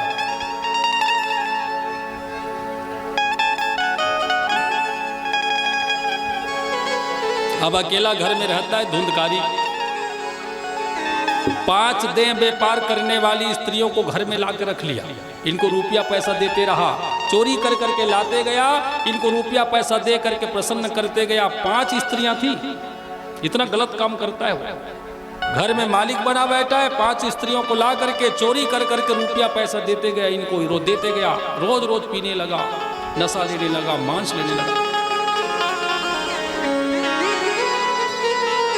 एक दिन इन 5 स्त्रियों को बहुत रुपया पैसा मिल गया। चोरी कर करके महाराज जी लाते, इनको बांट देते। सोना चांदी रुपया पैसा ज्यादा होने से ये सोचने लगी, आपस में चर्चा करने लगी, अरे बहना, महाराज जी रोज चोरी करके लाते हैं, किसी दिन पकड़े गए ना तो संपत्ति जो है ये भी जब्त कर लेंगे कानून वाले, और हम भी जेल की हवा खानी पड़ेगी, हमें भी जाना पड़ेगा। तो क्या करें, महाराज को तो मरना ही है एक दिन, तो क्यों ना आज ही इनका काम तमाम कर दें। बहुत संपत्ति बना लिए हैं, इतने संपत्ति से हमारा जीवन चल जाएगा, इनका वध करके निकल लेते हैं यहां से। अपने हाथ से बनाया था जाल महाराज धुंधकारी ने, आज वही जाल में फंस रहा है। देख लो भैया, अपने ही कर्म से बिछाया जाल में स्वयं फंस रहा है वो। किसी को कोई दुख सुख नहीं देता, सब अपने अपने कर्मों का ही दुख सुख भोगते जीवन में। काहू न कहू दुख सुख कर दाता।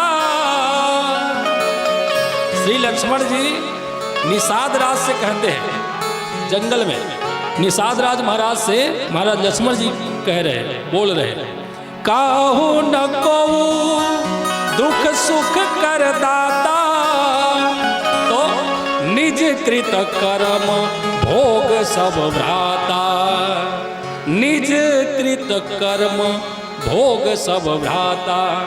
ये संसार में कोई किसी को दुख सुख नहीं देता, तो सब अपने अपने कर्मों का, निज कृत कर्म, अपने अपने कर्मों का फल भोगते हैं। हम जो भी है ना अपने कर्म से, हम जैसे भी अपने कर्म से, अभी भी समय है, कर्म सुधार लो। नहीं चाहिए दिल दुखाना किसी का, नहीं चाहिए दिल दुखाना किसी का, नहीं चाहिए दिल दुखाना किसी का। सदा ना रहा है, सदा न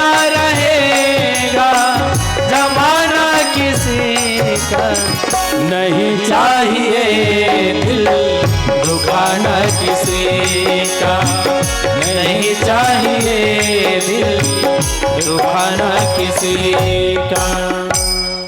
पांचों स्त्रियों ने आपस में चर्चा करके एक दिन धुंधकारी महाराज को नशा देने लगी, डाल डाल के गिलास में पिलाने लगी, प्रेम से चुचला के फुसला के, महाराज जी मेरी ओर से, मेरी ओर से, इस तरह से प्रेम से चुचला फुसला कर कितना ज्यादा पिला दी, धुंधकारी महाराज जी का होश गायब हो गया, वो बेहोश पड़ गया। तभी इन 5 स्त्रियों ने रस्सी ला करके हाथ पैर दोनों को बांध लेते हैं, खाट में लेटा करके खाट में लिपट देते हैं और एक लंबा सा रस्सी लेके गला में ऐसे लिपट करके मंथन करने लगती है, मारने लगती इनको। 3 इधर से 2 इधर से, देख लो भैया, एकरे करम एकरे ऊपर भारी पड़ गए, जे मन लपोस के आखिर तीमों पर जान मत। रावण समझत रही इसके मैं सीता ला चोरा के लाने हो, चोरा के नहीं लाने आता तो फंदा बना मोरे है कि नहीं? कर्म करने वाला उस समय सोचता नहीं है, वो पॉजिटिव सोचता है।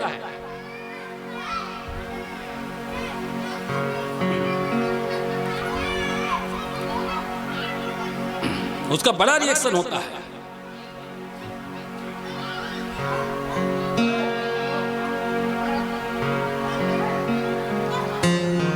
कराया चिल्लाया धुंधकारी, छोड़ दो मुझे, छोड़ दो मुझे, लेकिन मरा नहीं। गलत कर्म करने वाला जल्दी मरता भी नहीं है, भोगना पड़ता है, भोगना कर्म का फल। कुछ आग की अंगार लेकर के आई, आग की अंगार को कुछ बदन में डाल गई, कुछ मुख में ठूस गई, आग के लपट और मंथन की पीड़ा से धुंधकारी मर गया। जब वो मर गया तो उनका मृत शरीर को मिट्टी में दबा करके आंगन में संपत्ति लेके 5 चंपत हो गई। वो अत्याचारी धुंधकारी मरने के बाद भूत बन गया। बोल भक्त वत्सल भगवान की। सुन रहे ना कथा, माता पिता के ऊपर अत्याचार करने वालों को भूत बनना पड़ता है, भूत घोष भूत। जो पहले माता पिता का अत्याचार किया था आज भूत बन के भटक रहे हैं, और आज जितने लोग माता पिता का अत्याचार कर रहे हैं कान खोल के सुन लो, कल भूत बनना पड़ेगा। पक्का है, कल भूत बनना पड़ेगा, भूत बनना पड़ेगा। आधार कार्ड हम भूत लिखा ही है, पक्का है।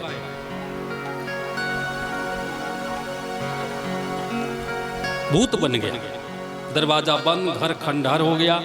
बहुत समय बाद गोकर्ण महाराज जी को किसी ने बताया धुंधकारी महाराज जी अब नहीं रहे संसार में, तो माता पिता और भाई तीनों के लिए गोकर्ण जी ने गया श्राद्ध कराया, पिंड दान कराया, तर्पण कराया, गंगा जी में स्नान किया उनके मुक्ति के लिए, और बहुत दिन बाद अपने नगर में वापस आए। गया श्राद्ध कराने से मृत आत्मा को मुक्त मिल जाता है, मोक्ष हो जाते हैं, है ना। अब जैसे ही घर में आए महाराज गोकर्ण जी प्रवेश हुए, चारपाई बिछा करके लेट गए, खाया पिया कुछ नहीं। शाम का समय था, अधिक रात्रि होने पर वो धुंधकारी का प्रेत आया और आ करके सोए हुए गोकर्ण जी को डराने लगा। कभी हाथी बन के, कभी बाघ बन के, कभी कुत्ता बन के भौंकने लगता है, कभी आग की तरह लपट बन जाता है। अनेक रूप बना बना करके जब डराने का प्रयास किया तो गोकर्ण जी डरे नहीं, आसन लगा के चारपाई में बैठे, कमंडल से जल लिए और जल लेकर के सिंचन कर दिया। कौन हो तुम? सामने आओ, तुम्हारी क्या इच्छा? भूत प्रेत मरी मसान चटिया मटिया कौन हो तुम? देव दानव मानव पशु पक्षी गंधर्व कौन हो तुम? नाग नर किन्नर कौन हो तुम? सामने आओ। जैसे अभिमंत्रित जल को सिंचन किए हैं तो प्रेत सामने प्रकट हो गया। धुंधकारी, कौन हो तुम? क्यों परेशान करते हो रात्रि के? गोकर्ण, मैं कोई और नहीं भाई, हाँ मैं तुम्हारा बड़ा भाई धुंधकारी हूं।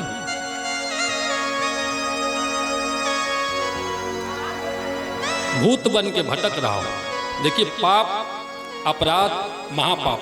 पाप किसे कहते हैं? जानबूझ के किया वो पाप है, अनजान में हो गया वो अपराध है, और माता पिता के ऊपर अत्याचार किया वो महापाप है। गंगा जी में डुबकी लगाओ तो सारा पाप मिट जाएगा, केवल पाप मिटेगा। भगवत दरबार में आ जाओ तो गए शरण प्रभु राखी हैं सब अपराध विसारी। भगवत दरबार में आने से अपराध मिटता है। महापाप का क्या करोगे? वो तो एफडी है, फिक्स डिपॉजिट, और जतके दिले रही उतके ब्याज बढ़त जाए। महापाप कटता नहीं है। धुंधकारी महापाप किया, इसीलिए प्रेत बन के अब तक भटक रहा है। गोकर्ण महाराज आश्चर्य में पड़ गया, भैया मैंने तो गया श्राद्ध कराया, फिर आप भूत कैसे बन गए? आपको मुक्ति कैसे नहीं मिली? गया श्राद्ध से माता पिता तो मुक्त हो गए हैं, आप कैसे लटक गए हैं? तो प्रेत ने स्वयं कहा, गया श्राद्ध सतेनपि मुक्ति में न भविष्यति। मुझ जैसे महापापी का एक बार गया श्राद्ध से कौन कहे? सते माने 100 बार भी कोई गया श्राद्ध कराए मेरे नाम से तो भी मेरा कल्याण नहीं होगा, क्योंकि मैंने महापाप किया है। और महापाप करने वालों का, महापापियों का महापाप गया श्राद्ध से कटता ही नहीं है। सुन रहे ना कथा? इसीलिए मैं फिर से बोल रहा हूं, एक बार फिर दोहरा रहा हूं। जाने अनजाने में माता पिता का अत्याचार किसी ने किया हो, महापाप किसी ने किया हो, तो आगे कथा दरबार में बैठ जाए, यही ऑप्शन है, दूसरा कोई ऑप्शन नहीं। कितना भी गया श्राद्ध करा ले, कितने भी बार जा करके डुबकी लगा ले गंगा जी में, जब तक भगवत कथा नहीं सुनेगा महापाप से मुक्ति नहीं मिलेगा। हे गोकर्ण, अब तुम मेरे लिए कुछ ऐसा करो जिससे मेरा प्रेत योनि छूट जाए, कोई यज्ञ, कोई पूजा पाठ।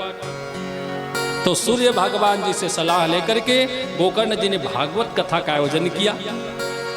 भागवत कथा में पहले दिन वेदी पूजा, कल आपने किया है ना, ब्राह्मण के द्वारा समस्त देवताओं को बुलाना। सब देवता लोग इकट्ठा हो गए हैं। सब देवताओं के इकट्ठा होने के बाद गोकर्ण जी ने प्रेत धुंधकारी को बुलाया। धुंधकारी आवाहयामि स्थाप्यामि पूज्यामि। Oh my dear, come here, come near, आ जाओ आ जाओ। गोकर्ण महाराज जी ने चुपके से धुंधकारी को बुलाया, भैया मैं आपको उद्धार के लिए कथा बोलने जा रहा हूं, आप आकर के कथा सुनो, बैठो दरबार में, आ जाओ।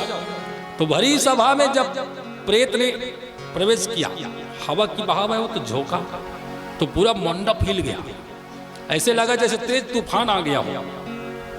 तो सभासद आश्चर्य में पड़ गए, अरे मौसम तो साफ है भैया, फिर अचानक ये तूफान कैसे? लेकिन इस बात को गोकर्ण जी समझ रहे थे।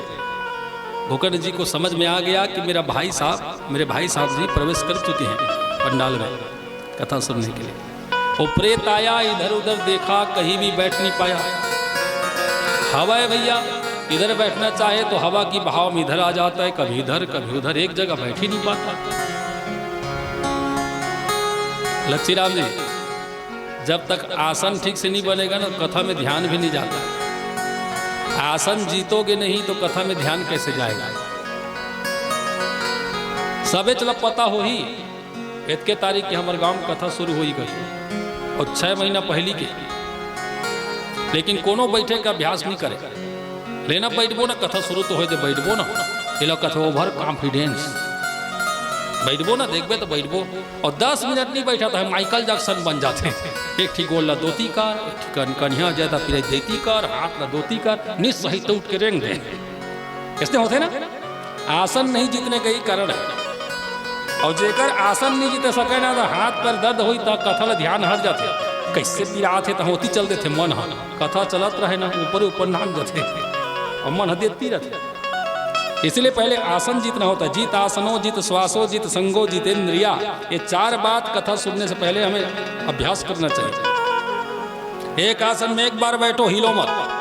आसन की ओर से ना टेंशन फ्री रहो, एक बार बैठो तो बैठ जाओ। लेकिन ये कब होगा? जब अभ्यास करोगे। वरना मैं देखा था, कहूँ दोनों गोल ऐसे करा थे, कहूँ एक ठिल ऐसे करा थे, कहूँ लम्हा थे, 19 साल।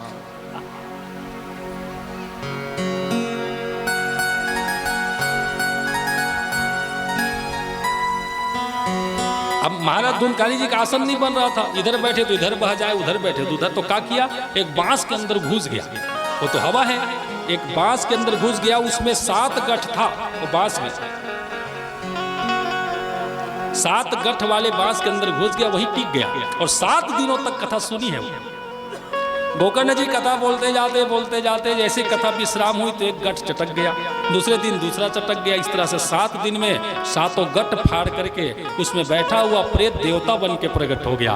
बोले भागवत भगवान की जय। चमकदार दिव्य रूप में, दिव्य रूप धरो जाता तुलसीदा मंडिता, पीतवासा घन श्यामो मुकुटी कुंडलान्विता। दिव्य रूप माने सावला बदन, जैसे भगवान जी का कलर है ना, उसी तरह श्याम वर्ण हो गया, पीतांबर धारी, कान में कुंडल, सोने की मुकुट, बैजंत्री माला, सजावट में कोई कमी नहीं है।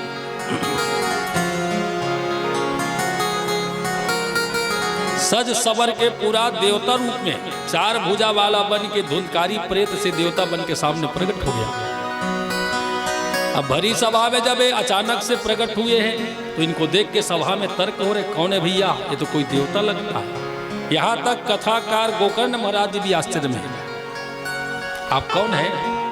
तो मुस्कुरा करके धुंधकारी, गोकर्ण मैं तुम्हारा भाई धुंधकारी, अहम भ्राता तुद्योस्मि धुंधकारीति नामतः, स्वकीय नैव दोषेण पापहानि प्रजाया।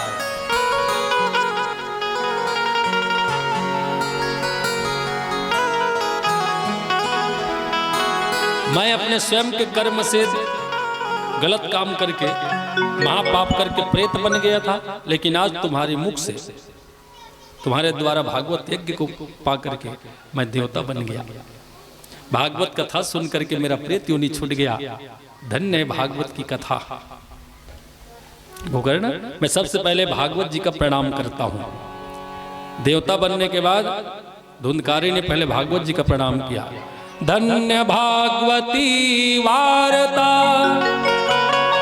प्रेत पीड़ा विनाशनी, सप्ताहो अपि धन्य कृष्ण लोक फल प्रदा। क्या कहता है? धन्य है भागवत की कथा, मैं प्रणाम करता हूं। गोकर्ण जी ने पूछा क्यों धन्य है? क्योंकि 7 दिन मैंने कथा श्रवण रस पान किया तो मेरा प्रेत योनि छूट गया, मैं देवता बन गया। एक ही ऑप्शन है महापाप मिटाने का, कथा सुन लो 7 दिन। भागवत कथा सुनने मात्र से योनि से मुक्ति मिल जाए। देख लो, प्रेत योनि से मुक्त हो गया, वो देवता बन गया।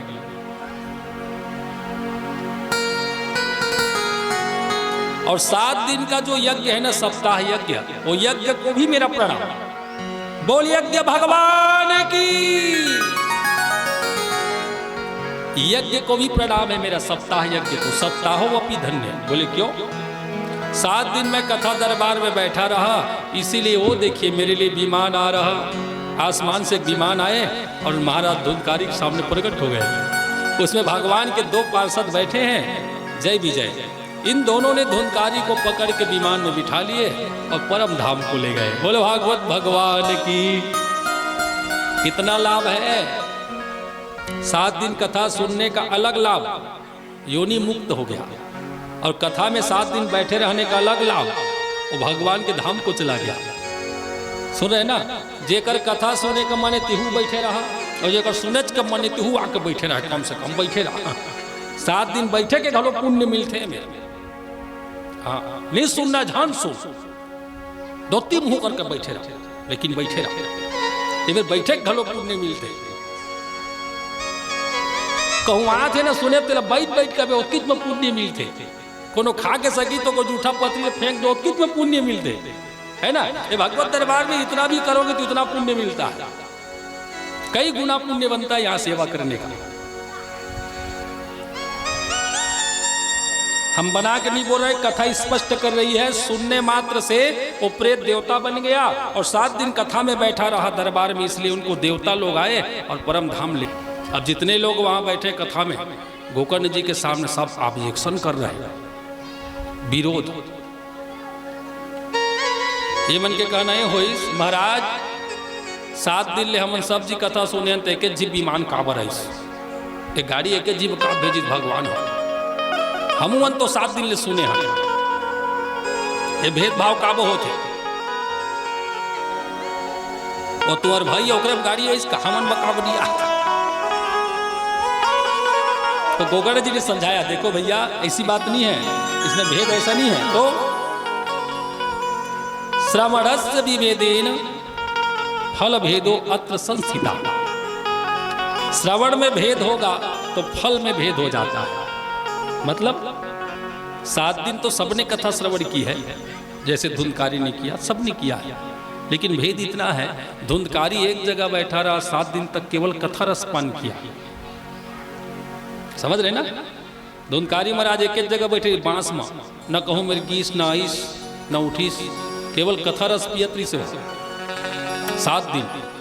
और हम जतका जी बैठे ने में ना थोक नेती उती करें, प्यास लागी तो के पानी पिए चल देन, भूख लागी तो खाए चल देन, गोढ़ पिरई तो थोकन परसुर करे चल देन। और कोनो वहाँ थे कथा सुने बच्ची बैठा था अगर गोठियाट भीड़ गए, कथा चलते छेती चुटुर चुटुरोती चला थे, कैसे बहुरिया बने बने रांदा रहा अभी आ था। बताओ अब में ले कोनो उठ के पानी पिए घर जाही और पी के घर आई तो 10 मिनट लागी कि नहीं, ओतका कन कथा नहीं सुने पैसो 10 मिनट छूट गए ना, तो जितका सुनबे उतके पाबे। हमन कट्टू कथा सुने हन, कट्टू काट काट के ए मेले सुने तो 10 मिनट फिर गैप कर दे, फिर मेरे सुने फिर गैप, तो उसने फल मिली गैप वाला। धुंधकारी पूरा कथा श्रवण किया है, एक शब्द नहीं छोड़ा है वो। संपूर्ण कथा श्रवण करने का फल है मोक्ष, इसलिए विमान आया। आज भी कोई श्रवण करे तो आज भी आने में कोई देरी नहीं है, करके देख लो। तो लोगों ने फिर से कथा के लिए निवेदन किया। गोकर्ण जी ने सावन महीना के शुक्ल प्रतिपदा से कथा पुनः प्रारंभ कर दिया। इस बार लोग घर नहीं गए, वही बैठ रहे, गाय बछड़ा सबको लेकर के वही बांध के रख लिए। दिन भर कथा सुनते, रात भर कीर्तन भजन करते, फिर कथा सुनते, वही प्रसाद बनाते, वही खाते, वहीं पड़े रहे। लास्ट के दिन इतने सारे विमान प्रकट हो गए, वो कुकुर बिलाई हाथी घोड़ा सब लोग बिठा बिठा के सब परम धाम को चले गए। बोल भागवत भगवान की। त्रेता में राम जी ने साकेत धाम दर्शन कराया, द्वापर में कृष्ण जी ने बैकुंठ दर्शन कराया। इसी तरह से आज गोकर्ण महाराज जी की भागवत कथा से समस्त समाज वालों को गोलोक धाम का दर्शन हो गया। गोलोक धाम। इस तरह से महाराज श्री सूत जी ने शौनकादि ऋषियों के बीच में सर्व यज्ञेषु तीर्थेषु सर्व दानेषु यत फलम, सभी यज्ञ सभी तीर्थ सभी कर्म सभी दान पुण्य सबका फल श्रीमद् भागवत जी की कथा से पूरा हो जाता है। एक कथा आज लोगों के बीच में सूत जी ने गा के सुनाया। शौनकादि ऋषियों ने कथा श्रवण रसपान करी, आनंदित हो रहे हैं। कथाकार भी आनंदित है, कथा सुनने वाले श्रोता भी आनंदित है। अंत में शौनक जी ने पूछ लिया, प्रभु ये बताइए, मातु पितुहीना उदासीन सब संशय छीना।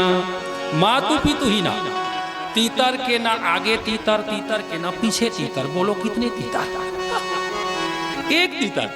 भगवान अकेले है ना, तो इनके आगे कोई है ना, पीछे कोई है ना, दाई ना दादा ना काका ना काकी ना जीजा ना दीदी, कोई नहीं। भगवान जी एक ही है ना, एक परमात्मा सबके ऊपर राज करते हैं। इनको कोई नहीं रोक सकता, न नवग्रह रोक सकते, न गिरहा बाधा, न शनि, न रहिया, न साढ़े साथी, न अंचक न पंचक। इनका मार्ग कोई नहीं रोक सकता। कभी भेद मत लाना मन में, कथा सुनबो तो पंचक में कैसे करबो, ये छोड़ पंचक संचक। भगवान के सामने किसी का नहीं चलता है। जिस दिन कथा सुनने की इच्छा है पंडित को बुलाओ, कथा सुन लो, वो दिन सुंदर हो जाता है। जे दिन शुरू हो गए ते दिन सुंदर हो जाता है। जे नक्षत्र शुरू हो गए वो नक्षत्र सुंदर हो जाते हैं। बस प्रारंभ होनी चाहिए। अब प्रारंभ तो करो, वो दिन वो पक्ष वो महीना सब सुंदर बन जाता है।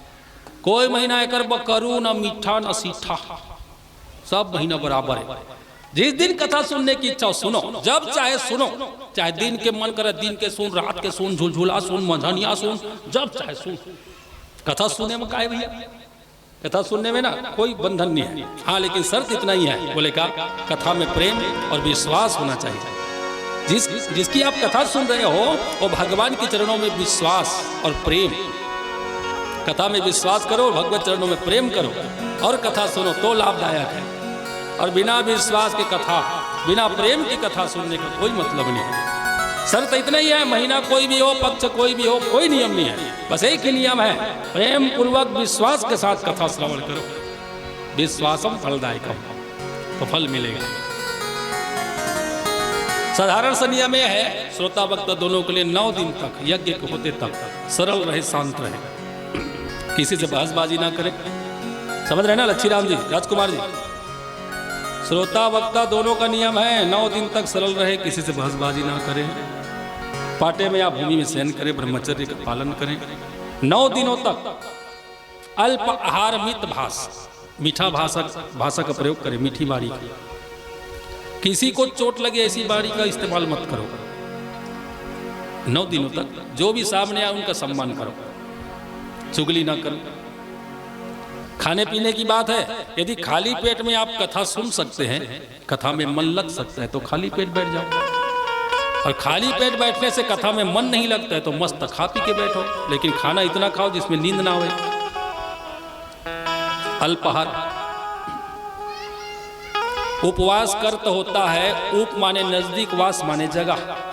भगवान जी के नजदीकी में जगह मिलना उपवास है। भगवान जी के नजदीक में बैठने के लिए किया हुआ कर्म का नाम उपवास है। खाना छोड़ना उपवास नहीं है। दक्षिराम जी, खाना छोड़ना उपवास नहीं है। उपवास वो कर्म है जिसमें भगवान के नजदीक जाए। तो मीठा भोजन लेकर के बैठो, या दिन भर कथा सुन के रात्रि में भोजन ले लो। मैं इकट्ठी बात कहा तो लक्ष्मीराम और साफ साफ गोट रहे थे। यदि उपास नियम में करके खाना पीना खाए भी ना बैठ गए 2 घंटा वही तक कत्का बेर 6 बजाए, कत्का बेर आरती हुआ है। हाँ, तब मरना तो उसने उपास कथे में ध्यान नहीं जाहिदा है ना। ओकर मस्त टून होके बैठे थी कि चिंते झड़ रहा है, चाहे 9 बज जाए रात के, है कि नहीं? कथा में मन लगना चाहिए। ऐसे आप लेकर के बैठो, कुछ दूध पी लो, चाय पी लो, फल ले लो, है ना, लेकिन मस्त होके बैठो। कथा में मन लगना चाहिए, बस ये नियम है। बाल नहीं कटाना, दाढ़ी मूछ नहीं बनाना, नाखून नहीं बनाना यज्ञ होते तक। ये सरल सरल नियम है, ये हम सब कर सकते हैं। बस इस विधान से जो भी कथा श्रवण करेगा धुनकारी महाराज के जैसा उनका भी गति होगा। भगवत कृपा उनके ऊपर ही बरसेगी। इस तरह से विधान है, बाकी विशेष कोई विधान इसमें नहीं है। हाँ, इतना तो पहले बोल चुका हूँ, मैं निवेदन कर चुका हूँ। भगवत दरबार की मर्यादा बनाए रखना। 9 दिन तक यहाँ लड़ाई झगड़ा, गाली गलौज, नशा फसा कुछ नहीं होना चाहिए। ये देवता 33 कोटि बैठे, मंदिर समझो, और मंदिर में गलत काम नहीं होता है। इसलिए यहाँ की मर्यादा बनाए रखना और कथा श्रवण करना है। बस चलिए मंगल आरती करेंगे। इससे पहले 2 मिनट हरिनाम संकीर्तन, फिर मंगल आरती। कथा 3 बजे से 7 बजे तक है। आप सबको सूचित किया जाता है, आप सभी भक्तजनों को, और विदित भी है, पता भी है 3 बजे कथा प्रारंभ होनी है। इसलिए आप जजमान लोगों से निवेदन है, आप 3 बजे तैयार रहेंगे, है ना। आज 3 बजे मैं बैठा हूँ, 3:30 में आप लोग आए हैं, तो ऐसा नहीं होना चाहिए, है ना। कथा का समय निर्धारित है 3 बजे, तो आपको तैयारी रहना है 3 बजे। और आप 6 बजे 7 बजे यहाँ कथा में आएंगे और बोलेंगे महाराज आधा घंटा वो बोला ना, तो गलत बात है। हम 3 बजे बैठ रहे हैं कथा में, तो आप भी आइए, पूरा कथा सुनिए और कथा श्रवण कर जीवन को धन्य बनाइए। बोले भागवत भगवान की जय। दीवाना बना दिया मुझे, मस्ताना बना दिया, दीवाना बना दिया मुझे, मस्ताना बना दिया। सावरिया सावरिया तेरी यारी ने दीवाना बना दिया, सावरिया तेरी यारी ने दीवाना बना दिया, दीवाना बना दिया मुझे, मस्ताना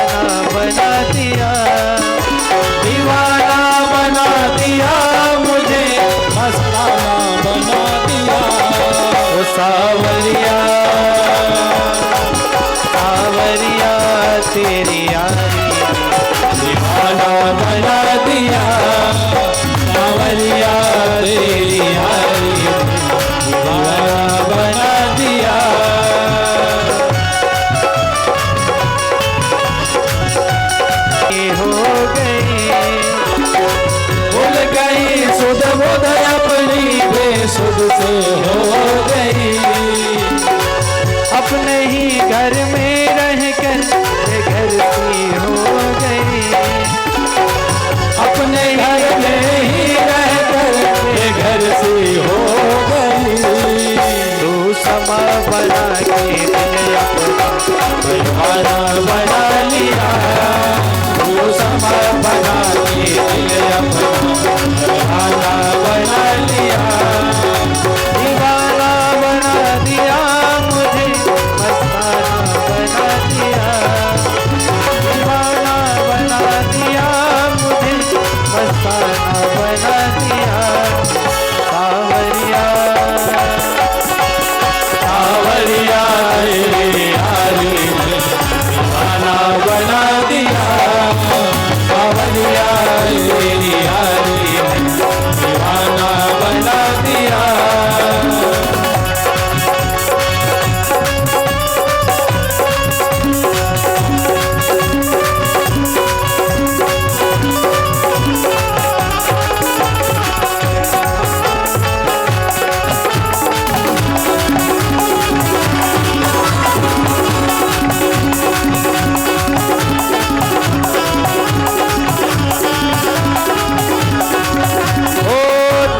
पायल का घुंघरू बन नाचो संग संग में। तेरे पायल का घुंघरू बन नाचो संग संग में। छोड़ रंग दुनिया के रंग गई तेरे रंग में। छोड़ रंग दुनिया के रंग गई तेरे रंग में। तुम्हें बना के मथुरा खुद को ही बलवाना बना दिया। तुम्हें बना के मथुरा खुद को ही बलवाना बना दिया। दीवाना बना दिया मुझे, मस्ताना बना दिया। दीवाना बना दिया मुझे, मस्ताना बना दिया। सावरिया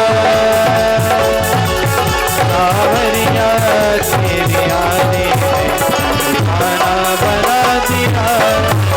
सावरिया तेरी यादें दीवाना बना दिया। सावरिया तेरी यादें दीवाना बना दिया। सावरिया तेरी यादें दीवाना बना दिया। राधे राधे राधे राधे। जय जय श्री राधे। लीजिए मंगल आरती लीजिए। सभी लोग खड़े हो जाएंगे, मंगल आरती में भाग लेंगे।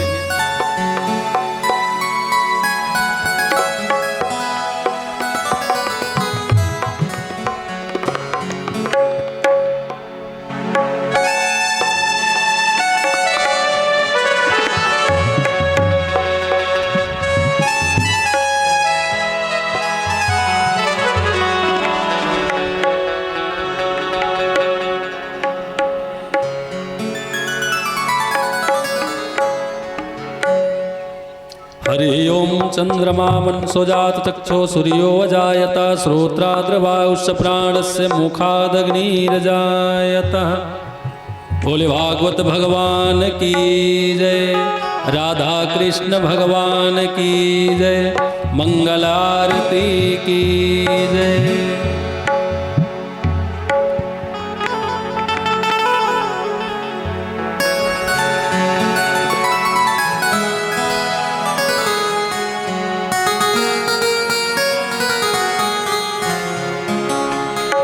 श्री भागवत भगवान की है आरती।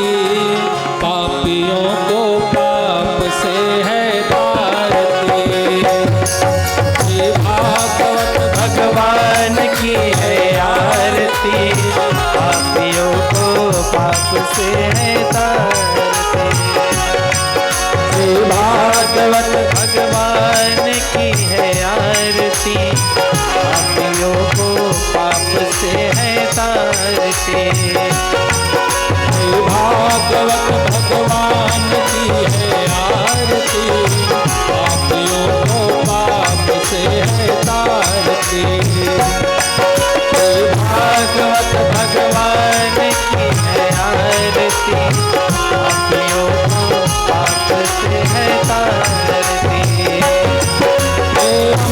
ग्रंथ ये मुक्ति पंथ ये पंचम वेद निराला अवधूत जलाने वाला। ये अमर ग्रंथ ये मुक्ति पंथ ये पंचम वेद निराला अवधूत जलाने वाला। ये अमर ग्रंथ ये मुक्ति पंथ ये पंचम वेद निराला अवधूत जलाने वाला। ये अमर ग्रंथ ये मुक्ति पंथ ये पंचम वेद निराला अवधूत जलाने वाला। हरि नाम यही हरि धाम यही हरि नाम यही हरि नाम यही प्रभु नाम यही प्रभु धाम यही प्रभु नाम यही प्रभु धाम यही। जग के महिमा की आरती पापियों को पाप से है तारती। श्री भागवत भगवान की है आरती पापियों को पाप से है तारती। श्री भागवत भगवान की है आरती पापियों को पाप से है तारती। शांति गीत पावन पुनीत पापों को मिटाने वाला हरि दर्श कराने वाला। ये शांति गीत पावन पुनीत पापों को मिटाने वाला हरि दर्श कराने वाला। ये शांति गीत पावन पुनीत पापों को मिटाने वाला हरि दर्श कराने वाला। ये शांति गीत पावन पुनीत पापों को मिटाने वाला हरि दर्श कराने वाला। ये सुख करनी ये दुख हरनी ये सुख करनी ये दुख हरनी प्रभु सुख करनी प्रभु दुख हरनी प्रभु सुख करनी प्रभु दुख हरनी। श्री मधुसूदन की आरती पापियों को पाप से है तारती। भागवत भगवान की है आरती पापियों को पाप से है तारती। श्री भागवत भगवान की है आरती पापियों को पाप से है तारती।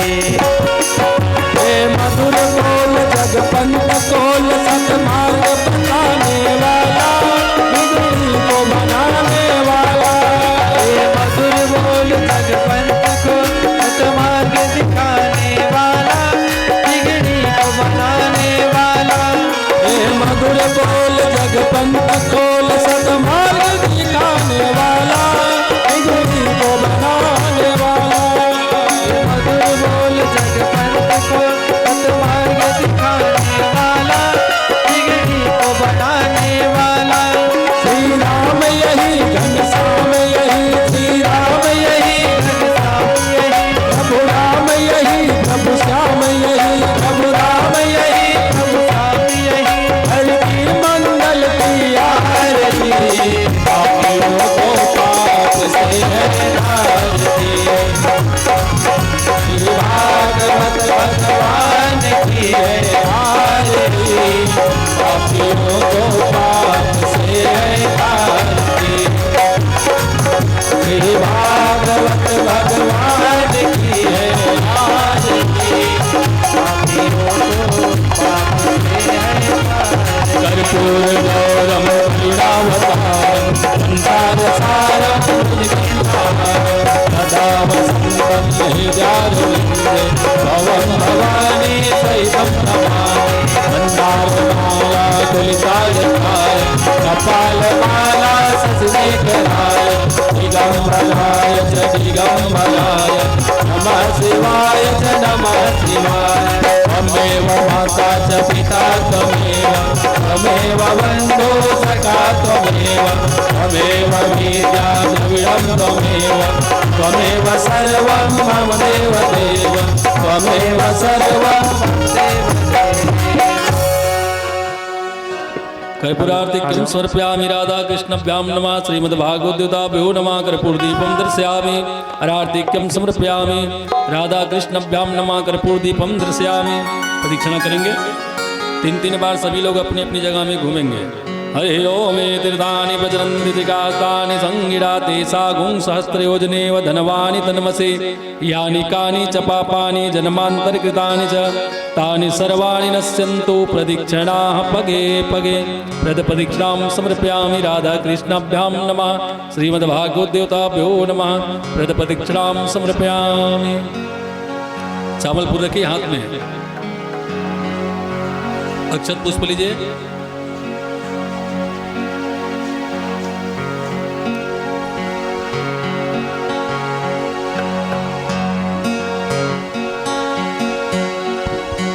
हरि ओम यज्ञेन यज्ञमयचन्द्रदेवास्तानि धर्माणि प्रथमन्यासन्नते तेनाकं महिमानः चन्द्र यत्र पूर्वे साध्याः सन्ति देवाः। हरि ओम राजाधिराजाय प्रसहिसाहिने नमो वयं वैश्रवणाय कुर्महे सामे कामान् कामकामाय मह्यं कामेश्वरो वैश्रवणो ददातु कुबेराय वैश्रवणाय महाराजाय नमः। आवाहनं न जानामि तव रचनं पूजां चैव न जानामि क्षम्यतां परमेश्वर। मन्त्रहीनं क्रियाहीनं भक्तिहीनं सुरेश्वरं यत्पूजितं मया देवं परिपूर्णं तदस्तमेह। पापोऽहं पापकर्माहं पापात्मा पापसम्भवा त्राहि मां पुण्डरीकाक्षाय सर्वपापहरो भव। हरि ओम एकदन्ताय विद्महे वक्रतुण्डाय धीमहि तन्नो दन्ती प्रचोदयात्। हरि ओम नारायणाय विद्महे वासुदेवाय धीमहि तन्नो विष्णु प्रचोदयात्। हरि ओम महालक्ष्मी च विद्महे विष्णुपत्न्यै च धीमहि तन्नो लक्ष्मी प्रचोदयात्। हरि ओम नन्दनन्दनाय विद्महे यशोदानन्दनाय धीमहि तन्नो कृष्ण प्रचोदयात्। हरि ओम वृषभानुजाय च विद्महे कृष्णवल्लभाय च धीमहि तन्नो राधा प्रचोदयात्। नाना सुगन्धपुष्पाणि यथा कालोद्भवानि च पुष्पाञ्जलिर्मया दत्तो गृहाण परमेश्वर। बोली वृंदावन बिहारी लाल की, भागवत भगवान की जय। धर्म की अधर्म का प्राणियों में विश्व का गौ माता की नमः पार्वती पति हर हर हर महादेव। बोली राधे राधे राधे राधे जय जय श्री राधे। बोली शंकर भगवान की, हनुमान जी महाराज की।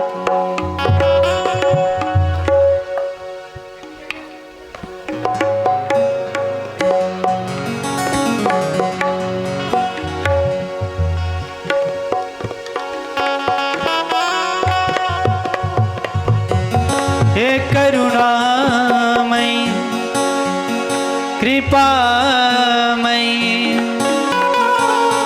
मेरी दयामयी राधे। करुणामयी कृपामयी मेरी दयामयी राधे। करुणामयी कृपामयी मेरी दयामयी राधे। करुणामयी कृपामयी करुणामयी कृपामयी मेरी दयामयी राधे। करुणामयी कृपामयी मेरी दयामयी राधे। करुणामयी कृपामयी मेरी दयामयी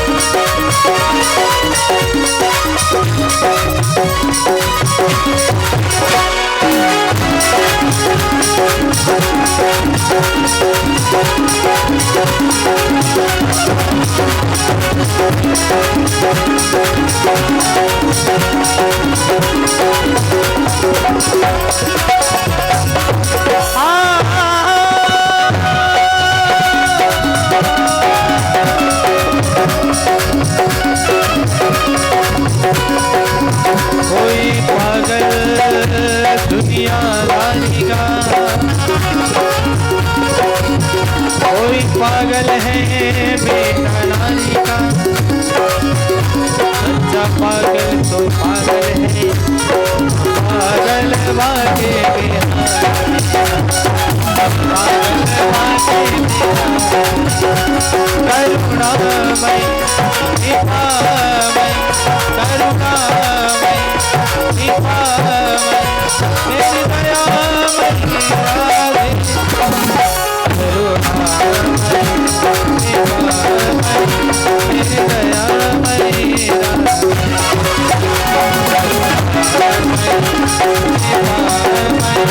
मेरी दयामय